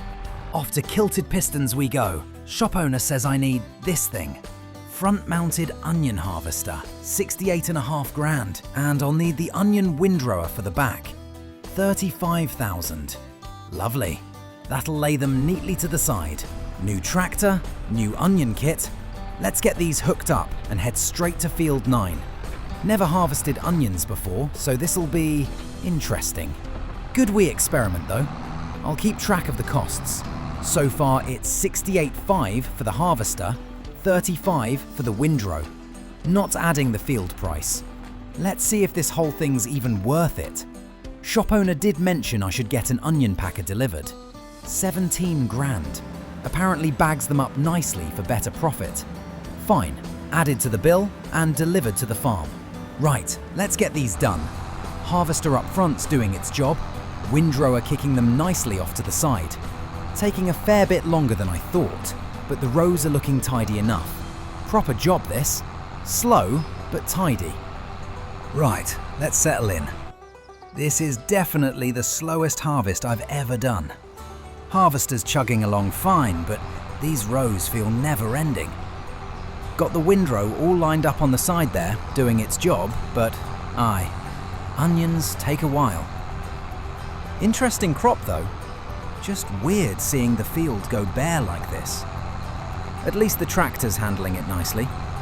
New John Deere's got plenty of power for everything I'm throwing at it. Shame it's wasted on this onion nonsense though. At least the rows are clean. Trailer's half full already. Maybe it'll all add up. Hard to tell. But aye, nearly there now. And that's it. Field's cleared. Let's get these back to the farm. Harvester and windrow dropped off back at the yard. Not sure I'll be using them again anytime soon, but at least they're here. And here's the onion packer, tucked behind the grain haul. 100 onions in, 80 packed onions out. 480 cycles a month, costing 240 quid a month to run. Could make a decent profit. Maybe. 17 grand for this thing though. The expenses keep stacking. Right, let's get the small trailer on. Need to upgrade it before we haul anything. Back to the shop we go. 8-metre extension on the trailer, £3,000. Done. That'll handle a lot more onions. Right, trailer's got its 8-metre extension now. Looks a bit Frankenstein, but it'll do the job. Should hold plenty of onions. Just need to park it up here on the edge of the field. Right there in the grass. Spot on, ready for loading. Next step, onion harvester. Buying an onion harvester outright. £190,000. Absolutely not. Leasing alone is 10 grand. Katie wasn't kidding. Onions are a money pit. But let's give it a go. Right, leased machine acquired. 10 grand just like that. Better hope these onions pay for at least something. Giles! Good to hear from you, mate. Liam, lad. Heard you've been up to something daft. Aye, just bought a new field. Harvesting onions for the first time. You're wasting your time, boy. Onions don't make money unless you're planting 20 fields of them. I'm starting to notice. I've already spent more on equipment than I'll probably make back. Grass, lad. Grass. You've got silage bringing you in how much? Like 45 grand a year? And that's just one field. Plus the cattle and goats. They feel more profitable than this onion nonsense and half the work. See? Stick to what works. Silage, animals, and whatever that goat yoga madness is. It's going well, actually. Studio's packed. Julio's a legend. Well, good on him.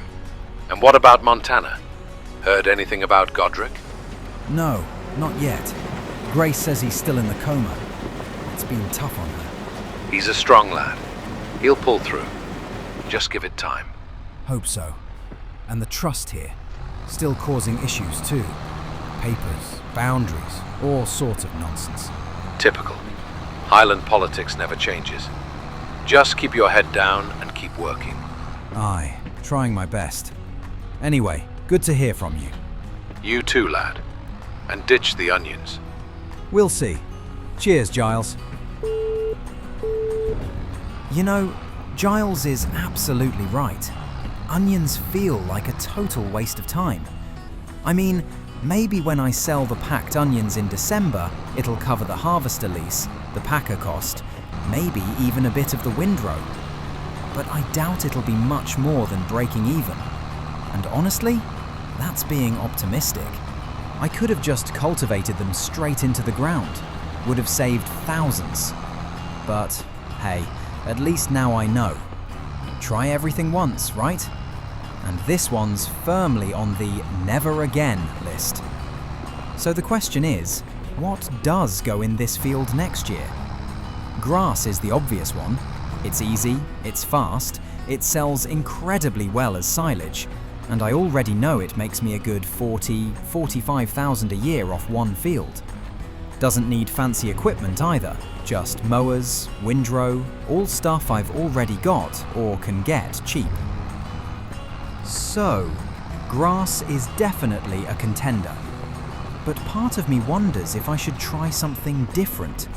Something that doesn't need a combine harvester, because I absolutely cannot afford one of those right now.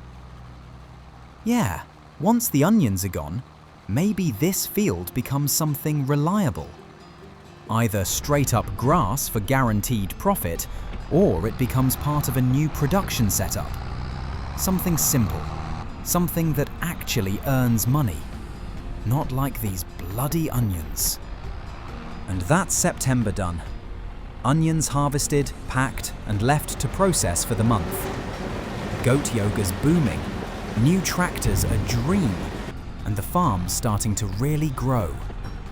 October's going to be a big one. Need to make some decisions.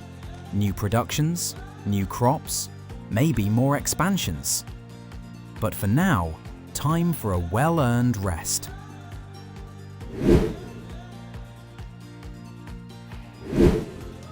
October in Kinlaig. Big month ahead. Julio's already got a class going. Look at him.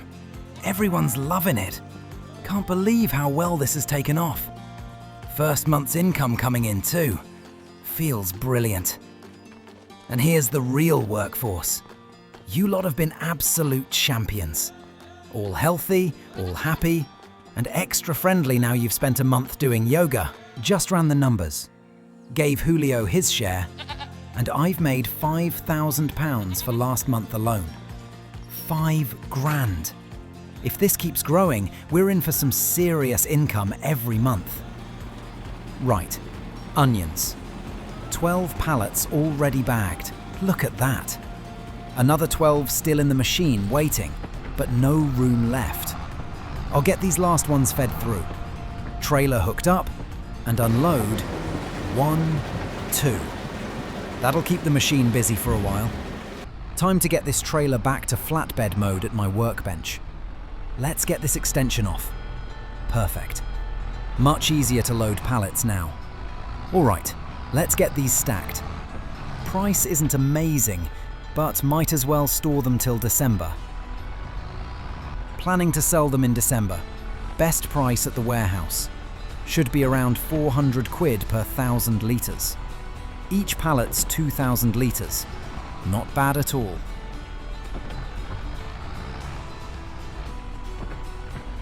Good tidy stack. Strap those down nice and tight. I'll park this under cover beside the grain hall. Keep them dry until selling time. Quick look at the prices. Yep, warehouse pays around 400 per 1,000 from November into December. Perfect.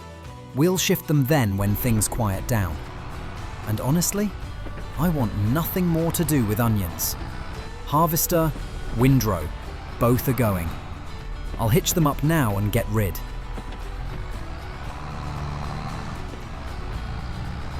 Back at Kilted Pistons. Got 76,000 in the bank. Let's see what I get back for these. Lost a bit on each, but worth it. Harvester sold for 60,000. Windrow for 31. Now this is a proper investment.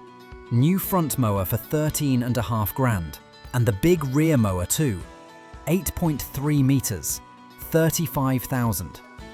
Together that'll triple my mowing speed. These'll make silage production so much faster.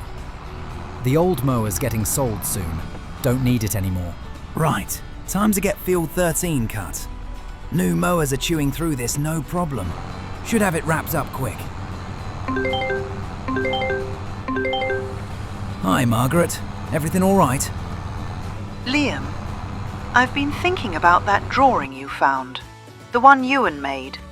The layers, the pressure numbers. He was obsessed with that thing. And now I'm starting to think he had good reason. I've been wondering the same. And today, another letter arrived. Just like the ones he used to get. But this time it wasn't about him. Liam, it mentioned you. What did it say? It said, "Tell him to stop prying. He's set on the same path." No return address. Same handwriting. I don't know who's sending these, but they know what you're looking into, Liam. Brilliant. Exactly what I needed. There's more. At the post office, I overheard a man asking the clerk if the boy up at Kinlaig had received his message yet. Liam, no one called you that except Ewan. Now someone else is using the same words. So they're watching, or at least keeping tabs. I'm frightened, Liam. I thought giving you Ewan's things might help find answers, but now I feel like I've put you in the same danger he was in. Margaret, you didn't put me in anything. Whoever these people are, they were already sniffing around before I ever saw that drawing. Remember the pickup in the woods? The one that followed me? This isn't on you. He told me once that something under the ground wasn't right. That someone, some group, was pushing him to hand over information. And then he vanished. Now they're sending you messages. I'll be careful, I promise. Please do. I can't bear the thought of something happening to you too. So, whoever these people are, they know I've seen Ewan's drawings, and they don't like it. Uncle Alistair, good time to ring. Aye, lad. I've been digging like you asked, and I've found something you'll want to hear. I'm listening. That pickup that followed you last month, the one the police hauled away, belonged to Robert Kincaid, a trustee of the Highland Land Trust. Kincaid? So he was following me? Either that, or someone stole his truck and he's pretending nothing happened. But he never reported it missing, never said a word. That's suspicious either way. Great. So either he's after me, or he's hiding something. Aye. Now, about those drawings you found under the shed workbench, the strata layers, water references, pressure readings. Yeah, no idea what any of it means. Liam, that looks like an early geological survey. And those numbers? They're not random. They're pressure readings. Ewan may have been tracking a pressurised water chamber, possibly an aquifer. So there really could be something under the farm? Aye. And if it's pure or mineral rich or connected to a deep underground river, it could be very, very valuable. The kind of thing greedy men fight over. And the trust? Put it this way, if Kincaid or any of the trustees think there's profit under that land, they'll stop at nothing. Ewan knew something, and you've now got his only copy. Keep your head down, lad, and don't mention those drawings to anyone. I'll do some proper digging and call you as soon as I know more. Bloody hell. Water sources, missing farmers, trustees stalking me. This is getting messy fast. That's the end of October, and things are heating up.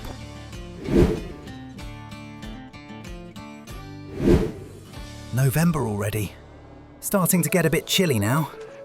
But everything's looking brilliant. Got 118 grand in the bank, and look at this. Brand new calves. 10 mama cows, 10 babies. Unreal. I got these girls when they were the babies. Now they've had their own. Mad how fast it all goes. Adults worth 3,125 each, babies at about 178. I'll keep all the adults for another cycle. Let them have a few more calves before we think beef. Plenty of time. Goat yoga's still booming. Classes every week. Julio's in his absolute element. This place is becoming a bit of a thing. Up here's coming together nicely too. Proper little office. Ran the numbers last night. Paid Julio his share and a bonus, and I still made 6 grand clear profit. 6,000! And goat's milk is starting to collect up now. Nearly 1.5 pallets here. Think I'll sell it in January. Dairy pays about 3 grand per pallet, and the onions, still sitting at about 400 per 1,000 litres. Right, time to think about proper passive income, and this wee spot beside the silage pit is perfect. 1 tarp greenhouse, 36 grand. And another one. Biggest size they had at the DIY store. They fit perfectly here. Tidy, not taking up too much space. Really happy with these. Both greenhouses will grow lettuce only. Easy crop, steady profit, only thing left is water. Water pump installed, 5,000. That'll keep them topped up all year round without me lifting a finger. With these two running, goats still earning, cattle growing, and milk selling in January, we're finally building some real passive income. Right. Soils need a full resample. Now time to head to the shop to lease the Isaria Scout. 800 quid for the day. Let's grab it and sort Field 9 first. Field 9. Onions hammered the nutrients here. First core going in now. Lovely. This'll show nitrogen, pH, phosphates, everything. Perfect for getting the council rating bonuses. Right, off to Field 13. And here we go. 13 was always better, but still needs a tune-up.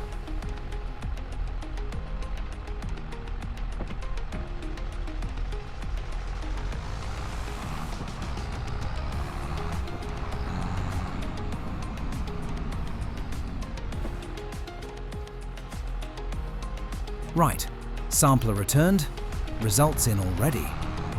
Farm environmental score 61, Field 9 46. brutal. 13, 69. Not terrible, mostly needs nitrogen. Good thing I've got precision fertilizer thing now. Let's get this field sorted. Grace? Hey, good to hear from you. Hi, Liam. Yeah, I just wanted to call because there's been an update about Godric. An update? Tell me it's good news. It is. Well, better than before. His eyes are reacting to light again, and he moved his fingers when the doctor checked his hand reflexes. Not just reflex, they think it was voluntary. That's incredible, Grace. That's a real sign. He's fighting. I know. I cried for like an hour after. It's not waking up, but it's the first real improvement in months. I feel like there's hope again. I'm so glad you called. You deserve some peace. I've taken some time off, let others handle the Montana farm. I'm finally breathing again. But I still don't know about coming to Scotland. You've got this whole new life now, new routines, new people. I'm not sure where I belong anymore. You'd always belong, Grace. Anything I can do to help you decide? No, not yet. Just time. I need a little more time. But I promise I'll keep you updated. All right. And tell Godric I said he better wake up eventually. We've a dram to share. I will. Take care, Liam. Right. Grace needed that. Godric showing signs. That's the best news I've had in months. So, what do I actually know? First, Ewan was looking into an underground water source. The drawing under the shed proves that. Sandstone, shale, granite layers, pressure numbers, and that big word, aquifer. Didn't mean anything to me at first, but Uncle Alistair says it's the kind of thing greedy people would kill for. And then, the letters, the threats, the bit with my name on it. Then that man at the post office asking about the boy up at Kinlaig. Who the hell even talks like that, other than Ewan? And then there's the bloody pickup, the one that followed me in the dark, then left in the middle of the road. The same one I saw in the woods watching the farm. Police towed it, and it turns out it belonged to Robert Kincaid, one of the trustees. So either he was following me himself, or someone stole his pickup and he kept silent because he doesn't want to explain why his car was involved. And no matter which way you cut it, that's shady as hell. Trustees acting weird, letters coming back after years, Ewan disappearing after talking about pressure. Now I'm getting the same warnings. All right, cows need hay, so I'll mow up the yard grass too. But it's too wet to turn. Going to have to leave the tedding and drying for next month. It's just, all of this is centered right here. My land. Ewan's old land. Whatever's under us. And Margaret, poor woman, losing Ewan, now worrying she's dragged me into danger. But she was right. Whoever sent those letters knows exactly what I've been digging into. And Uncle Alistair's digging too. If he finds even one official survey or old record about a water source under Kinlaig, that's it. It explains the pressure, the secrecy, the trust's weird behaviour, and why someone would follow me in a pickup through the night. November's been a lot. Calves arriving, goat yoga booming, greenhouses up and running, the farm's growing faster than ever. But the other side of all this, it's getting darker too. Too many clues lining up. Too many people acting strange. December's coming, and something tells me things are about to get a whole lot more serious.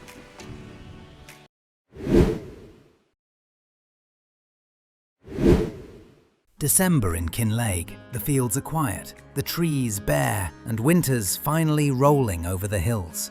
Goat yoga has honestly taken off far better than I expected. And the goats, They're rock stars now. And look at this lot. 10 calves, 10 mums, all happy, healthy, and louder than ever. Short days, long nights, and plenty to get sorted before the weather really turns. Let's crack into it. First up, these poor cows are completely out of hay. So I'd better get all this grass tedded while it's dry. Should be enough to keep everyone fed through winter. And while I'm cracking on, massive shout out to our next gen legends.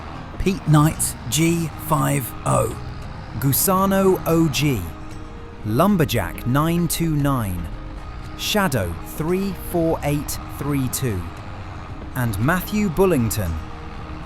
Honestly, thank you all so much for the support. It means a lot out here on these lonely Highland days. Right, let's get this hay sorted. 10 extra mouths to feed this year, and they don't exactly wait patiently. Hard to believe how much has changed this year, but here we are. Another cold season beginning on the farm.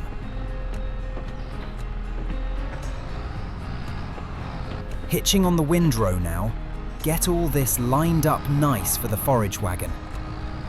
You know, as the year's gone on, this whole mess with the trust has been sitting heavier on my mind.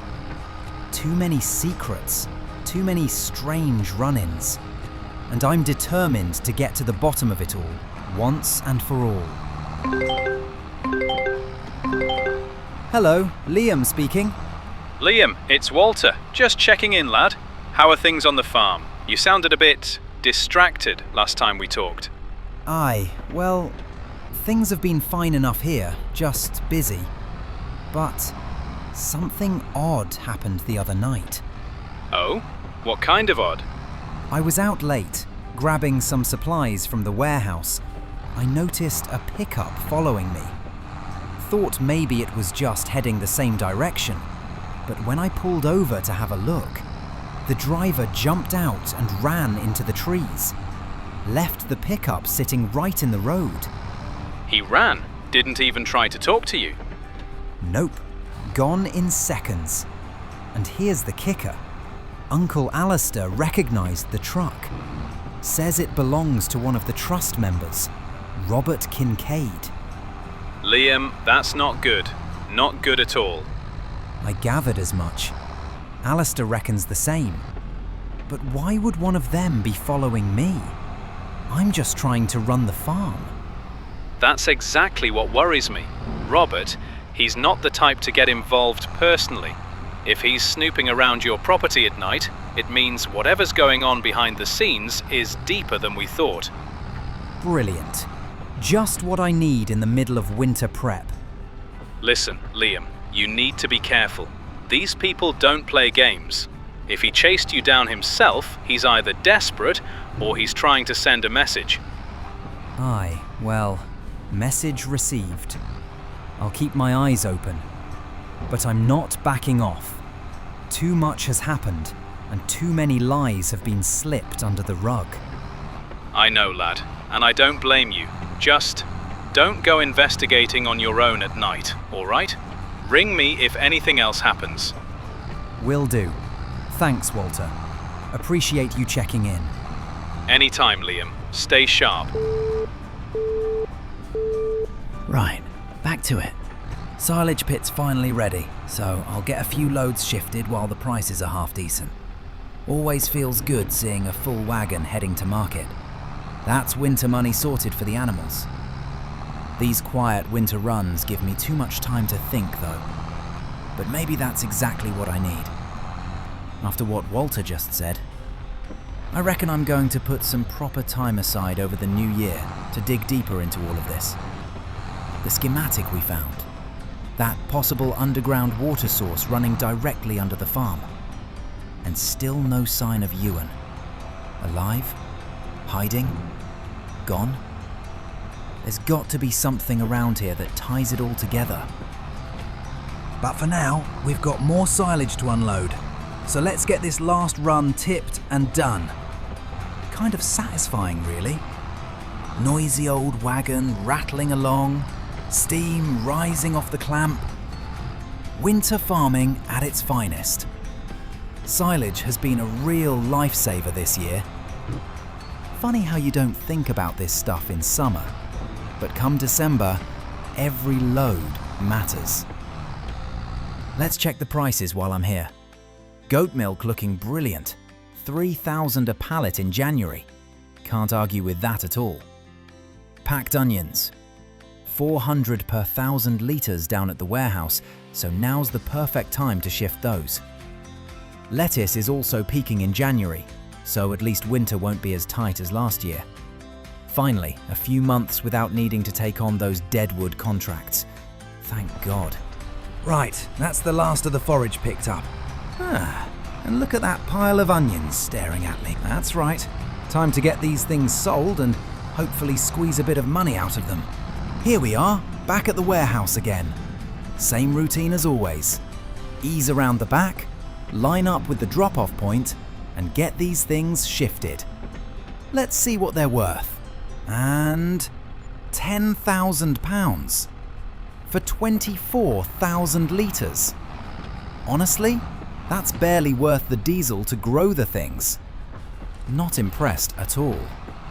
Back to the farm we go. Bit gloomy thinking about those numbers, but at least it's all moved. Let's get the rest sorted and be done with onions for a long while. Right, trailer dropped. Time to get these pallets loaded. This'll take a minute. Winter income's actually looking all right this year, between the milk, the lettuce, and the goat yoga money coming through. Nice not having to panic about deadwood contracts for once. Just need to survive January and February and we'll be laughing. As for Field 9, onions are out. No way I'm doing this again without some kind of production to turn it into something actually profitable. Might just plant grass at this rate. At least I know how to handle that. And I've got all the gear already. We'll think on it later. Back at the warehouse again. Second load ready to go. And 9,000. Brilliant. 2 full loads and that's everything gone. Right, home again, trailer parked up. Thank God that's over. Oh, and of course, the onion packer. Sitting exactly where I left it behind the barn. Time to sell it. There we go, 8,600 back in the bank. I paid nearly 18 grand for it. So that's a £10,000 loss straight away. Ridiculous. Month's nearly wrapped, so let's head over to the goat yoga studio and do the numbers. Place looks brilliant. Lights on, warm inside, Julio keeping everything spotless. Right, profits for the month. £8,000 from goat yoga. And that's December done, and the whole year with it. Heading into the new year with a bit of money behind us, animals fed, no contracts to chase. Here's hoping January brings some answers.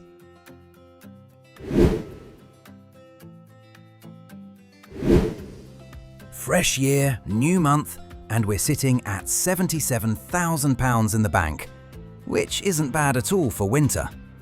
The loan takes around 8 grand. Honestly, I can live with that. Let's have a look at the girls. Brilliant. They're about 20% through reproduction already. With a bit of luck, we'll have more calves before spring. And once the younger ones grow up, I can finally sell the 10 oldest, free up space and bring in a nice profit. And here are the new greenhouses out the back. These things are pumping out lettuce like you wouldn't believe. That water pump has been an absolute lifesaver. No need to worry about watering at all. Right, lettuce prices for the month. January and February are absolutely the peak. Over 1,000 a pallet. And I've got loads stacked up already. Should make a very tidy sum selling all this. All right, time to get these pallets loaded up. Liam, Julio here. Just wanted to say thank you again for the opportunity. Being the instructor at the Goat Yoga studio has honestly been the most fun I've had in years. The people, the goats, the whole thing, it's brilliant. If you're happy with me, I'd love to keep doing it for the foreseeable future. Julio, absolutely. You're doing an amazing job. It gets more popular every month, and that's down to you. If you're happy to stay on, I'm more than happy to keep you. Fantastic. I'll get the studio ready for the next sessions. Cheers, Liam. Cheers, mate. Right, back to loading. Should be nearly ready for the warehouse. Last pallet on. Easy does it. There we go. Get it strapped down tight, and that's the whole lot ready for delivery. Let's head off to the warehouse and turn all this green into a bit of actual green. Here we are, warehouse drop-off point. Let's get the first batch shifted and see what we're working with. Unloading now, and look at that, £18,000 for lettuce. Unreal. Barely any effort compared to the onions, and somehow worth the same amount with none of the headache. Greenhouses paying for themselves already. Right, back home. That's the lettuce done for now. Good start to the year, that. Let's have a look at the environmental scores from the government. Field 13 sitting at 69 out of 100. Field 9 though, 46%. Pretty rough. I need to put some winter work into that one. Field 13, only thing missing is nitrogen. So a round of fertilizer will sort that out nicely. Hello, Liam speaking. Oh, Liam, it's Fiona. Hope I'm not ringing at a bad time. Not at all. What's up? I've been doing a bit of thinking. About Ewan. I know you've been trying to piece things together lately, and something came to mind that I thought I should tell you. Anything helps at this point. What is it? Well, do you remember Spruce Bridge? The little village on the far side of Kinlaig? Hardly anyone goes out that way anymore. I know of it, but I've never really had a reason to visit. Well, Ewan used to. Quite often, actually. He never talked about it much, but every few weeks I'd ask where he'd been, and he'd just say, Spruce Bridge. No explanation, just that. And he always came back. Quieter somehow. Thoughtful. Why didn't you mention this before? I suppose it never seemed important. Ewan had his spots, places he'd disappear to when he needed space. But lately, after you mentioned the people you'd seen, and that run-in with the pickup, I started wondering if maybe Spruce Bridge wasn't just one of his wandering places. You think there's something there? Something connected to all this? I don't know, but I do know the village keeps old bits and pieces stuck up on its walls. Posters, notices, little local things folk have forgotten about. Ewan always used to stop and read those. Every single one. Posters? About what? No idea. I never asked. Ewan said Spruce Bridge had stories worth hearing, whatever that meant. All right, I'll put it on my list. Thanks, Fiona. Really. Bye for now, Liam. Bye, Fiona. Spruce Bridge. Right then. Guess that's another thread to pull. Right. First load of goat milk ready to go. Amazing how these little guys keep the place running. Not only do they pull crowds for the yoga sessions, but the milk sales are turning into a tidy wee income on the side. 2 pallets already stacked up this month, and they're only getting more productive as they settle into their routine. Honestly, when I first bought them, I never imagined they'd become such a vital part of the farm's earnings. Let's get these strapped down and off to town. Every bit helps in winter. Let's have a quick look at prices. Goat milk is going for $3,000 a pallet at the dairy in town. Not bad at all. Worth the trip for sure. Here we are, the beautiful town of Kinlaig. Perfect. 2 pallets on the trailer, both looking good. Let's get them unloaded. Right, pallets off. And there's the payout. Just under £5,000. Can't argue with that. Speaking of goats, let's head back to the farm and sort out the studio income while we're on a roll. Right, here we are. You know, if this keeps up, I might think about expanding the herd a bit. Maybe add a few more pens, or even build a second yoga area one day.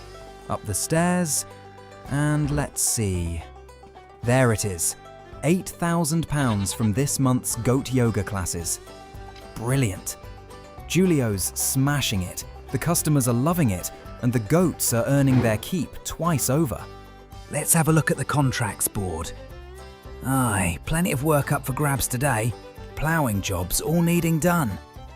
Farmers must be getting ready for their spring planting. My tractor's sitting at a decent 175 horsepower. That should be enough to pull a mid-size plough without struggling. The Agromash looks perfect. Not too heavy, good width, £16,000 though. And I'll need a front weight to balance it. £1,500. Done. Better to have it than nose the tractor up a hill. And away we go to kilted pistons. Should only take a minute. Can't beat picking up new kit. Feels like adding another tool to the toolbox. Here we are, and now the plough. Perfect fit. Right, time to check the contracts board again and line up some jobs. Let's accept the whole lot. Every ploughing job available. That'll keep me busy for a week or two out on the roads. Hard graft, but a great chance to pull in a bit of extra cash. Hey, Uncle Alistair. Everything all right? Aye, lad, I'm fine. Just wanted a word. Been thinking about what you told me the other day, about that pickup tailing you. Yeah, not exactly settling. Fiona rang me too. Said I should check out Spruce Bridge, somewhere Ewan used to go a lot. Aye, Spruce Bridge. I'm not surprised she brought that up. That side of town has always been different. Quiet on the surface, but there have always been wee whispers about it. Not bad, just old. Old stories, old habits. Ewan did head that way often, more than he admitted. You know anything about why? Fiona didn't have details. Aye, well, that brings me to why I'm really calling. Liam, listen carefully now. You mentioned something a few weeks back. That schematic you found. The lines under the farm. The water. I didn't want to say anything then, but I've been thinking on it. Interesting. Ewan found out something. I don't know what exactly, but he came to me once, nervous. Said the trust wasn't what they claimed. Said they'd approached him about selling the land, and when he refused, they didn't take it kindly. He told me he needed to follow the water to understand what they were planning. Follow the water? After that, he was in Spruce Bridge more often, looking for old maps, talking to folk, checking old postings, like he was piecing something together. And then, well, he stopped talking about it altogether. Do you think the trust had something to do with him disappearing? I can't say that, lad. I won't accuse folk without proof. But I will say this. Keep your eyes open. And don't trust a friendly face just because it smiles at you. The trust plays a long game, and they don't like people standing in their way, especially folk living on top of something they want. Great. That's exactly what I needed to hear. I don't mean to frighten you, Liam, but Ewan was close to something before he vanished. And you, whether you like it or not, you're walking the same path now. I just want answers. That's all. And you'll get them, but be careful, especially these next few weeks. Winter makes folk bold in the wrong ways. If you see anything strange, people on your land, lights in the woods, anything, you call me straight away. All right. Thanks, Uncle. Aye, stay sharp, lad. And look in Spruce Bridge. Fiona's instincts are usually right. That's the last of Field 17 done. Long day, Long week, long month. Snow's starting to fall again. Time to hand in these contracts and get some sleep. And there it is. £38,000. Not bad at all for a couple weeks' graft. That'll keep the winter bills covered nicely. Right, let's get home. It's freezing out here. Oh, what the? There's a car in front of the house. Headlights on. Engine running. Who the hell? No. No, I'm not having this. Not again. Empty. And this isn't the same truck as before. Someone's inside my house. Evening, Mr. Fraser. Ryan, are you out of your bloody mind? You broke into my house. Get out right now or I'm calling the police. If you don't hand over the deed, Liam, the trust will take matters into their own hands. I'm here to give you a final warning, a courtesy. You're trespassing. You're threatening me. And I swear to God, if I had a shotgun, you'd be out that door. Think carefully, Liam. The land or the consequences. This is your last offer. I'm not selling. Not now, not ever. Then winter won't be your only problem.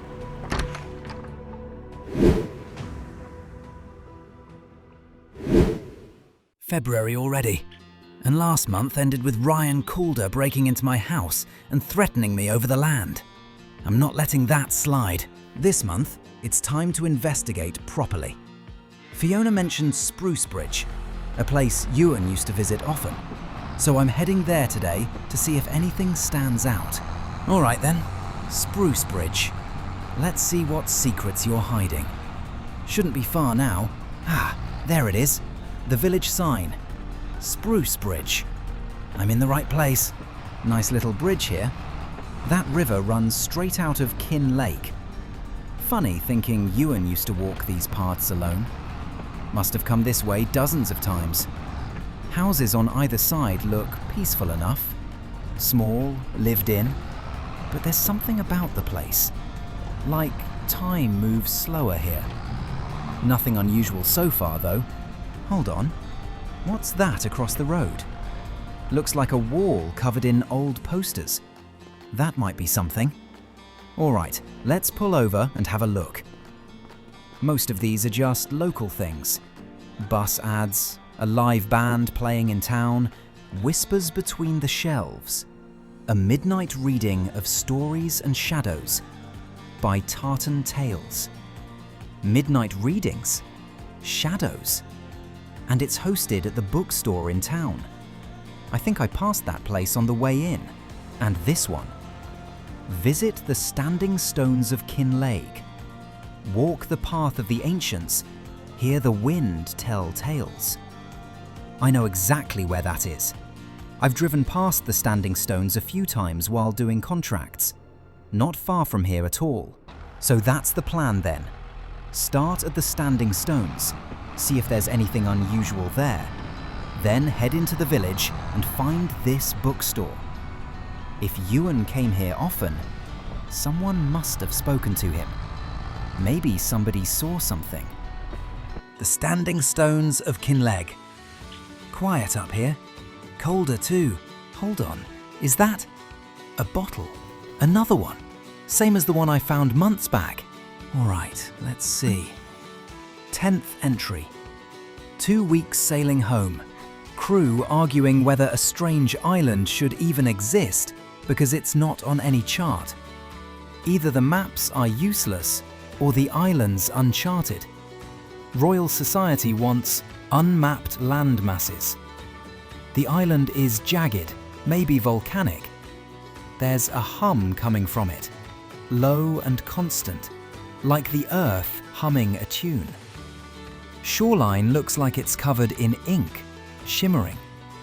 Crew wants to land. Dougal and the chaplain want rest. Mariana wants to explore. And Finley's loud as always until the unknown answers back. Same writer as the last one. Sounds like a whole adventure story hidden across Kinlaig. But why here? Nothing else around the stones. No signs, no tracks, no clues about Ewan. Just this bottle. Time to head into town and find that bookshop. Still, the poster's pointed here for a reason. Maybe Sprucebridge will tell me more. Right, back to the tractor. Bookstore shouldn't be far. Through the village, take the next left.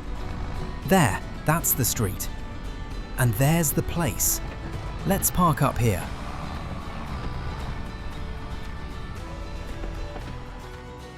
Blue Men of the Minch. Old sign, weathered. Fits the vibe. Oh, hello there, love. Don't get many folk in on a cold February morning. I'm Morven McCulloch. Are you looking for anything in particular? Hi, Morven. Actually, I'm trying to find information about someone. Ewan MacLeod. Did you know him at all? Ewan. Aye, I knew him. Quiet but curious. He used to come in often. Always bought old maps, journals, strange travel logs.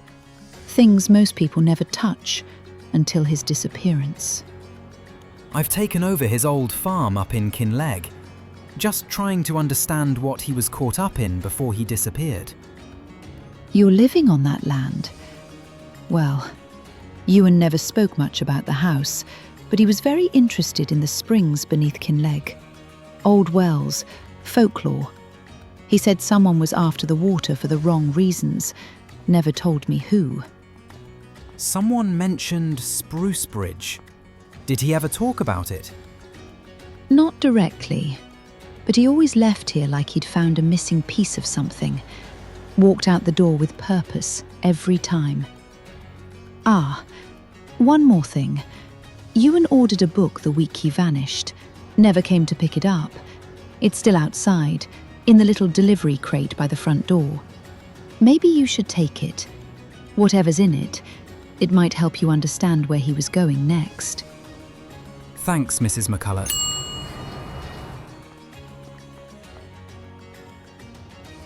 All right, let's see.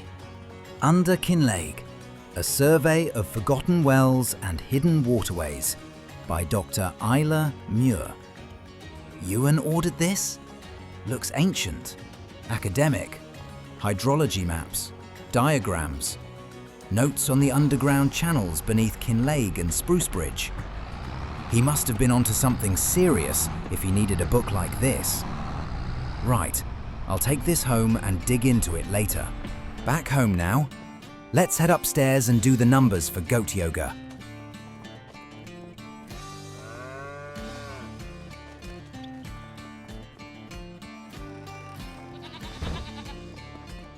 All right, income for February, £5,000.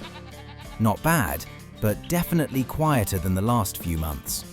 £5,000's nothing to sneeze at, but compared to 8 or 10,000 like previous months, something's dipped. Let's go downstairs and have a chat with Julio, make sure everything's all right. Hey, Julio mate, got a second? Of course. What's up, boss? Not a problem, just noticed the numbers were a bit quieter this month. Wanted to check in. Classes still going well? Any issues? Oh no, everything's great. Just a slow month, that's all. Cold weather, folks staying home more. Happens every winter. The regulars are still loving it and the goats are in top form. Nothing to worry about. Aye, fair enough. Just wanted to be sure. You're doing a brilliant job here. Thanks, Liam. March and April usually pick up again. People get restless, want to get out more. We'll be back to full classes soon, you'll see. Right, good to know.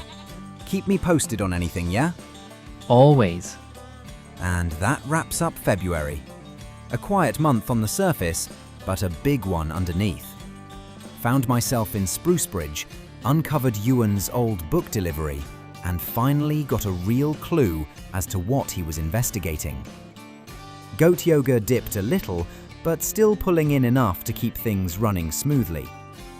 March is around the corner, and with this book in my hands, I reckon things are about to get very interesting.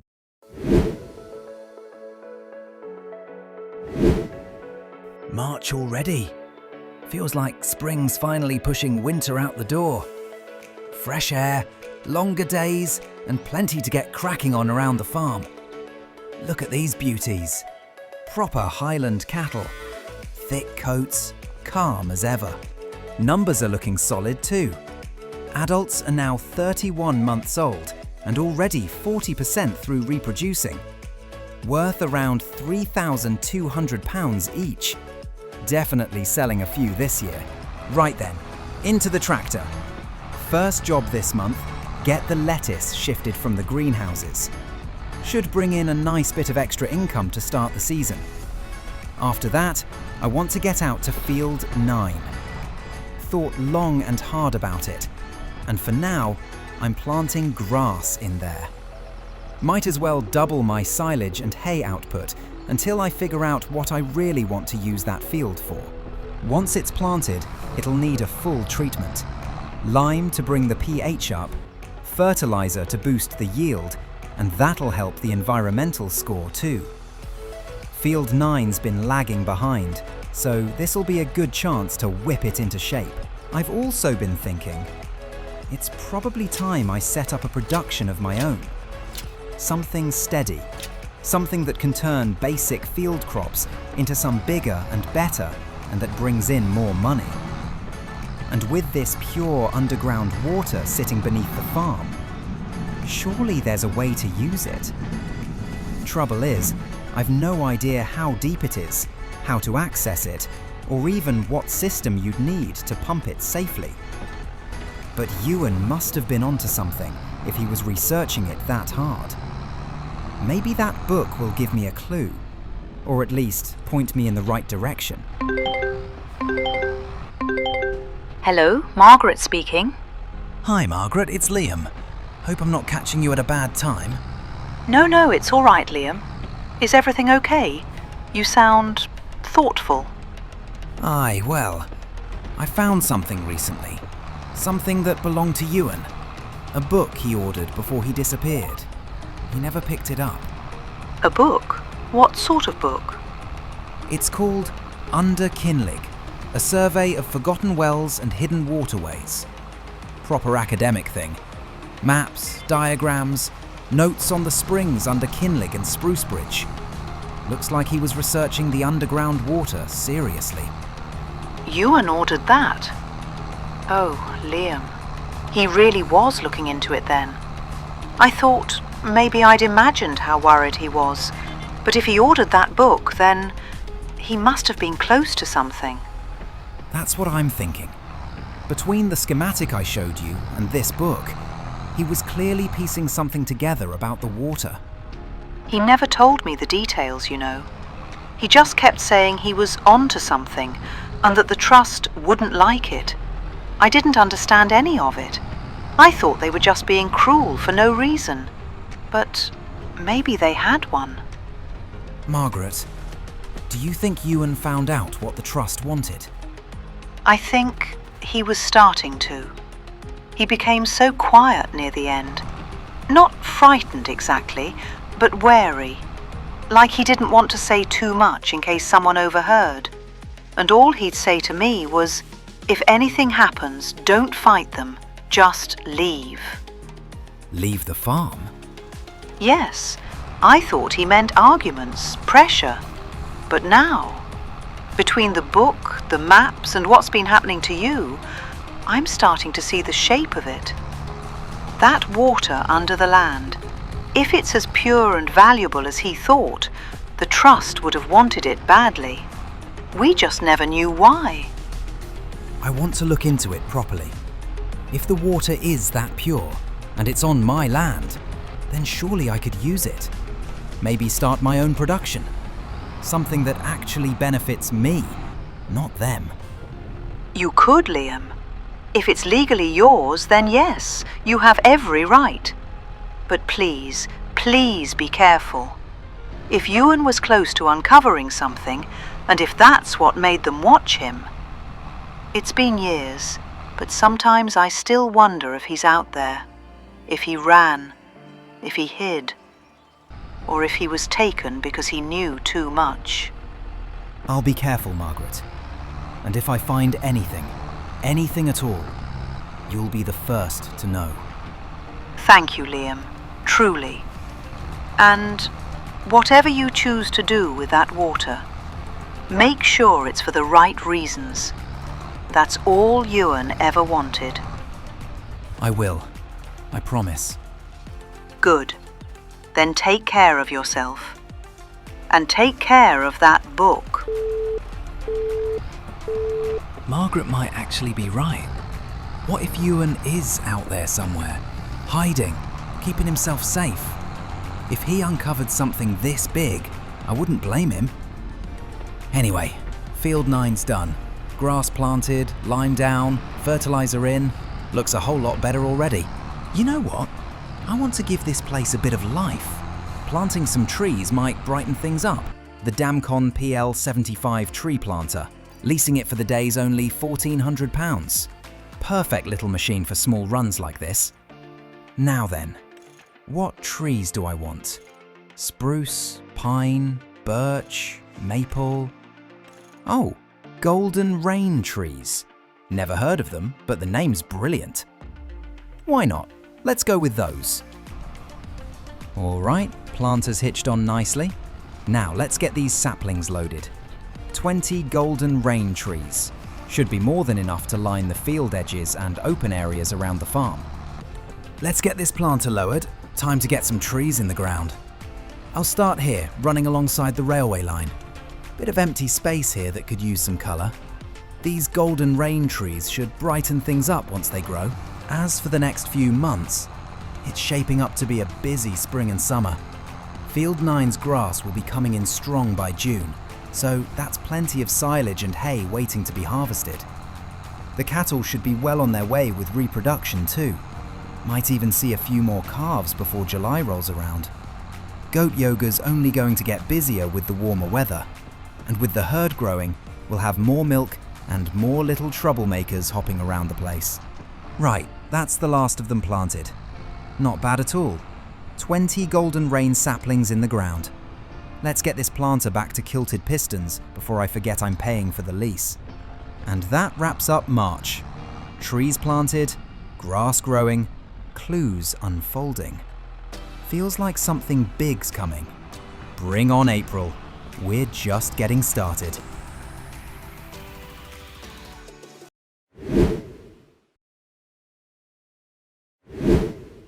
April, April, April.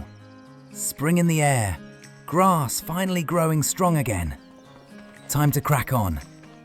Field 13's looking brilliant this year. Nice thick growth. Lush, clean, and proper ready for a full cut. Should get a monster yield out of this. Right, tractor first. This thing's caked in last month's mud. Can't even see out the windows half the time. Quick blast with the washer, make it shine, and then we're good to go. On with the mowers. There we go. We'll get field 13 fully cut for silage and then jump onto field 9 afterwards. That one's all hay for the animals. Best to split the fields like that for a steady feed supply.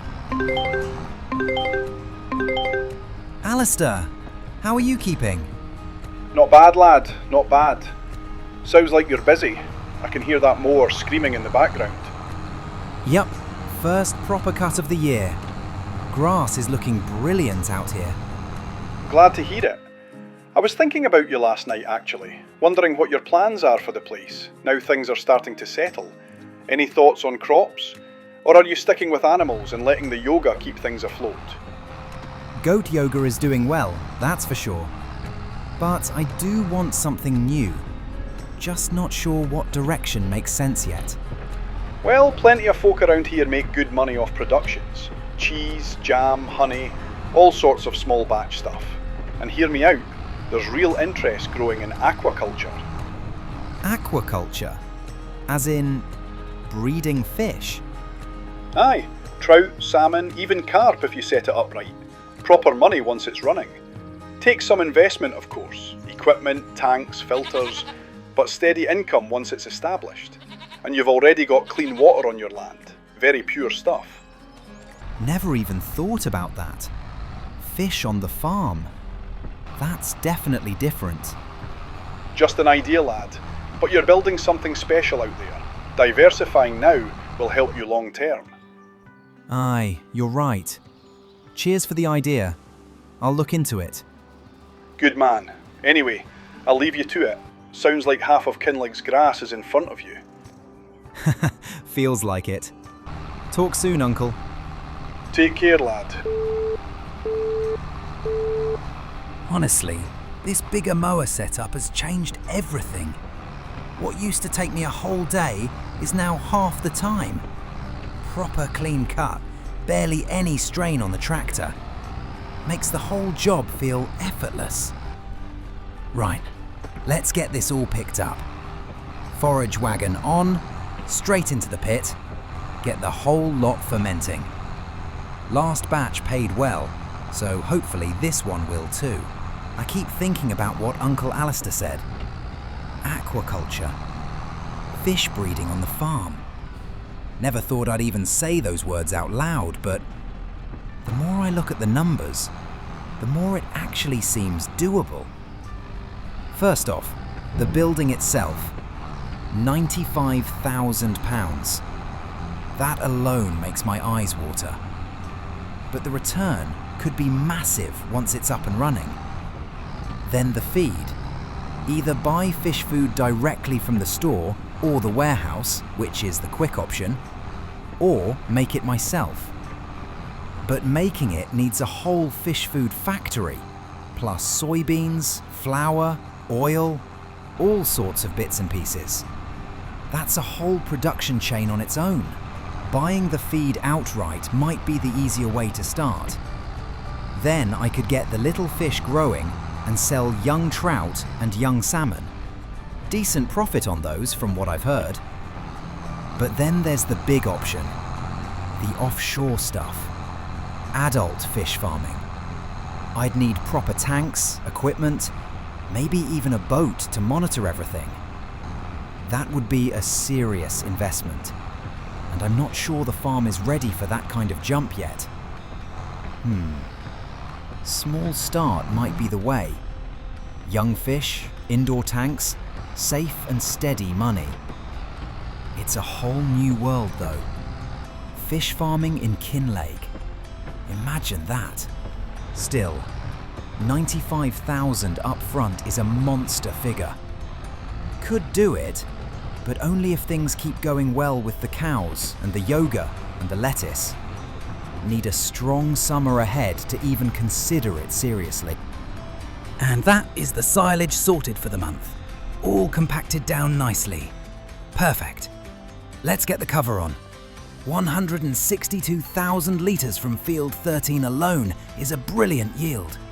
And with field 9 being hay in a couple of months, we're lining up a very tidy summer indeed. Right, let's check on the goats. Look at them, happy as ever. 25 now, they're multiplying fast. This little shed only holds 32 though, so I might need to think about selling the older ones soon. Yoga is definitely keeping them fit, I'll give them that. Now, field 9. Newly planted grass coming along well. 2 months to go until it's ready. Yield is looking promising already, but it could definitely use a bit more fertilizer and lime this month to give it a proper boost. Look at this. Field 9 only sitting at 51 out of 100 on the environmental score. Meanwhile, field 13 is up at 96. Big difference. If I get this field up to standard, I'll get far better yields and far better profit. So let's sort that now. Back to the farm, hitch the fertilizer spreader. There we go. Time to get field 9 fed properly. Hey Fiona, everything all right? Oh yes, all good. Just calling to check in. How's the farm today? Looks like a busy one. Busy is one word for it. Grass is cut, silage is down, goats are thriving. Field 9 is getting a bit of attention now. Plenty on the go. Glad to hear it. And hey, did you know your Instagram passed 1,000 followers today? What? Did it? I didn't even notice. That's brilliant. Yes, people love seeing the goats and the farm updates. Someone posted a story saying they booked goat yoga because of your videos. That's great to hear. Julio will be buzzing about that. I'll have to check the profits for the month once I finish this field, see how things are going. How is Julio doing, by the way? He seems to be settling in well. He's doing brilliantly. The classes are full most weekends. He's got everyone stretching, laughing, having a good time. Locals seem to love it. That's great. I've heard nothing but positive feedback. A few folk at the shop were talking about it yesterday. Said it's the best new thing to happen in Kinlaig in years. Well, that's nice to hear. The goats are doing their part, that's for sure. And it's good, steady income, which definitely helps. You're building something really special, Liam. Just keep going. That's the plan. Appreciate the call, Fiona. I'll talk to you soon. Anytime. Take care. And that is Field 9 sorted for the month. Fertiliser on, lime done, growth looking strong. Not a bad April overall. Loads of work, but everything's heading in the right direction. Time to call it for the day.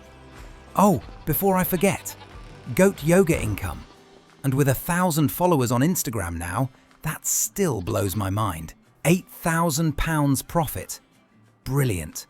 That'll keep things moving nicely. So that wraps up April. May should be a strong one too. More growth, more jobs, and hopefully even more momentum. All right, on to May.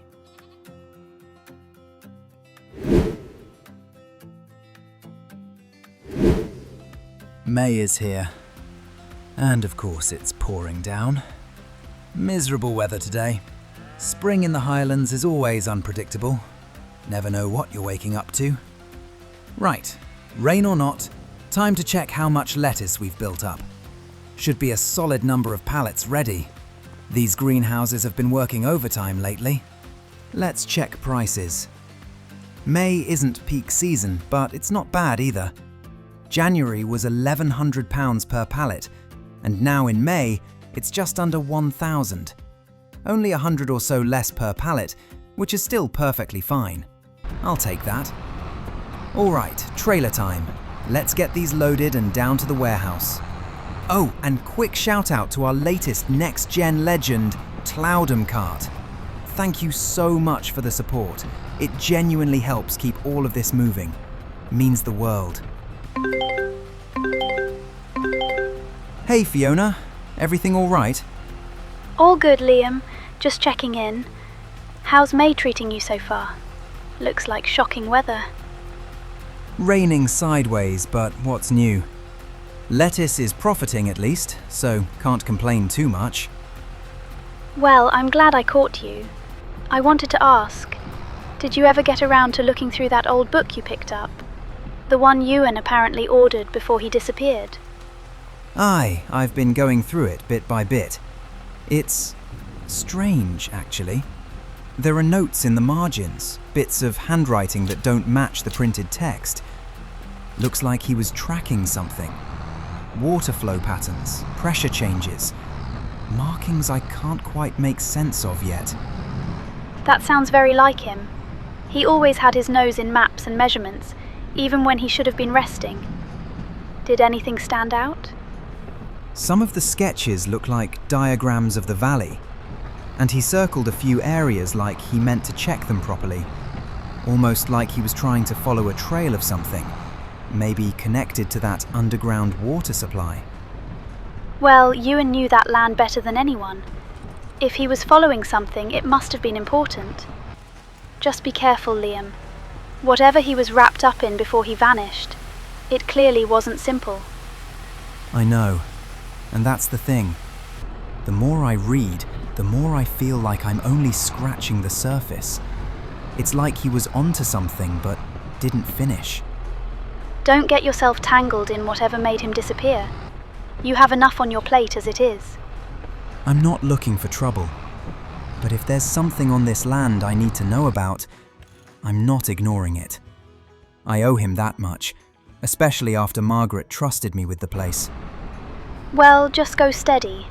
And if you need help making sense of any of it, bring it to me. I'm no expert, but sometimes a second pair of eyes helps. I might take you up on that. Cheers, Fiona. Anytime. And stay dry, will you? I'll try. Talk soon. All right, back out at Field 9 for another layer of lime. It's mostly done already, but I want to make sure every inch gets covered. Need that environmental score climbing. After this, the silage should be fermented and ready to sell. Plus the lettuce money. Bank balance is finally looking healthy. Just don't want to spend anything right now. Hey, Margaret. Everything okay? Oh, yes, Liam. Sorry for calling out of the blue.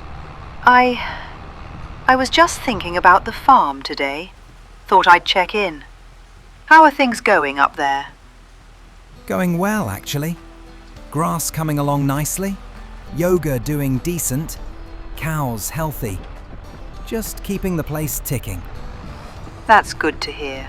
I'm glad it's in good hands. I was passing through the old market this morning and, well, something reminded me of Ewan. Oh? What was it? There was an old man selling maps, historical ones. He had a copy of the Kinlaig Valley layout from decades ago. And I remembered. Ewan had one just like it. He used to sit for hours comparing it to the modern maps, always muttering about changes in the land. Aye, that's interesting. I've been reading through that book he ordered from the bookstore. It's full of his notes, things he was tracking. He always believed something was shifting. Not just the groundwater, but the way the whole hill behaved. The castle ruins, the old stones. He said they were markers of something, but he never told me what. I didn't know he looked at the ruins that closely. Fiona mentioned them a few years ago. I haven't been back up since. Well, I didn't tell you this before because I thought I'd imagined it. But a week before he disappeared, he left early in the morning with a spade and his map. When he came back, he was shaken.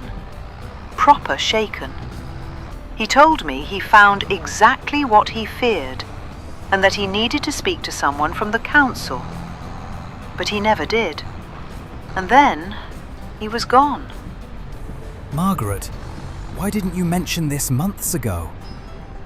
I had forgotten, Liam, and I didn't want to drag you into the same mess that swallowed him. But you've been finding things and reading things, and I can tell you're walking the same path he did. Feels like I'm stepping into his shoes without meaning to. That's more. After he vanished, someone came to the house. I don't know who. They never gave a name. They asked if Ewan had left anything behind.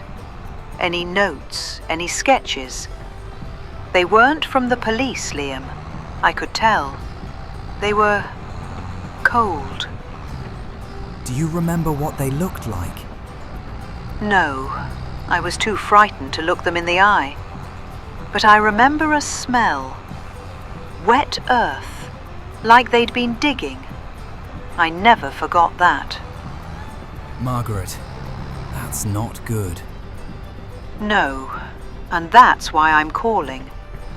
Whatever you found in that book, whatever you're piecing together, be careful. If the same people are still around, they won't want the truth coming out. I'll keep that in mind. Thanks for the call, Margaret. You're welcome. Take care of yourself. That was concerning. Anywho, that's the last of the silage sold. Good thing all the animals are under cover out of this weather. Cows are looking great. Adults now 33 months old, worth about £3,400 each. Good strong herd this year. Goats all good as well. Loud as ever, always hungry. Hard to believe how quickly the numbers jumped this season. Trees I planted are settling in nicely. Still tiny saplings, but give it a couple of years and this place will look completely different. Right, last thing for the month. Goat yoga income. Always a highlight. Hopefully the rain didn't scare too many people away. £10,000! Wow! That's the biggest month yet! And that wraps up May. Rainy, muddy, but productive. Animals thriving, money flowing, and the farm holding strong. Let's hope June brings some proper sunshine.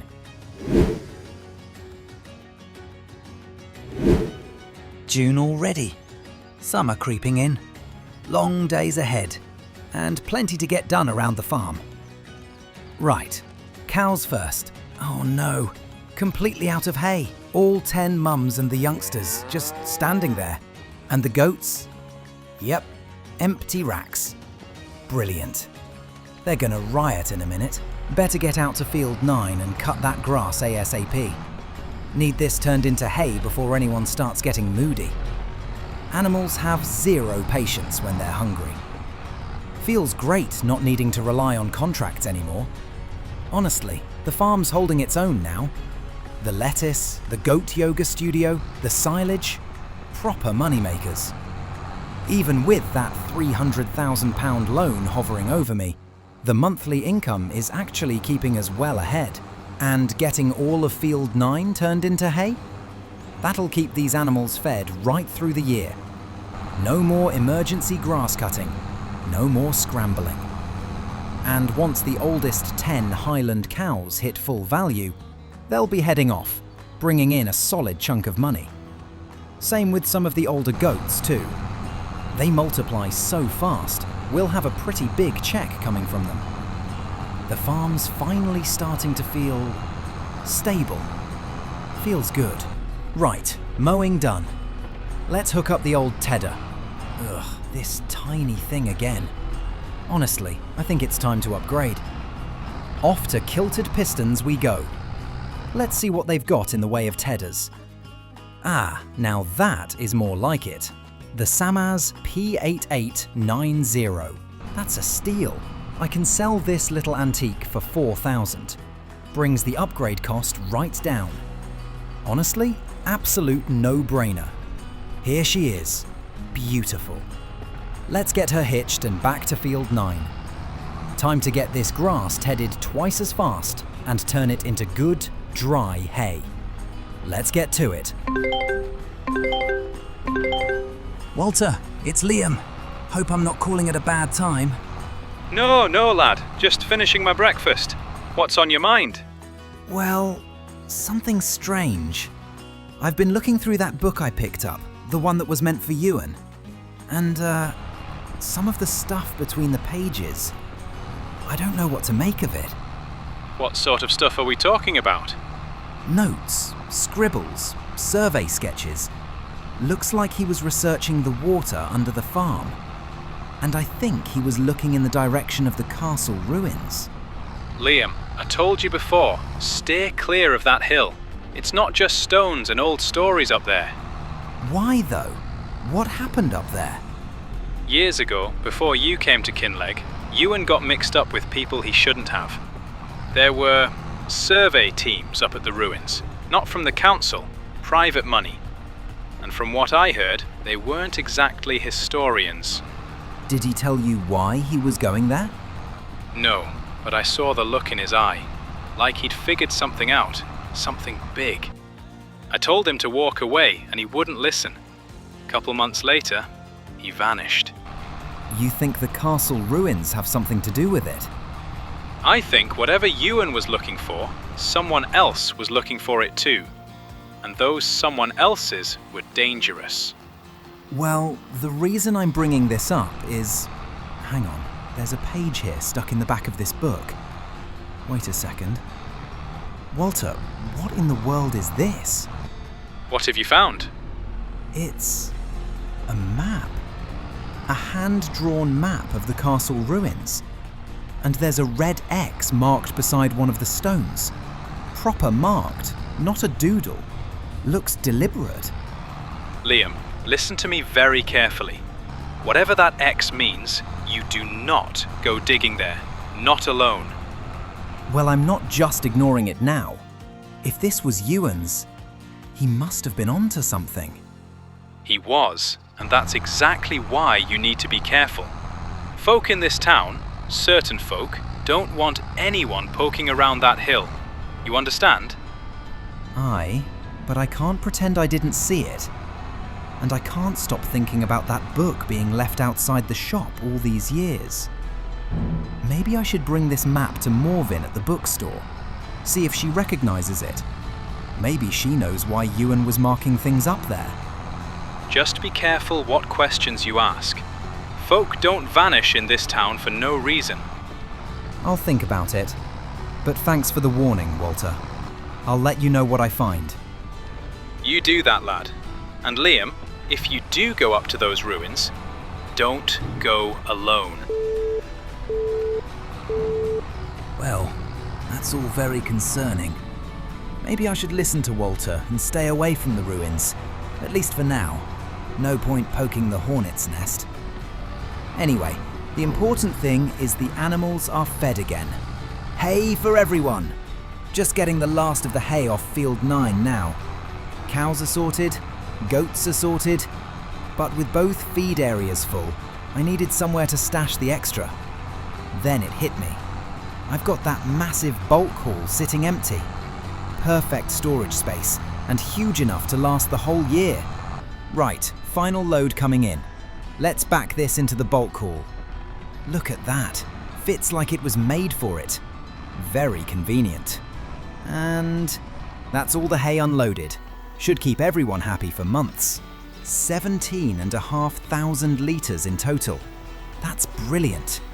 Enough to keep the animals fed right through winter. Good to finally use this hall properly. Let's close this big barn door. Put the forage wagon away. Right, time to head into Kinlaig. I need to show this map to Morvin at the bookstore. She knew Ewan well. Maybe she can make sense of it. The more I look at this map, the stranger it gets. A hand-drawn X on the castle ruins. What was Ewan digging into? And why hide it in the back of a book? Morvin must know something, even if it's just stories. Right, here we are. Oh, Liam dear, back so soon. What brings you in today? Hi, Morvin. I, found something in that book delivery. Something Ewan left behind. This map. Do you recognise it? Oh my. Yes, that looks like Ewan's hand. He was always sketching, always wandering up near the castle.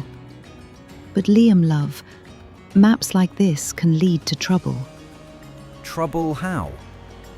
Ewan got himself tangled in questions no one needed answers to. Places around Kinlaig hold old tensions, and newer ones. If that mark leads where I think it does, I'd be cautious. So you think he was looking for something specific? Oh, he was always looking for something. But if you value your peace, Liam, don't go chasing ghosts up at those ruins.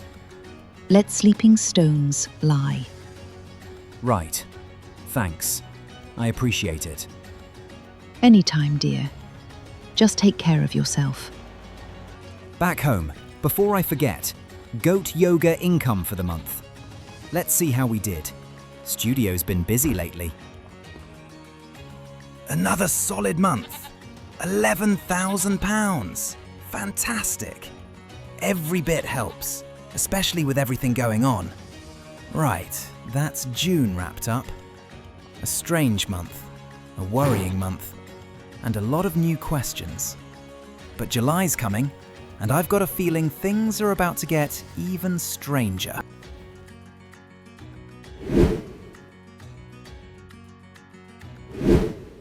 July already. Last month of the season. Summer's in full swing. Long, bright evenings and plenty to do before things get complicated again. Cows all good? Goats loud as usual? Everyone's well fed and happy. That's what matters. Field 13. Look at that. Beautiful. Lush, tall, perfect summer grass. Can't ask for better silage than this. Right then, time to get to work. Big month ahead. Let's get this started. You know, I can't shake what Morven said last month. Let sleeping stones lie. Funny way to put it, especially when she was the first one to encourage me to look deeper into Ewan's past in the first place. Something about her tone. It changed. Subtle, but it did. Walter's warning hasn't left my head either. Someone else was looking for what Ewan found. Someone with money, connections, ambition. Sounds familiar, doesn't it? Calder and the Trust have been circling this farm like vultures ever since I arrived. And the water under the land, that's the common thread. It always comes back to the water. But the map, that's what keeps sticking with me. Why draw an X on the ruins? Why hide it in a book no one ever picked up? And how long was it sitting outside Morven's door? Years? That's the part that really gets me. She claims she stored it for safekeeping, but she never once mentioned it to anyone. Not to Margaret, not to the police, not to me. If Ewan marked that spot, he must have had a reason. The man wasn't stupid. Everyone says he was kind, smart, generous. Maybe a little obsessive at times, but not reckless. If he was researching the underground water, maybe he found an access point up there, or something proving the Trust was messing with the natural water system. And if the Trust is built on exploiting that water, or claiming ownership of it, or hiding whatever Ewan discovered, then that map could be the key to all of it. Could explain why Calder was in my house at night, why the threats, why the pressure about selling the farm. Funny, the more they warn me off, the more I want to know. Maybe that's stubbornness, maybe stupidity, but something here doesn't add up. Too many coincidences. I keep thinking about Margaret too. When I told her about the book, she sounded hopeful, like maybe Ewan didn't just disappear. Maybe he left clues behind. Maybe he knew people were closing in on him. She deserves answers. And honestly, so do I. And then there's Robert Kincaid. Alistair said the pickup that followed me months ago was registered to him. Another name tied to the Trust. It's like every road leads to the same place and the same people. End of July might be the time to go back to the ruins. Properly. Not just a quick look. Not just curiosity. I've got the map. I've got the spot marked. If there's something buried there, something Ewan didn't get the chance to reveal, then I need to find it before Calder or anyone else does. I don't know. Maybe I'm overthinking it. Maybe it's just an old sketch from a man who liked walking in the hills. But my gut says no. My gut says something's waiting up there. Something the Trust does not want anyone finding. Right, back we go for the final run. One more load to bring in, and that'll be Field 13, completely cleared for the season. Been a brilliant cut this year. Proper summer grass. Final load tipped. Beautiful. Forage wagon can be put away now. Won't need that for a while. Feels good this. This whole year's been massive for the farm. Goat yoga booming, lettuce flying off the shelves, cows growing well, silage flowing. Even with the chaos around the Trust and those threats, the farm itself has never been healthier. Hard work pays off, doesn't it? And that's the pit covered. 165,000 litres. That'll keep the money coming through winter. Perfect. Let's get the trailer hitched and head to the lettuce pallets. Time to sell another batch and top up the bank. All right, Uncle Alistair. How are things? Grand lad, just thought I'd check in. Been a busy summer for you by the sound of it. When I picked up that old book delivery from Morven's, there were extra things hidden inside. A proper, hand-drawn map of the castle ruins. That place is nothing but trouble. I've told you that before. I know, but I can't ignore it. Calder and the Trust have long arms, lad. Longer than you think. I'm just saying, I might go up for a look. Then you be damn careful. And don't you dare go alone. You poking around could stir up real danger. Aye, I'll keep my wits about me. Promise. Good. Don't let curiosity put you in the ground like it might have done with Ewan. Right, here we are. 16,000 litres of lettuce sold. And... wait, what? An extra £2,800? Environmental bonus?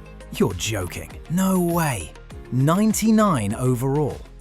Field 9 sitting at 96. Field 13 at 99. That explains the massive bonus. Honestly, that's incredible. Makes you want to take even better care of the fields.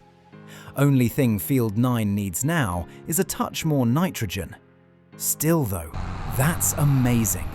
Right, now back to the farm and trailer off. That's another job ticked off. Quick wash, get all this grime off. If I'm heading out again, may as well do it clean. Right, that's it. I'm going. I'm heading to the ruins now. Yes, it's stupid. Yes, it's alone. Yes, Alistair and Walter will kill me. But I can't wait anymore. I need to see what that X is marking. Grab the shovel and let's go. Map's simple enough. Castle ruins at the top ridge, X just off to the back near the slope. Ewan must have drawn this himself. But what was he checking? Water depth? Pressure changes? Cavities underground? And why hide it? Why bury anything? The Trust wouldn't go to this much trouble unless whatever's up here is valuable.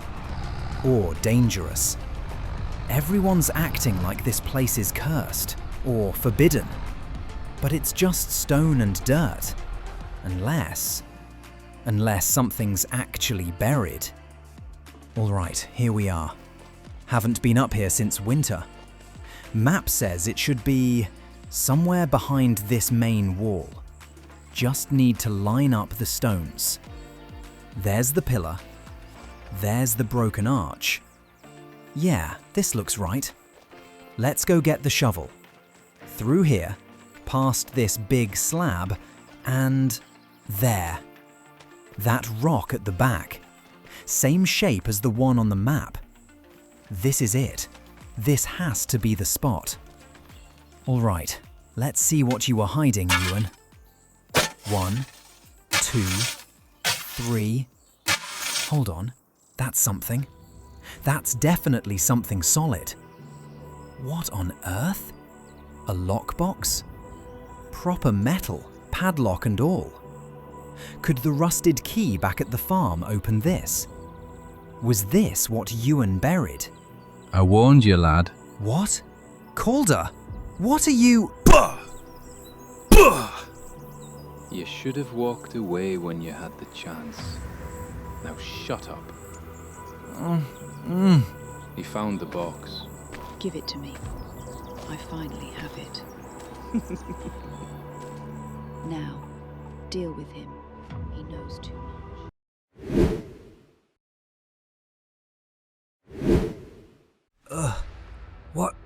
What happened? Calder?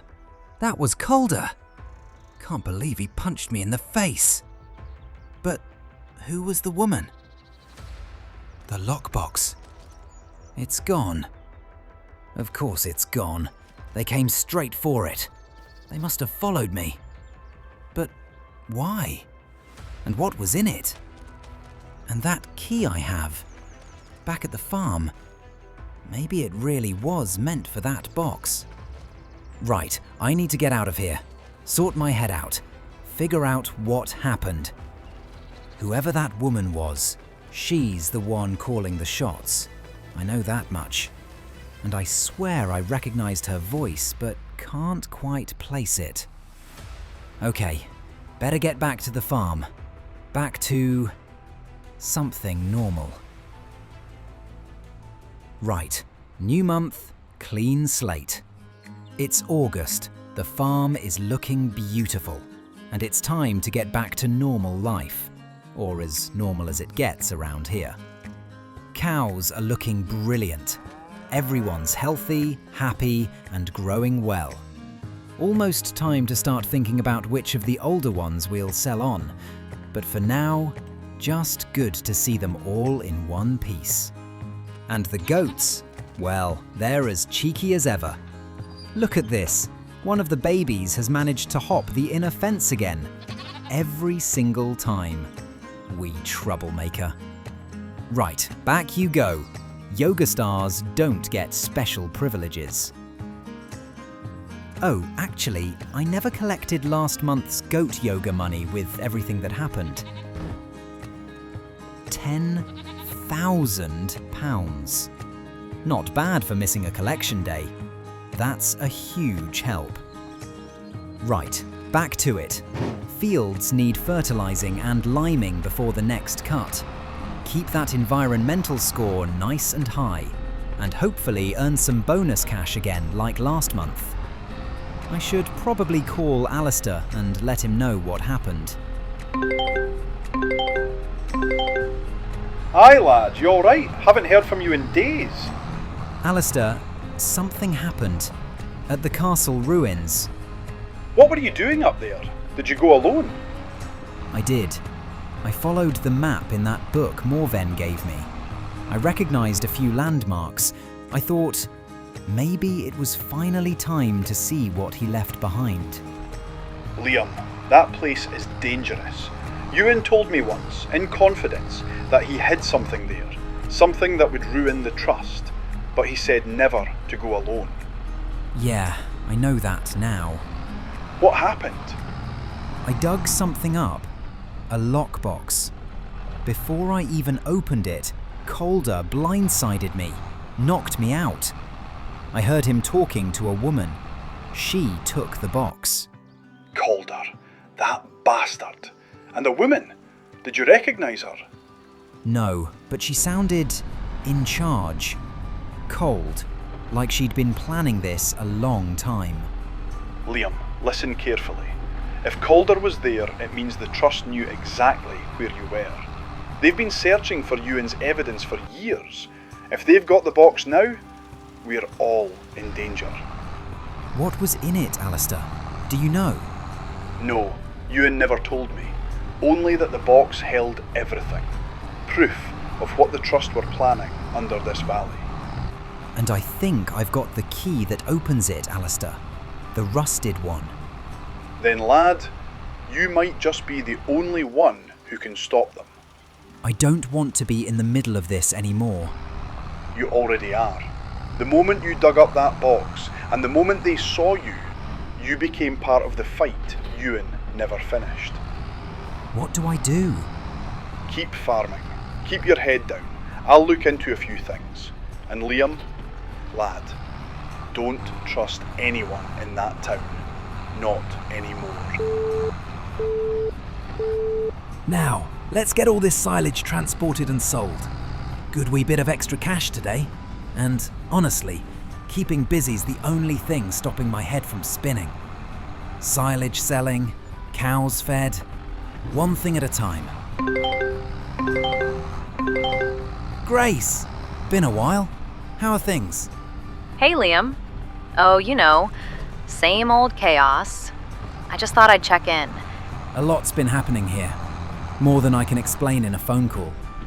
But I'm alright, just busy. Farm keeps me grounded. Well, maybe I should come see it someday. I've been thinking about Scotland a lot lately. Not right away, maybe a year or two, but I'm edging toward it. That'd be amazing. Honestly, Grace, having you here, with everything going on, It'd be good to have a friendly face around. You make it sound dramatic. It's complicated. I'll tell you everything properly when you're here. But the door's always open. You'd love Kinlaig. I'll keep thinking about it. And hey, just stay safe, all right? I'll do my best. Speak soon, Grace. Right, last job for the month. I finally caved and bought a set of security cameras. Motion sensors, night vision, the full thing. Didn't want to go down the high-tech route, but after everything that's happened, yeah, this feels needed. At least now, if anyone shows up at the house, Calder, whoever that woman was, I'll have eyes on them. And that'll do for August. Big month, bigger headaches. But September's here now.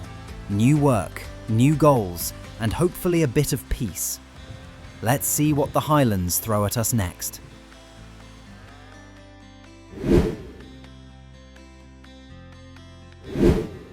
September already. Summer's flown by. Let's start the month strong. Books balanced, goats happy, and maybe some answers soon. First stop of the month, the Goat Yoga Studio. Let's see how we've done. Oh wow, £12,000. That's the biggest month yet. Brilliant stuff. Julio must be over the moon. Right, let's go see the stars of the show. Ah, no, the goats. Completely full pen, 32 out of 32. Time to sell a few of the older ones, I reckon. Hey Fiona, it's Liam. I've got 5 goats here, all around 22 months old. Ready to sell if you've got space. Yes, no problem at all. I can swing by in a few minutes. They'll fetch about $6.50 each. Nice bit of money for you. Perfect. Thanks so much. See you soon. On my way. Hard to see the first ones go. These 5 have done so well. Yoga stars, milk producers, cheeky troublemakers. They've earned their keep. Maybe this is a sign though. 32 goats isn't much. If I want to expand, I'll need more land. Or a second barn. Something to think about. Right, enough daydreaming. Plenty to do today. Field 9's ready for mowing again. Let's get the gear hooked up. Field 9 should give a great yield this month. All going into silage. Need to refill that pit.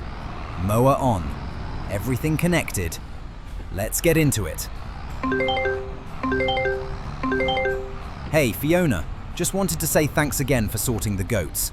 Appreciate you getting here so quickly. Of course. They were lovely wee things, and you've done a great job raising them. How are you holding up anyway? You sounded tired. Yeah, it's been a rough few weeks. Something happened up at the castle ruins, end of last month. Oh? What were you doing up there? Following a lead, something connected to the farm, and, well, I was attacked. Someone took a lockbox I dug up. I heard a woman's voice before I blacked out. Sounded familiar. A woman? Liam, where's this coming from? You don't think that was me? No, not accusing you. Just, the thought crossed my mind for a second. The voice was distant, blurred. But you weren't there, were you? Liam, I was working at the livestock yard all evening. You can even ask Alistair. I dropped some paperwork off with him that night. Whoever you heard, it wasn't me. Okay, I didn't think so. It's just been rattling around in my head.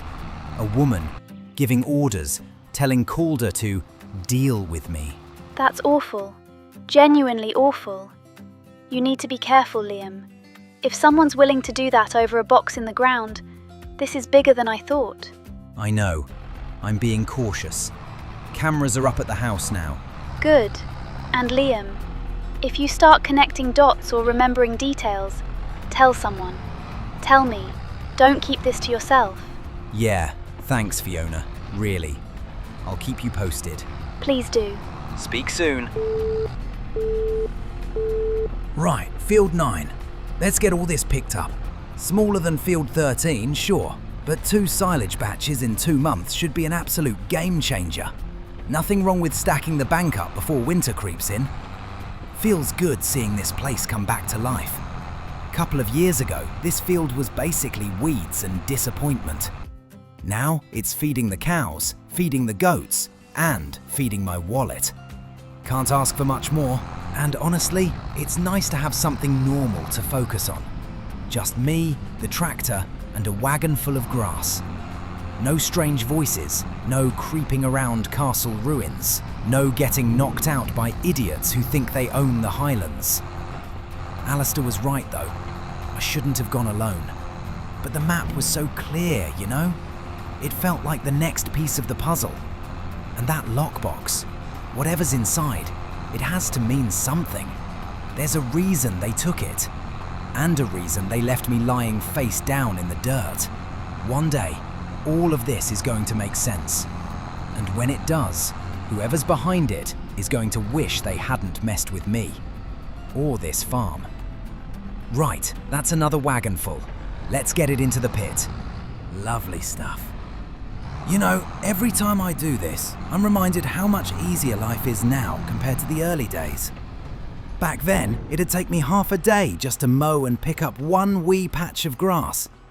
Now, we're bringing in proper loads. Nearly 88,000 litres from this field alone. I'll leave it uncovered for now. Quick look at field 13. Nitrogen's perfect, lime's perfect. Beautiful. Should be ready to cut next month with 0 prep. Brilliant stuff. Now, before I forget, goat yoga time. Julio's smashing it at the moment, so I reckon he deserves a wee bonus envelope this month. £10,000 again. This place is becoming a gold mine. Good on you, Julio. All right, trailer on. Let's get all these lettuces loaded. The greenhouse has been working overtime. We must have dozens of pallets ready. Off to the warehouse again. Oh, Walter. Didn't expect to hear from you. Lad, just checking in. Fiona mentioned you had a rough month. Figured I'd see how you were holding up. Aye, I'm managing. Busy with the farm, new cameras installed. Trying not to think too hard about what happened up at the ruins. Good, keep your head. But listen, I remembered something. Back in the day, Ewan told me once that if anything ever happened to him, the truth's hidden where the past still stands. I always assumed it meant the ruins. So he was hiding something up there. Seems so, and if someone else knew that, well, it explains why you're being pushed around. They're desperate. That's when folk make mistakes. Do you think they'll try anything again? I hope not, but you watch yourself. Keep your cameras on. And Liam, if you find anything else, anything, you call me first. I will. Thanks, Walter. At least now I know Ewan wasn't imagining all this, and that whatever he hid, it mattered. Right, that's September wrapped up. Go yoga booming, silage filled, lettuce sold, and a few more pieces of the puzzle coming together. October's on the horizon, and something tells me it's going to be a big month.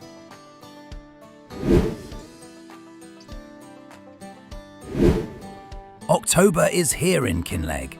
Leaves are turning, air's getting colder, and it's shaping up to be a very busy month on the farm. Let's take a quick look at the cows. Oh wow, would you look at that? 10 new calves. That brings us up to 30 in total now. These wee calves are only a few hours old, and the mums, they're now 38 months old, worth nearly 3.5 grand each. But I think I'll keep them for one more reproduction cycle. The younger ones, 11 months now, should be ready soon too. If I time it right, we'll have a proper rotation going, like a conveyor belt of Highland beef. Perfect. And the goats, you lot are looking brilliant. Yoga classes must be treating you well. 15 newborns this year already. Honestly, they're outpacing the cows. Now, I didn't cover the silage pit last month on purpose. Field 9's already sealed, but I want to add this field's grass too. Double the load, ferment it all at once, save time, and get a massive payout at the end. Right, let's get the mowers on. Field 13 is massive, so today's going to be full on. Before anything, quick wash. This tractor's covered in mud.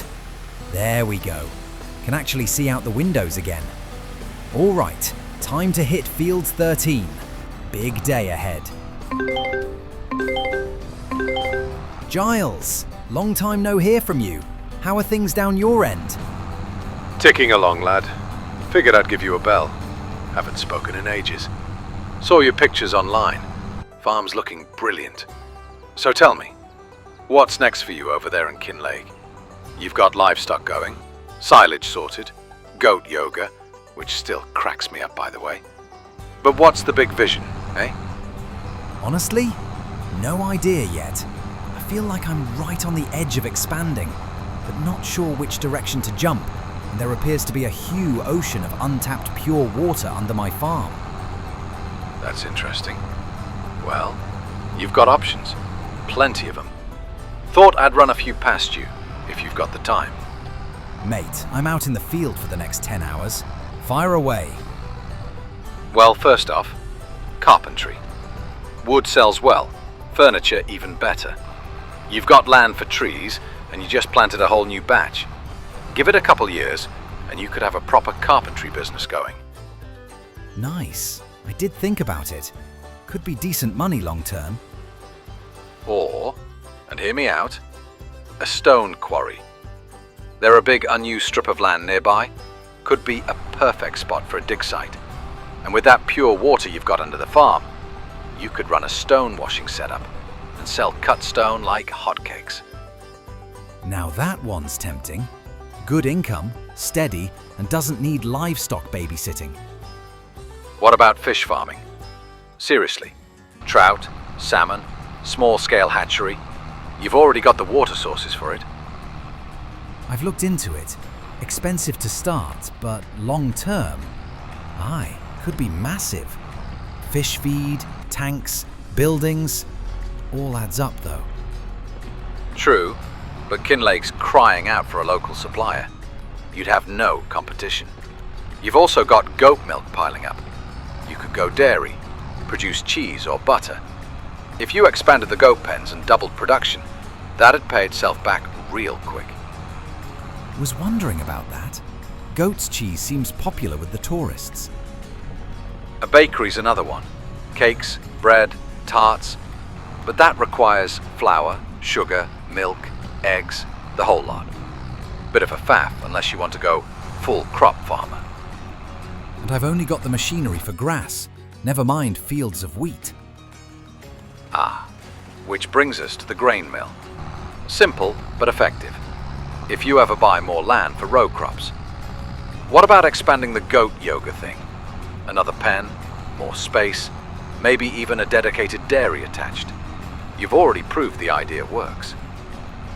Space is my biggest problem. I'm full up unless I buy more land. Well, that's farming for you. Always one more purchase away from being broke again. Anyway, lad, I won't keep you. Just thought I'd throw some ideas in your ear while you're out working. Cheers, Giles. Good to catch up. And loads to think about now. Appreciate it. You're doing grand, Liam. Keep at it. Cheers, Giles. Talk again soon. That's the last of it. And perfect. Compacted to 100%. Field 9 and Field 13 all done. That feels brilliant. Right, cover going on. 251,000 litres. That is officially the most grass I've ever harvested in a single year.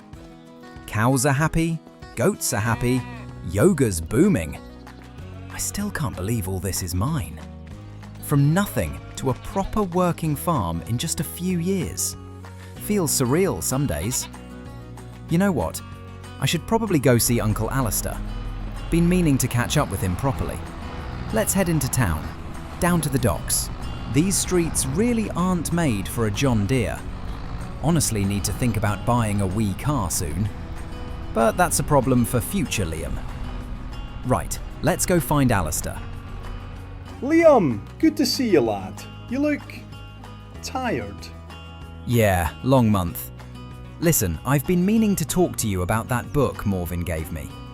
You said the drawings looked like Ewan's handwriting. It was Ewan's handwriting. I'd bet my boat on it. But didn't Morvin say that book was a new delivery? Something he never picked up? Exactly. And that doesn't make sense, because the whole book is filled with his sketches, his notes, months and months of work. There's no way it sat untouched on a shelf. So she lied. Question is, why? That's what's been bothering me. The map, you know, the one hidden in that little secret compartment. I only found it because the page was loose. I don't think she ever found it. And once she knew you had, she followed you. Aye. And the second I headed for the ruins, she must have been watching. Didn't get a good look at the map when I showed her, but it was enough for her to put the pieces together. And now she has the box. Aye, but she doesn't have the key. That's still at the farm. And unless she turns up with bolt cutters, that padlock isn't going anywhere. You think she'll come back? If she wants what's inside that box, absolutely. Good thing I set up those security cameras. She's not getting into that farmhouse without me knowing. Just be careful, lad. This isn't normal farm drama anymore. I know, and I'm not letting her catch me off guard again. Thanks, Alistair, really. I'll keep you updated. Keep your wits about you, lad. So Morvin lied. She used me to find the lockbox. And now she has it, but not the way to open it. And she's working with Calder. This is going to get worse before it gets better.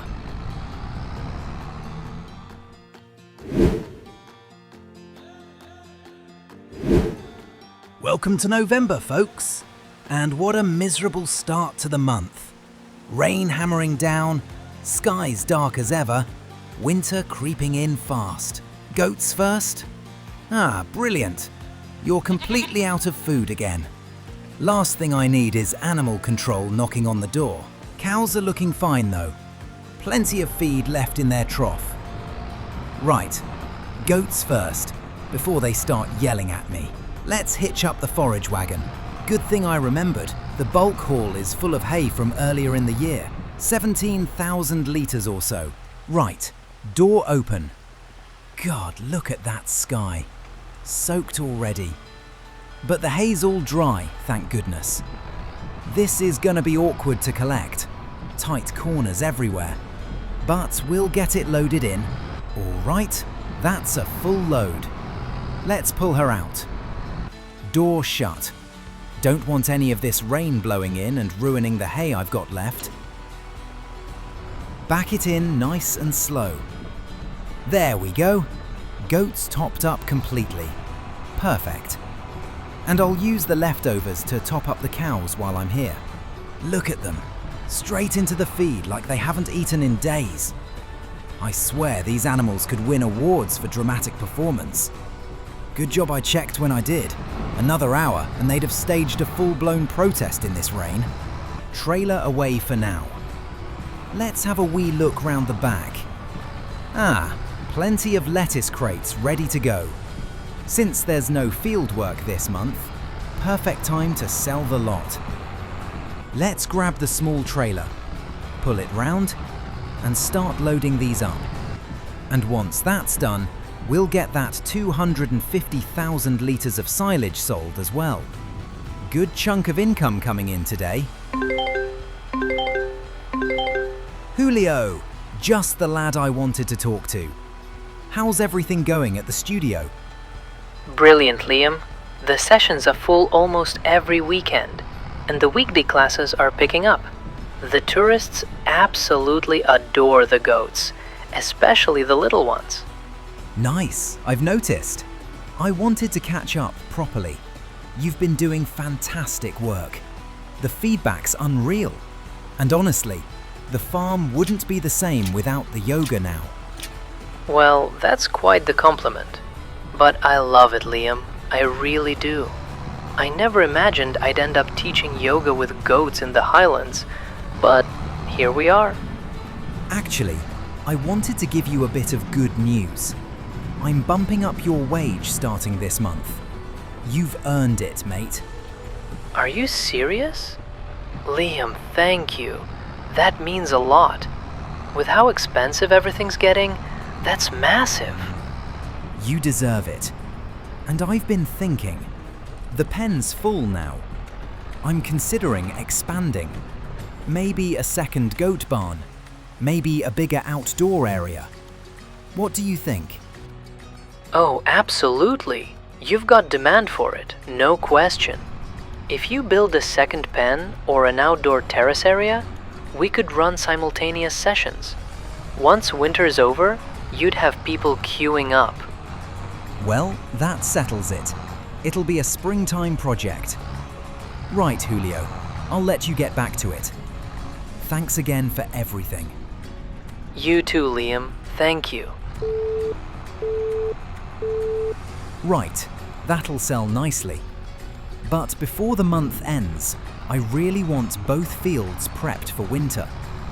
Field 9 and Field 13 both need another layer of fertilizer and a fresh spread of lime to keep those environmental scores up. The more efficient the fields are, the more money we make next season. Margaret, everything all right? Oh yes, Liam, I'm fine. I've been thinking a lot lately. Alistair told me you'd found something at the castle ruins. Aye, I did. A lockbox. Didn't get a chance to open it before someone stole it. Someone stole it? Oh, Liam. Was it the same man? Calder?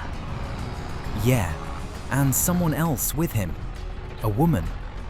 Didn't see her face, but I've been putting pieces together. Margaret, I think it was Morvin. She lied to me. About the book. No friggin' way. You knew something? No, not exactly. But Ewan never trusted her. He always said she was too curious about the farm, always asking about our water usage, our land deeds, our history. He kept notes in that book of his, drawings, everything he learned about the spring beneath the farm. If she ever got her hands on it, well, I shudder to think. She claimed it was a delivery he never collected. But the whole book is filled with his work. Months of it. Years, maybe. She must have taken it after he vanished. And if that's true, then she's part of this, Liam. Whatever happened to Ewan, she knows more than she ever let on. She followed me to the ruins, and she took that lockbox. Whatever's inside it must be important. But she doesn't have the key. I do. Then be careful. She'll come for it. If she went after Ewan, she'll go after you too. Aye, that's why I put cameras up. I'm not letting anyone sneak into that house again. Liam, if you find anything else, please tell me. I need to know what really happened to my husband. I promise. I'll keep digging, one way or another. Good luck, Liam. And thank you. Right, got the lime. Big heavy bags loaded on the front forks. Spreader on the back. Good thing lime's cheap, because honestly, we've needed bucket loads of it lately.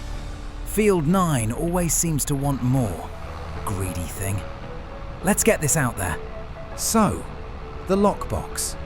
How exactly am I getting that back from Morvin? That's the £1,000,000 question, isn't it? I mean, what are my options, realistically? Option 1. Break into the bookstore in the middle of the night. But let's be honest, I'd probably trip over a display stand of romance novels and knock myself out before I even reached the back room. Option 2. confront her during the day, walk in, slam my hands on that old counter and go, "Right, Morven, hand it over."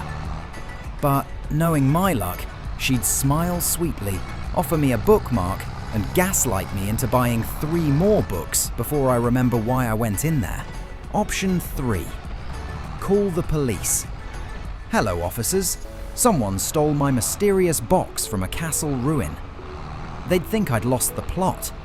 And honestly, until I know what's inside that box, I don't want too many people involved. Not yet. And let's talk about the key. That rusted key I found in Ewan's workshop. Same style, same era, same size. It has to be the key to that padlock. It's too perfect to be coincidence. Ewan hid the key, Morven stole the box, and I'm stuck in the middle. And Morven, turning out to be the mastermind behind an underground water theft operation? You honestly couldn't write this stuff. If I pitched this as a TV show, they'd tell me to tone it down. Right, that's the fields done. Fog rolling in now. Proper November atmosphere. Cold, damp, and not a soul in sight. Winter's settling in, the farm's ready, the fields are perfect. And the situation with Morven and that lockbox? Well, that's something I'll have to face sooner than I'd like. One last stop before we wrap up the month. The Goat Yoga Studio. Julio's been smashing it, and with his new wage and bonus, income's a little less this time. £8,000 this month. Still brilliant. Honestly, he earns every penny. And that's November done. Bring on the winter.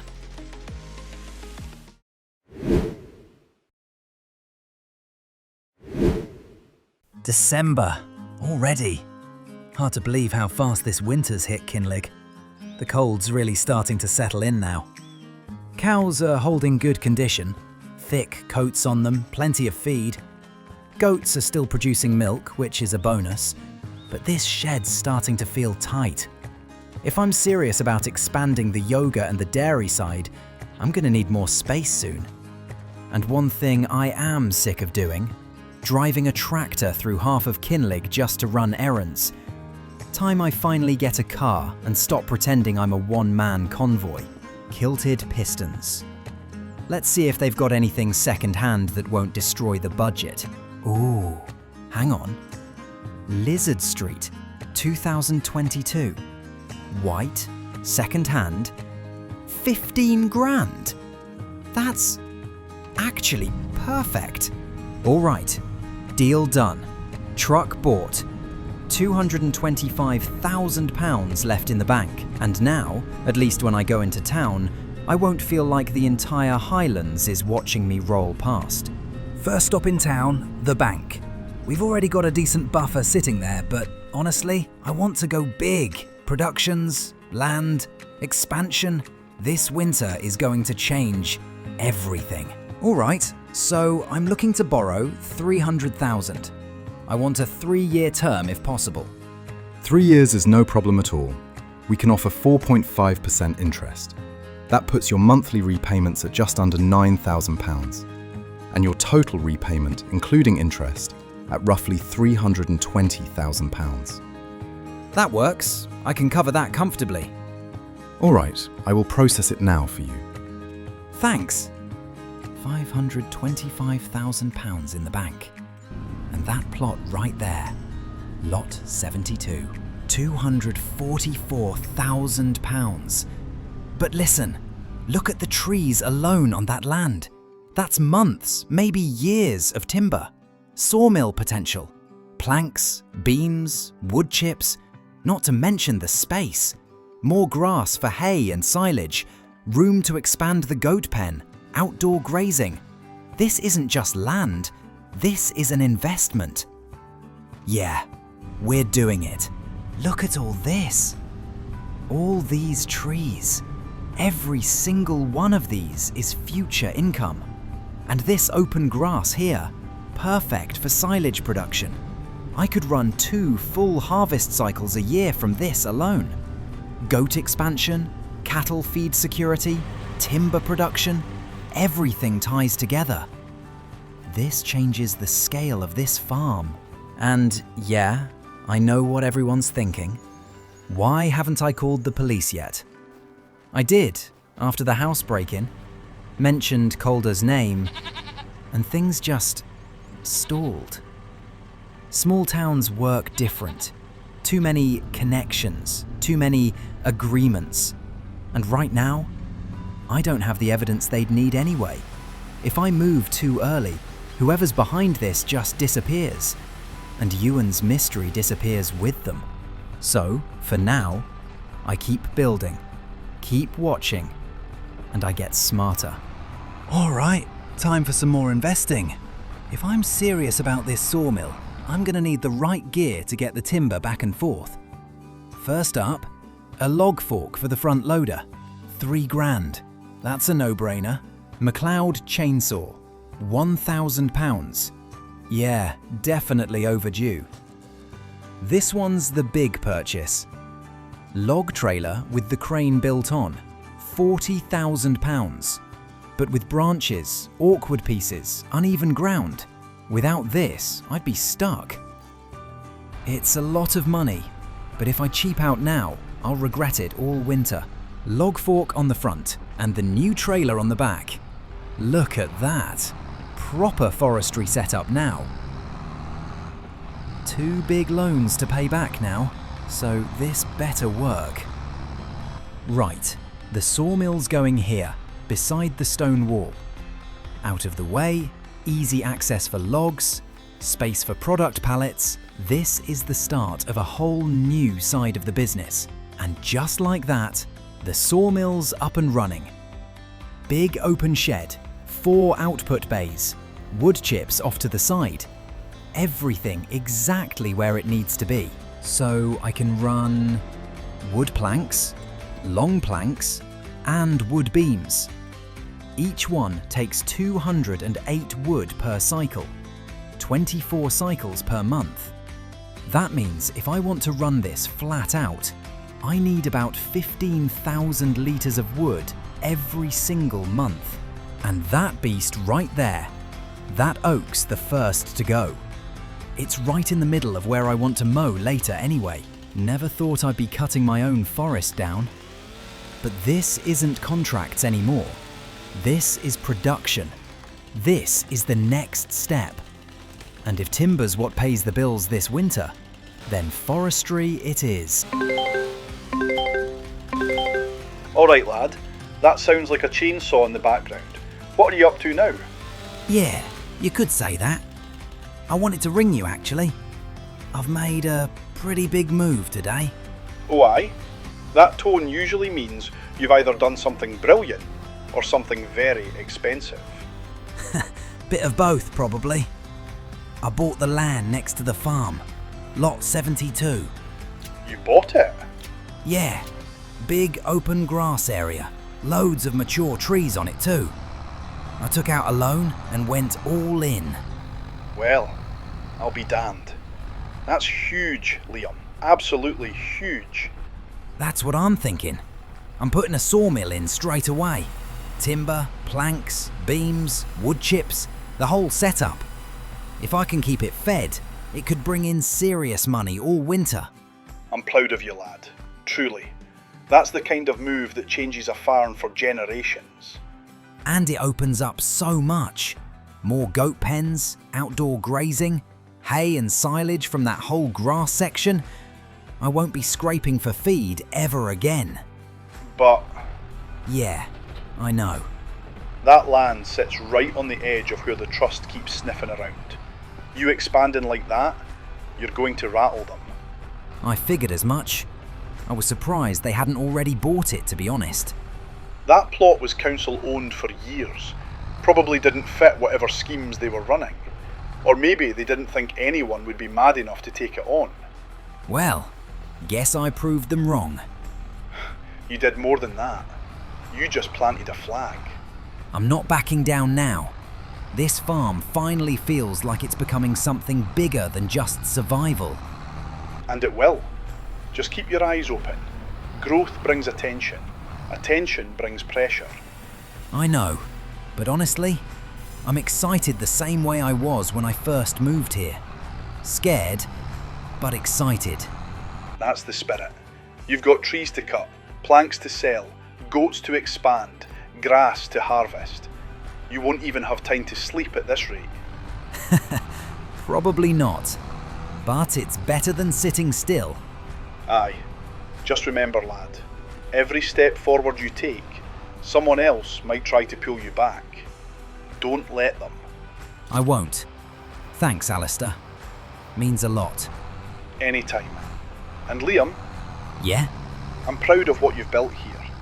Whatever's coming, you're ready for it. I hope you're right. All right, moment of truth. There we go.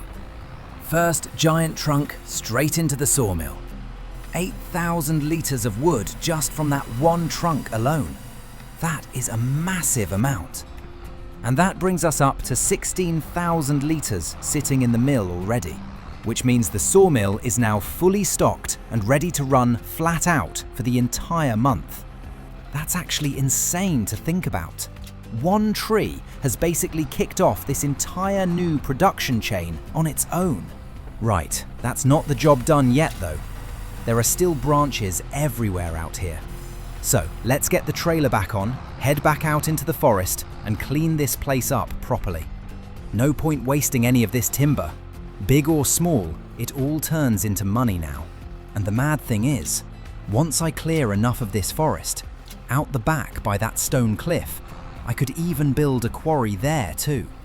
Tap straight into the underground water supply under the farm.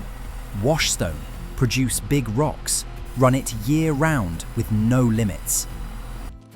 All right, last stop for the month. Time to head up to the goat yoga studio and see how things finished off. £10,000 from goat yoga again this month.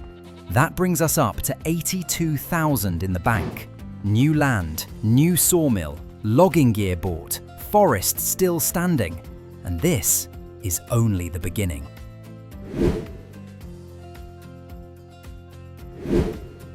New year. January already. Feels strange saying that out loud. The lettuces. 16 crates sitting there ready to go.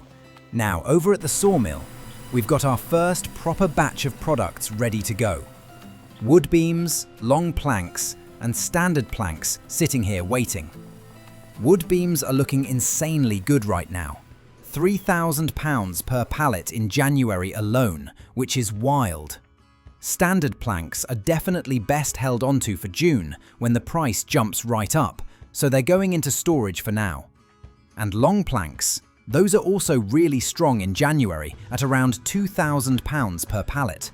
The small trailers starting to feel pretty pointless. And the plough, that's been sat there since last winter doing absolutely nothing. No point keeping money tied up in stuff that's not working for me. So yeah, quick check on the goats before I head off. And yep, full again. 32 out of 32. Absolutely packed in there. I need to expand that soon, because at this rate, I'm going to have to keep selling them just to make space. Right, let's get moving. Tractor fired up, plough hitched on, and off we go. Haven't needed this thing in a long time, and today it finally gets moved on. All right, plough sold for £12,700, and straight away, there it is. FarmTech DPW, £20,000.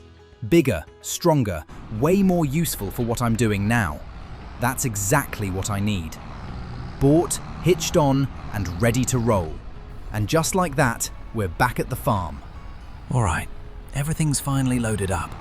Timber, beams, long planks, lettuce, the whole winter starter pack. Hi Liam, I thought I'd probably catch you while you were on the move. You always are lately. Guilty as charged. Just loading my first proper sawmill run. It feels weirdly satisfying seeing pallets instead of just animals and fields. I can imagine. So it's all up and running properly now? Yeah, sawmill, new land, logging gear, the lot. This winter's turned into a full production push, whether I was ready or not. That's amazing though. Honestly, when you first arrived in Kinlaig with nothing but contracts and broken gear, I never would have guessed you'd be running timber production within a few years. Neither would I, trust me. Some days, I still feel like I'm playing catch-up with my own life. And how are you? Really? After everything last season? I'm alright. Keeping busy helps. Nights are the hardest, but the farm doesn't let me sit still long enough to spiral anymore. People in town still talk, you know. Not badly, more like curiosity. You expanding, buying land, putting up production buildings. It's drawing attention again. Yeah, I figured it would. This place always seems to attract attention, whether I want it to or not. I don't want to worry you, but I did hear something odd in Sprucebridge the other day. What kind of odd? A couple of people saying someone's been quietly asking about old land records again. Ownership histories, boundary shifts, things like that. Recently? Very recently. I don't know if it means anything, but as soon as I heard it, I thought of your farm. That's not exactly comforting. I didn't think it would be, but I'd rather you knew than pretended it wasn't happening. I appreciate that. I always do. For what it's worth, most people around here are on your side now. You've brought more life into this valley than anyone in years. That actually means a lot to hear. Sometimes it feels like I'm doing all this in a vacuum. You're not. And whatever's brewing behind the scenes, you're not facing it alone. Thanks, Fiona. Truly. Just promise me one thing. What's that? Don't go charging headfirst into trouble just because you feel like you have to prove something. I'll try my best. That's all I'm asking. Now go make your millions selling planks and beams. If I do, you're getting the first coffee bought with it. I'll hold you to that. Take care, Fiona. You too, Liam. Alright, phone call done. Now it's time to actually put this new land to work. This whole meadow out here is mine now, and even though it's winter, there's still plenty of standing grass that can be turned into hay. And honestly, there's no better feeling than looking across a new piece of land and knowing every single blade of grass on it now belongs to the farm. This is going to be absolute gold for animal feed. I can cut this now, let it dry, tend it, row it, and pick it all up with the forage wagon just like any other time of year. That means I can completely top up the cow feed, completely top up the goat feed, and still have plenty left over to store in the big barn for emergencies. No more stressing about running low in winter. No more last-minute panic runs trying to buy feed at bad prices. This land alone just solved that problem for good. And it's funny, a few years ago, I would have looked at a field like this and thought, wow, that's a lot of work. Now I look at it and I just see security, stability, control. I'm no longer reacting to problems as they hit me. I'm finally planning months ahead. This is what I've been building toward without even realizing it. And once this grass is turned into hay and stored safely away, then the sawmill runs, the goats produce, the cows grow, and I'm no longer surviving. I'm actually running a business. And with the trust still lurking in the background, making the farm self-sufficient like this might be the single most important thing I can do right now. Hey Margaret, I've been going over everything again in my head, and I can't shake it. The way the box was taken, the way it all happened so fast. She knew exactly where to be. That wasn't coincidence. I know. The more time passes, the more I'm certain of it too. the place, the timing. It was all too precise. And now she's got the lockbox. I still can't believe it. I've got the key, the only thing that might open it, but that doesn't help if the box is sitting in her hands. That key is still everything, Liam. If she hasn't broken it open yet, and I honestly don't think she has, then she's stuck without it. That's the only leverage we've got left. That's what worries me. If she realizes I'm the only one who can open it, then I become the target again. You already are, whether she admits it or not. I keep thinking about the bookshop at night. Somewhere there is where that box will be. But I can't just break in. If I get caught, if the police get involved before we have proof, it'll all disappear. And we already know how the police feel about all this. They don't see a crime yet, just land disputes and rumours. That's the problem. If I make one wrong move, they'll paint me as the problem instead. Trespassing, harassment, anything they want. Then we don't rush. We watch. We wait. We learn her movements. When the shop closes, when the lights go off, when she's actually alone. And cameras. I've already got my place covered now. If she comes back looking for the key, I'll know. Good. That buys us time. And while we wait, I'll start asking, quietly. Not about the box, about her routines. Who sees her at night? Who doesn't? We do this clean. No mistakes, no heroics. And if we find the box? We open it, together. And whatever's inside goes straight to the right hands. No more shadows, no more guessing. And if it proves what Ewan was trying to expose? Then the trust collapses. Calder goes down with it. And she won't be able to hide behind smiles and books anymore. Just promise me one thing. What's that? Don't go in alone again. Not this time. I won't. I learned that lesson the hard way. Thanks, Margaret. Talk soon. Bye, Liam. And just like that, the meadow is fully cut, turned and picked up. Up to the goat yoga studio. £8,000 for January. That's a solid finish. New land working, sawmill running, hay in storage, money coming in. January is done. And now it's time to see what February brings.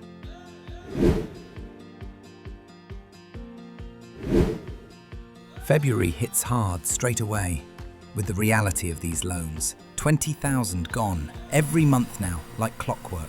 But honestly, looking at everything around me, I think we've finally built enough income streams to sustain it. The sawmill alone is a monster now, as long as I keep those trees flowing in. There's one quick quality of life change I want to make first, though. So a clean asphalt loading area goes down right here. Flat, wide, and perfect for trailers. And while I'm in build mode, it's also finally time for a dairy. Nothing massive yet, just a small automated setup in the yard to get things ticking over. And just like that, it's built.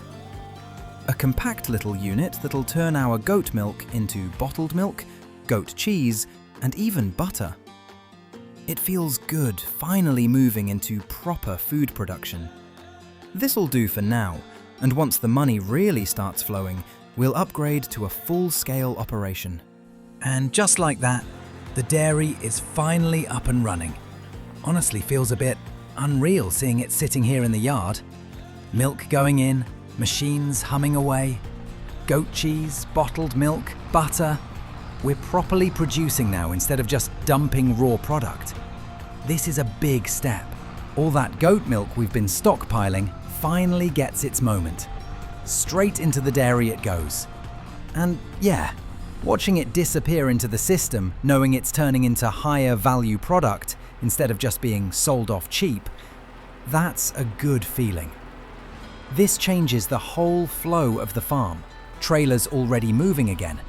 Over to the sawmill now to grab the months-long planks and wood beams. Standing here loading this stuff, it finally hits me. The goats need more than just that crowded pen. They've earned proper space. Bright green grass inside. Loads of space to move around. That already looks 10 times better than what they had. And while I'm here, straight into the underground supply with a water pump. Free water, no stress. Hay's already sorted. That's the goats officially upgraded. Last job for today, and it's a big one. Over to Kilted Pistons to finally get a proper animal trailer. £25,000 later, and it's hitched up behind the tractor. No more struggling to move animals. This side of the farm just leveled up properly. Fiona, perfect timing actually. I've just finished building the goats a proper outdoor paddock. Big space, fresh grass, new fencing. I've never seen them this lively. You finally did it. I was wondering when you'd pull the trigger on that. About time they had some real room. I even picked up a proper animal trailer today, so I can start moving them properly instead of messing around with the old setups. Adults are going straight into the paddock, kids staying inside by the yoga studio. That's exactly how you should do it. Keeps the yoga calm and the breeding side clean. Smart move. I tapped straight into the underground water too. Free supply straight to the paddock. No hauling, no stress. That water under your land is turning out to be the best thing you've ever owned without even trying. And I finally got the dairy up and running as well. Goat cheese, bottled milk, butter. Feels unreal finally seeing real products instead of just raw milk. You're not running a little farm anymore, Liam. You're running a proper operation now. There's still one thing I can't stop thinking about though. The lockbox. You mean the one Morven took from the ruins? Yeah, the only key that might open it is still back at my house. Whatever's inside that box scared her enough to send Calder after me. That box is the whole reason Ewan vanished. I can feel it. If she's gone to that length just to take it off you, then it's definitely not empty. That box is dangerous to the wrong people. I don't know how to get it back though. I can't exactly walk into her bookstore and demand it. And sneaking in at night? One slip and I'm the one getting arrested. You'd need timing. Witnesses. Something that keeps your hands clean. Because if you go in blind, she'll twist it against you. That's what scares me. She's always 5 steps ahead. And I don't even know if she's already cracked it open. If she hasn't got the right key, she won't touch it. Those old padlocks were made to survive wars, not bolt cutters. Ever since the ruins, I felt like I'm being watched. Like every move I make is being monitored. That's not paranoia, Liam. That's instinct. And your instincts have been right every step of the way with this mess. I've built too much here now to lose it. This farm, the animals, the people around me. I'm not walking away from it, no matter what they throw at me. You won't be facing it alone either. Whatever that box holds, we'll get it back, the right way. Thanks, Fiona. I mean that. I'll lie low for now, but I'm not letting this go. February's nearly done, and I'm back out here in the New Forest again. First tree of the day down. Look at the size of that thing. Straight onto the winch, nice and tight, and we'll drag this beast back to the sawmill one by one. Feels strange doing forestry as my own production now instead of contracts, but I can already feel how much money this is going to bring in. And there we go, back at the sawmill. Every single one of these trees is pure profit once it hits production. Beams, long planks, standard planks. Every pallet that drops out of here is paying into those big loans every month. And honestly, seeing it all flow through like this, it finally feels like a proper operation. Winch off, straight into the processor, and just like that, nearly 10,000 litres of wood added in one go. That alone could keep the sawmill ticking for weeks. Unreal. Back into the forest again. More trees to cut, more wood to feed the beast. And that's February just about wrapped up. Sawmill fed, forestry in full swing, goats upgraded, dairy producing, paddocks built, loans rolling, and the farm somehow still growing through the dead of winter. Easily the most productive winter I've ever had here in Kinlaig. March is next. Spring's not far off now. Grass will be coming back. Animals will be booming again. And whatever comes next with Morvin and that lockbox, I'm ready for it.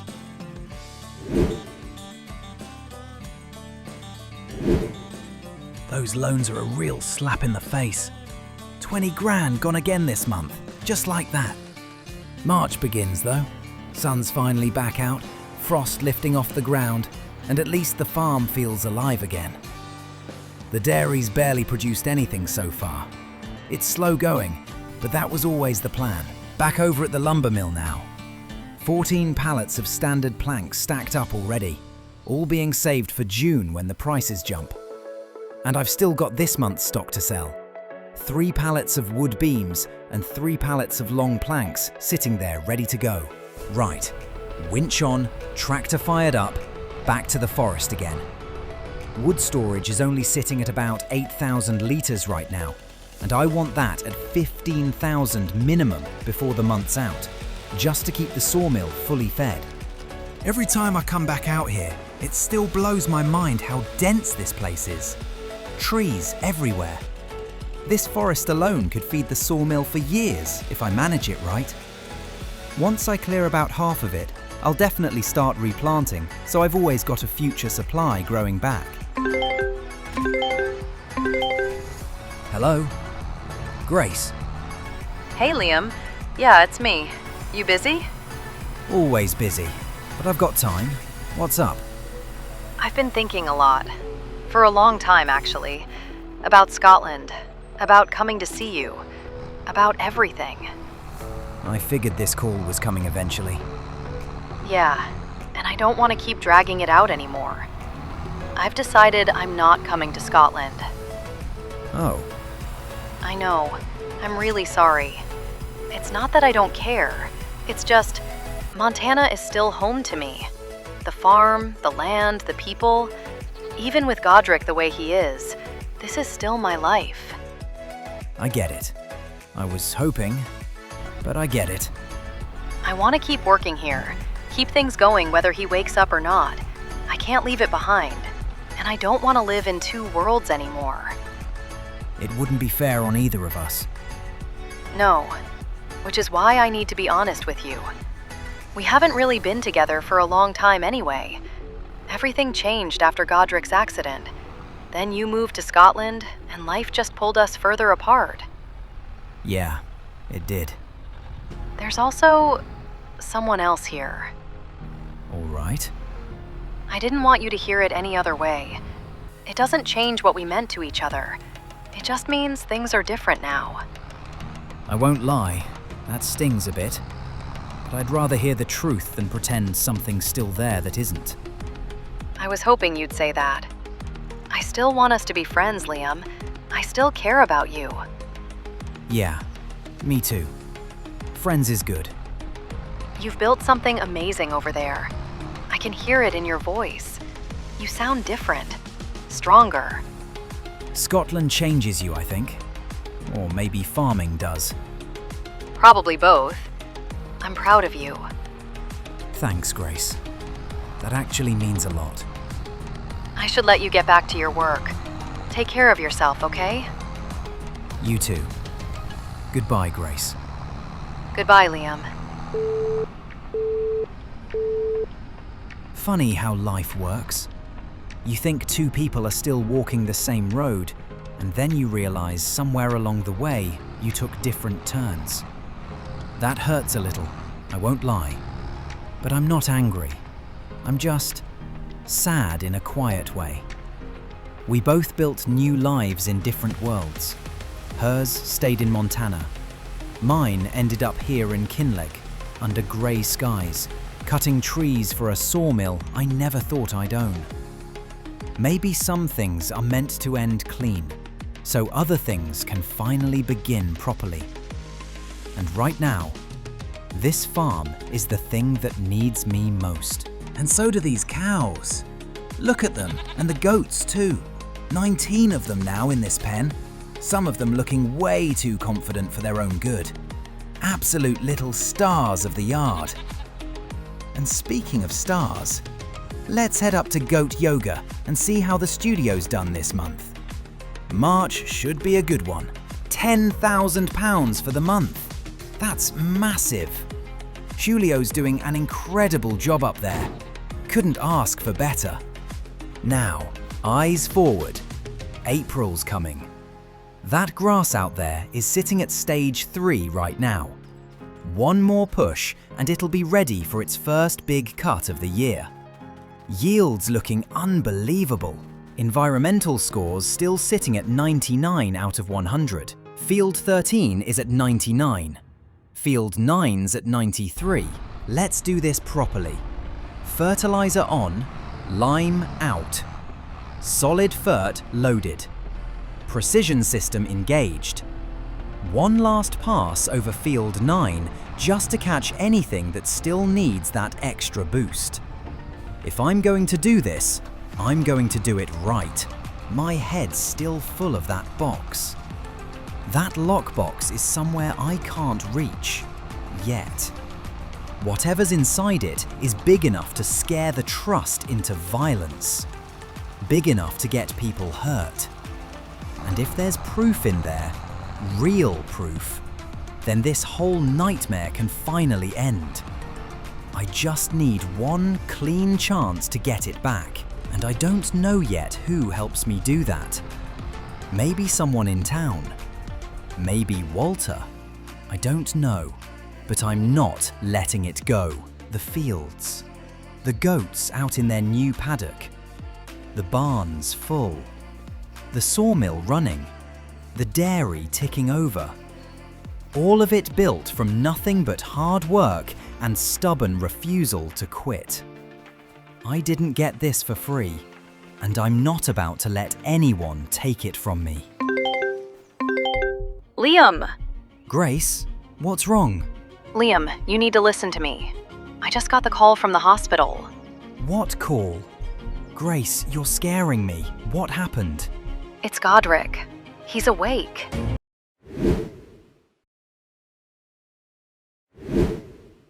April in Kinlaig. Sun breaking through the clouds, grass waking up again, and the first proper fieldwork of the year kicking off. Feels good to get back into the rhythm.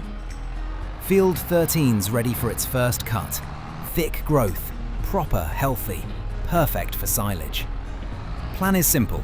Mow it, row it, lift it, and get it straight into the pit. Good early season production, and a chance to refill the bank before summer hits. Right, mowers down, away we go. First cut of the year always feels good. Grass is coming off clean, no patches, environmental scores still sitting sky high. Couldn't ask for better. Good start to the month at least. But between this grass and everything going on with Morvin, it's been sitting on my mind a lot more than I'd like. Calder turning up at the ruins, the lockbox vanishing, Morvin lying about that book. None of it adds up. And if she's hiding something, I need to figure out what and how to get it back. Hey Fiona, what's happening? Nothing too wild. Just checking in. I see you getting some fieldwork done today.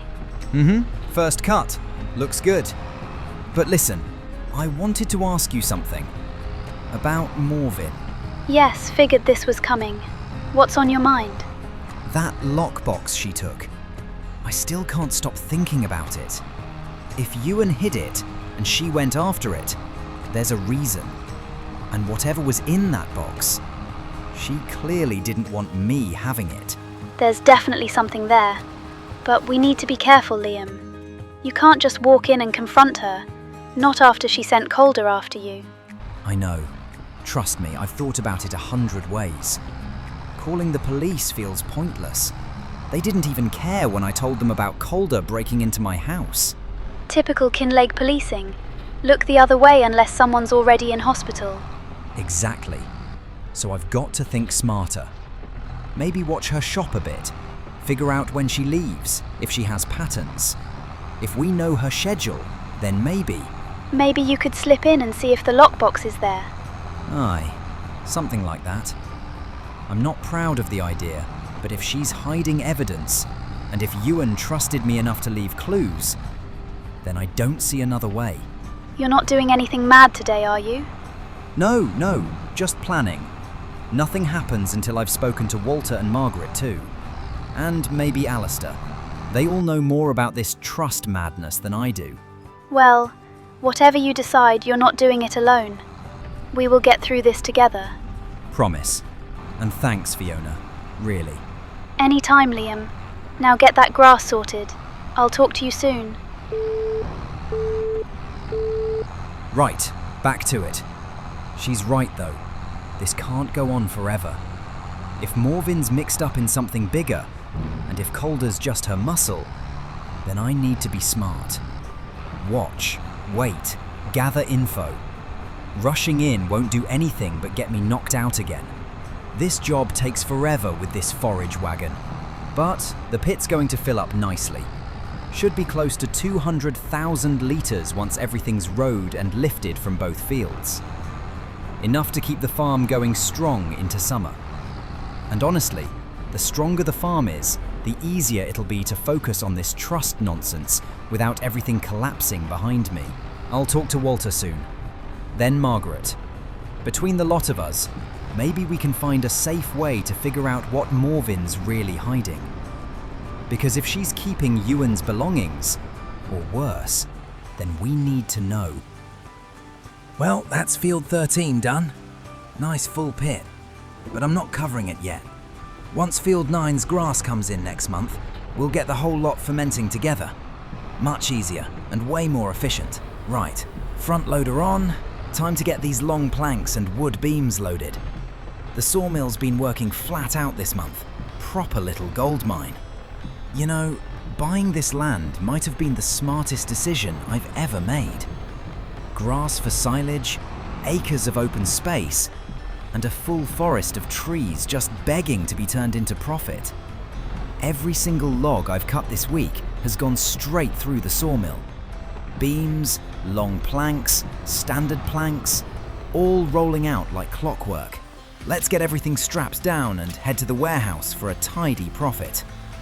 And with the greenhouse still pumping out lettuces on top of that, it's honestly starting to feel like this little corner of Kinlaig is turning into a proper business hub.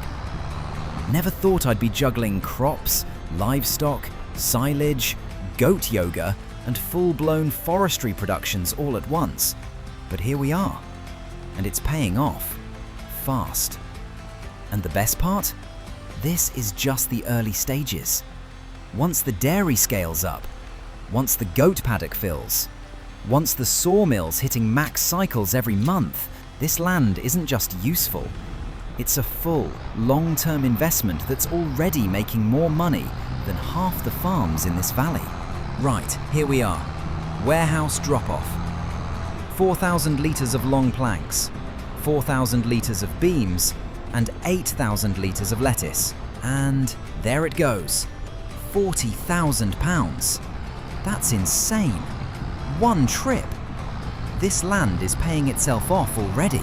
Heading back to the farm now, but before I wrap up the month, I've got one more thing to do. Been thinking about it all week. That lockbox is still out there somewhere, and if Morven's got it, I need to know when she's coming and going. I've got spare security cameras from when I set up the system at home. Small, wireless, motion-triggered. Perfect for, let's just call it, monitoring. I'm taking a little detour to the bookshop tonight. Nothing risky, nothing mad. Just putting a camera up somewhere out of sight. If I can learn her routine, it might finally give me a chance to get that lockbox back. All right, here we are. dark as anything tonight. Perfect. I'll park just down the road. Keep the engine quiet. No lights. Crossing the street now. Slow and steady.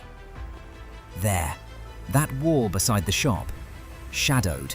No footpath lighting. Perfect. Camera goes up. Quick strap. Angle it toward the door. Done. Right, back across the road. No one around. Good. And that's April wrapped. Grass cut, production's booming, money rolling in, and now, a watchful eye on Morvin's shop. Let's see what next month brings.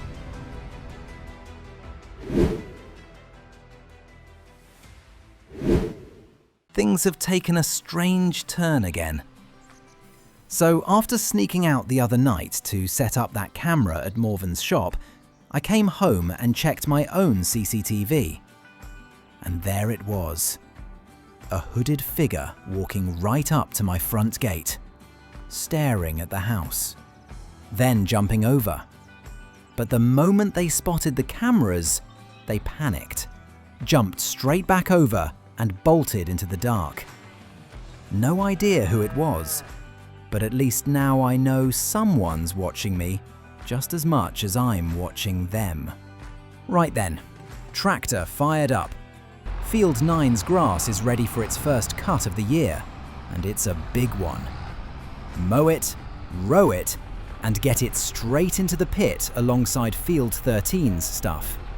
Should give us a monster silage haul. Deep breath, long day ahead.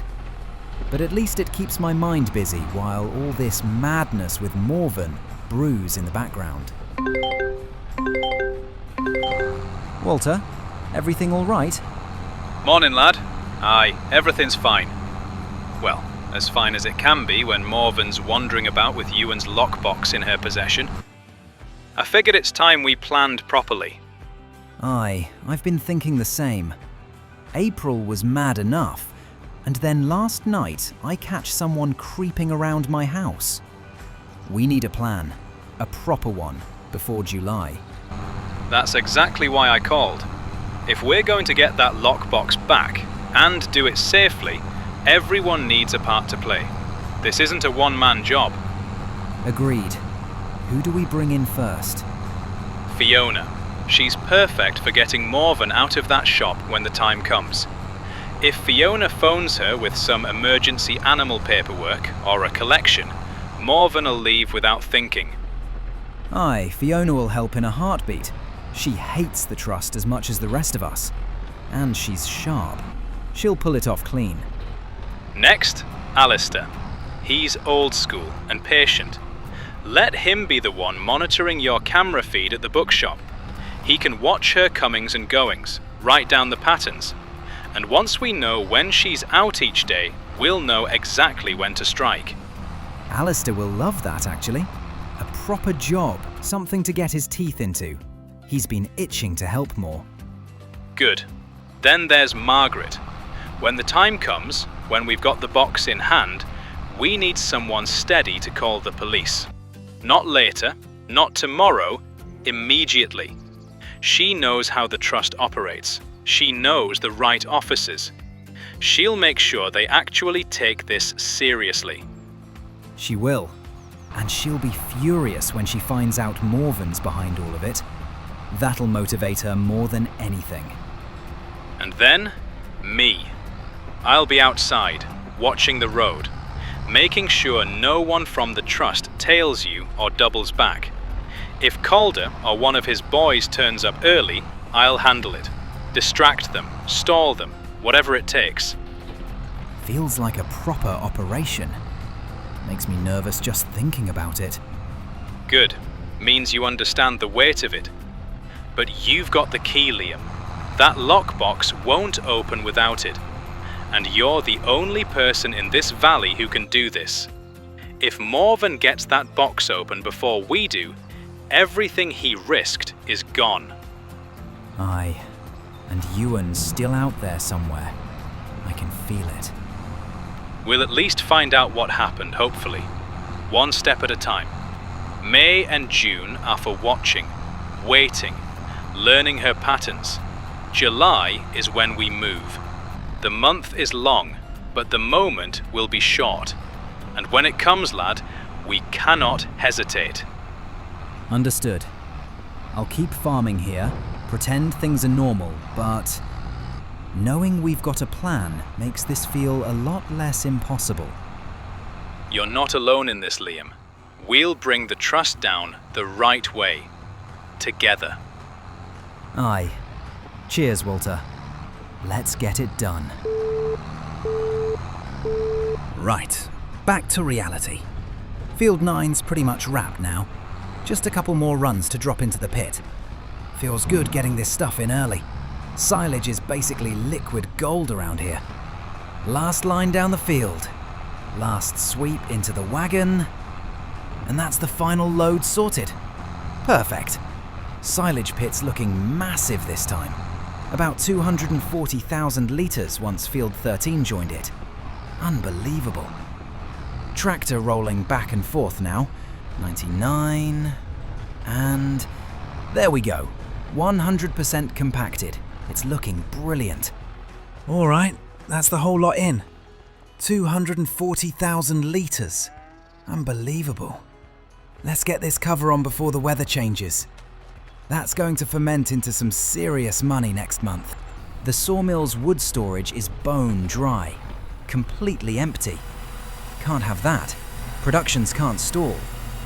Before May ends, I'll get the winch hitched and run a few more trees in. Should keep things ticking for another full month. Margaret? Hey, perfect timing. I was meaning to call you. Liam, dear, is everything all right? Walter messaged me saying you four were organising something. Aye, it's about Morvin. We're putting together a plan for July. Properly this time. Walter, Alistair, Fiona, everyone's involved. And we need you too. Well, I expected something like this. What's my role? You're the one who calls the police when it's time, the second we have the lockbox in our hands. And you know which ones will actually listen. You're right about that. Half the station wouldn't believe a word. But I know exactly who to ring. And you truly think she still has the lockbox? I'm certain of it. And I've got the key. She can't open it without me. July's when we make our move. Then you can count on me. I'll be ready the moment you tell me. This town has been under the Trust's thumb for too long, Liam. Whatever Ewan discovered, whatever he hid, we're going to finish what he started. Aye. Together. Just be careful. If Morven suspects anything, she'll disappear. And she's not afraid of covering her tracks. Quick look at the dairy. Oh, look at that. First batch nearly ready. A crate of goat cheese, some bottled milk. It's finally happening. Took long enough, but we're getting there. And the goats. Bless them, look at them out there. So much room now. Proper space to roam, graze, play about. Right, nearly forgot. I didn't collect April's goat yoga money. Or May's. So let's fix that. £16,000 waiting for me. Not bad at all. Julio's smashing it. That's May wrapped. Silage piled sky high. Sawmill stocked again. Plans in motion. And the big move creeping closer. June's up next. And after that, July.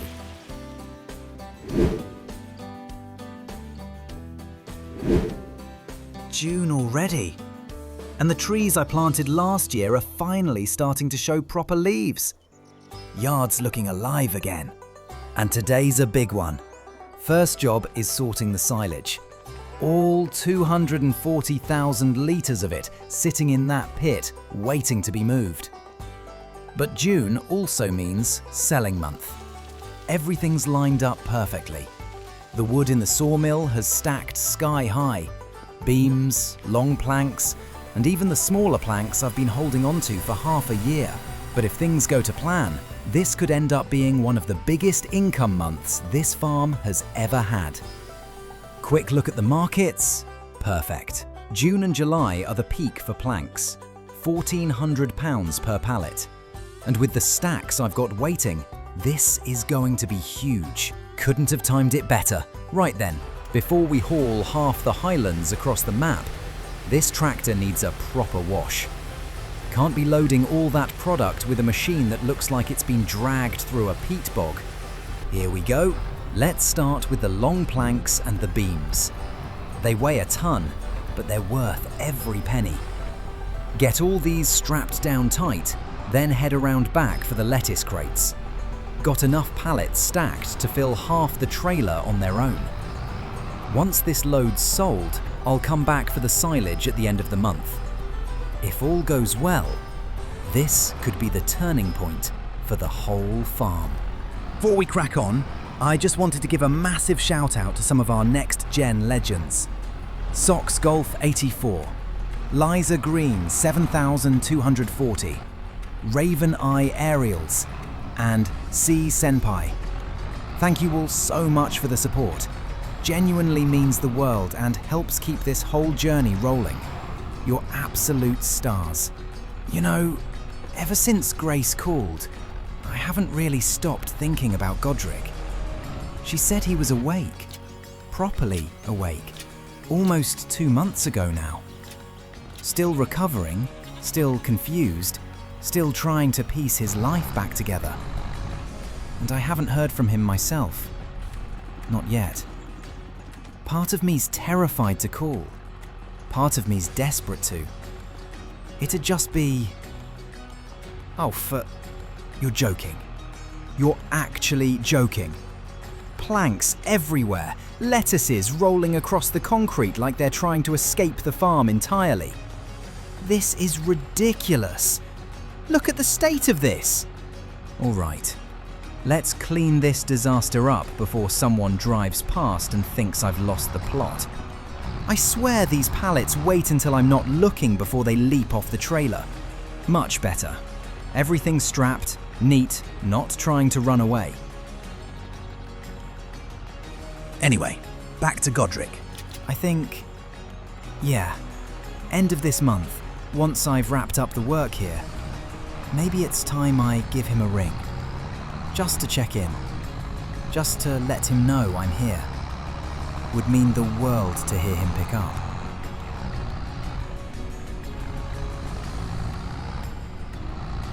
Right, moment of truth.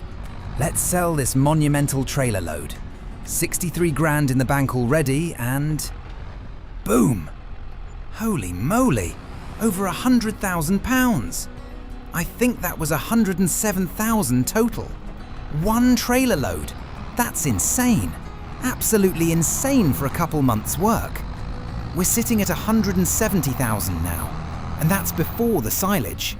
If we hit 200 grand today, I don't even know what to say. Let's get onto the silage and find out.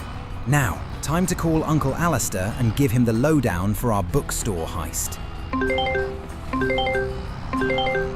Uncle Alistair, you got a moment? Just sold a monster load of planks and lettuce. Felt like winning the lottery. But listen, we need to talk about Morven. Aye, lad. Walter mentioned you were preparing. I figured that'd be coming. You set that camera up yet? Got it mounted across from the shop. Good angle, no blind spots. But we need a proper plan now. July's coming up quick, and that lockbox is still sitting somewhere in her shop. And I've got the key, so we need it. Right, so here's my part then. You want me watching the camera, keeping a log of her movements? When she leaves, when she locks up, when the lights go out? Exactly. You're the lookout. Every day, every night. We need her habits. What time she opens, closes, when she steps out for errands, anything unusual. The more predictable she is, the easier the window. Aye, and what about backup? You can't walk in there alone. That's where the others come in. But your job is the backbone of this whole thing. When July hits, I need to know exactly when that shop is empty. We get one clean chance. Well, I'll do it. For Ewan. And for you. Just be careful, Liam. These folk aren't playing games. I know, but we're doing this properly. Thanks, Uncle. I'll keep you updated. Time to make the next call. Fiona needs to know her role in all this too. Hey Fiona, you free? I need to run something pretty serious past you. Yes, of course. What's going on? You sound tense. It's Morven. We're planning something. Walter, Margaret, Alistair and me. The lockbox is still in her shop. I'm almost certain of it, and we're organising a way to get it back. You're actually doing it then? All right, what do you need from me? A distraction. When the time comes, probably July, we need her out of the shop for a while. Long enough for me to get in, grab the box, and get out clean. So you want me to arrange something? Pickup gone wrong, paperwork at the livestock market, maybe a fake emergency at the goat pen, something she'd have to attend to. Exactly. Something believable, something she can't ignore. Alistair will monitor her schedule. Margaret's ready to call the police if things go sideways. Walter's coordinating everything. And I'm the lure, the one that gets her away from the shop. Yeah, it won't be dangerous. You won't be near the shop. We just need her gone for the window. Without your part, none of this works. All right then, for Ewan, for the farm, for Kinlaig. I'll start thinking now, something natural that won't draw suspicion. Thank you, Fiona. I'll keep you posted. You know what? I'm going to try ringing Godric. Grace said he's awake now. Maybe he's well enough to pick up.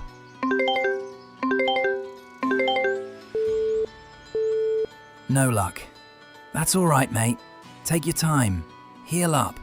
I'll try again another day. Right, that's June wrapped. July's coming, and everything's about to change.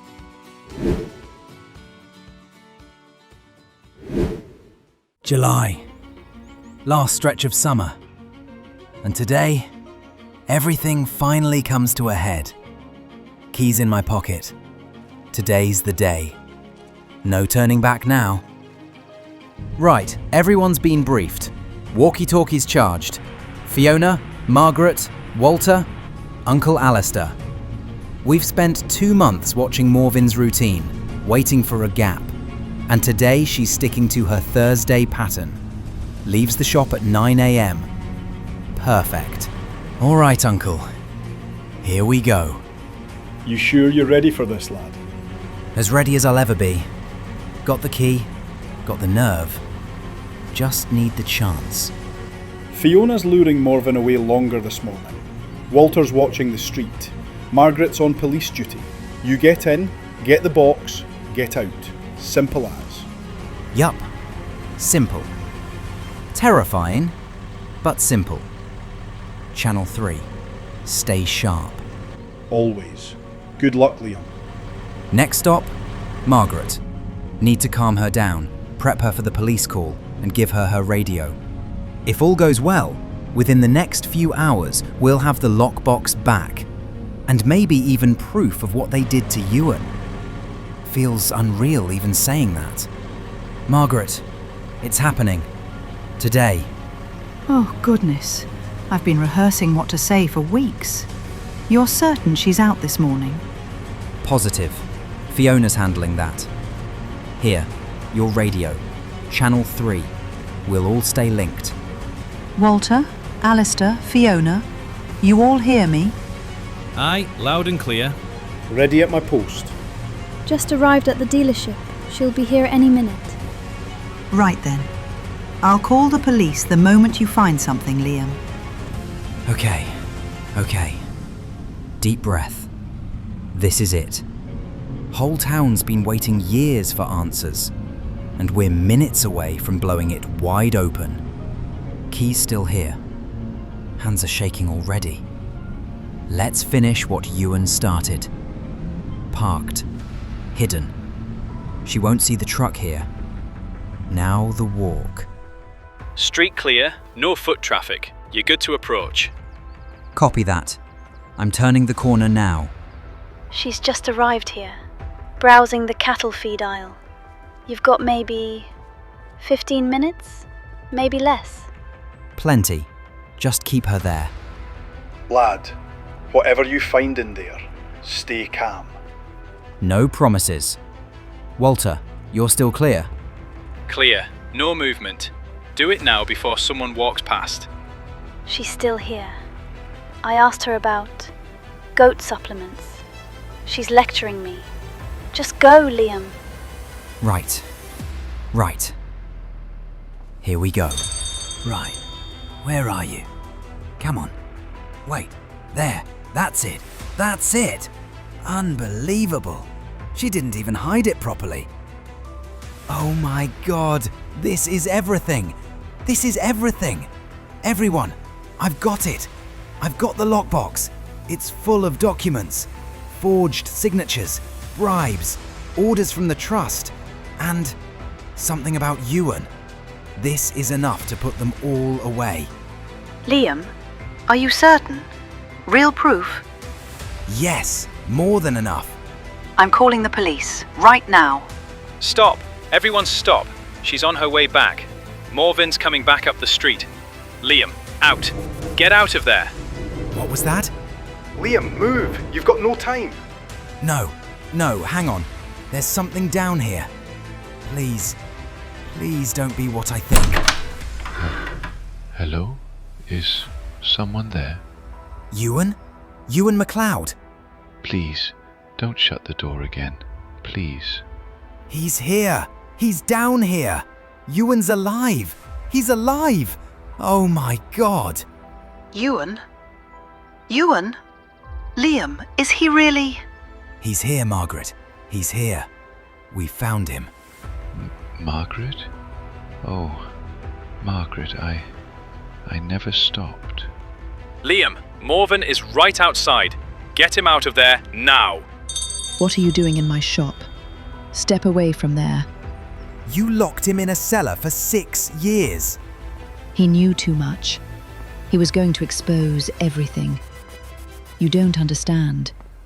No, I understand perfectly. The trust dies today. Police, step away from him. Hands where I can see them, now. You don't know what you're doing. The trust owns this town. Not anymore. You're under arrest for kidnapping, conspiracy, fraud, and unlawful detainment. Ewan, oh my darling. I thought you were gone. I thought... I'm here. I'm here, love. Thank God for Liam. You're safe now, both of you. They've arrested Calder as well. Caught him trying to flee Kinlaig. The whole trust is finished. Good riddance. Kinlaig finally gets to breathe again. Funny thing, standing here now, looking over all this, it still doesn't feel real. 5 years ago, this place was a ruin. A broken farm, a broken village, and a whole lot of questions no one wanted to ask. And now look at it. Fields full, goats out in the sun, the dairy ticking away, the sawmill running smooth, cows happy as ever, and Kinlaig finally at peace again. Morven's gone, the trust has crumbled, Margaret has her husband back, and for the first time since I arrived here, it feels like the weight's actually lifted. I can breathe again. Just a lad on his farm, in the Highlands, doing honest work. Right, Fiona, listen. Do you maybe want to grab a coffee sometime? About time you asked, Liam. I'd like that. It's a date. Brilliant. I'll see you soon then. Now, one last call. Let's see if he picks up this time. Come on, mate. Liam? Godric, you're awake. Properly awake. Yes, I'm back, mate. And we've got a lot to talk about. Oh, you have no idea. Let me guess. Goat yoga.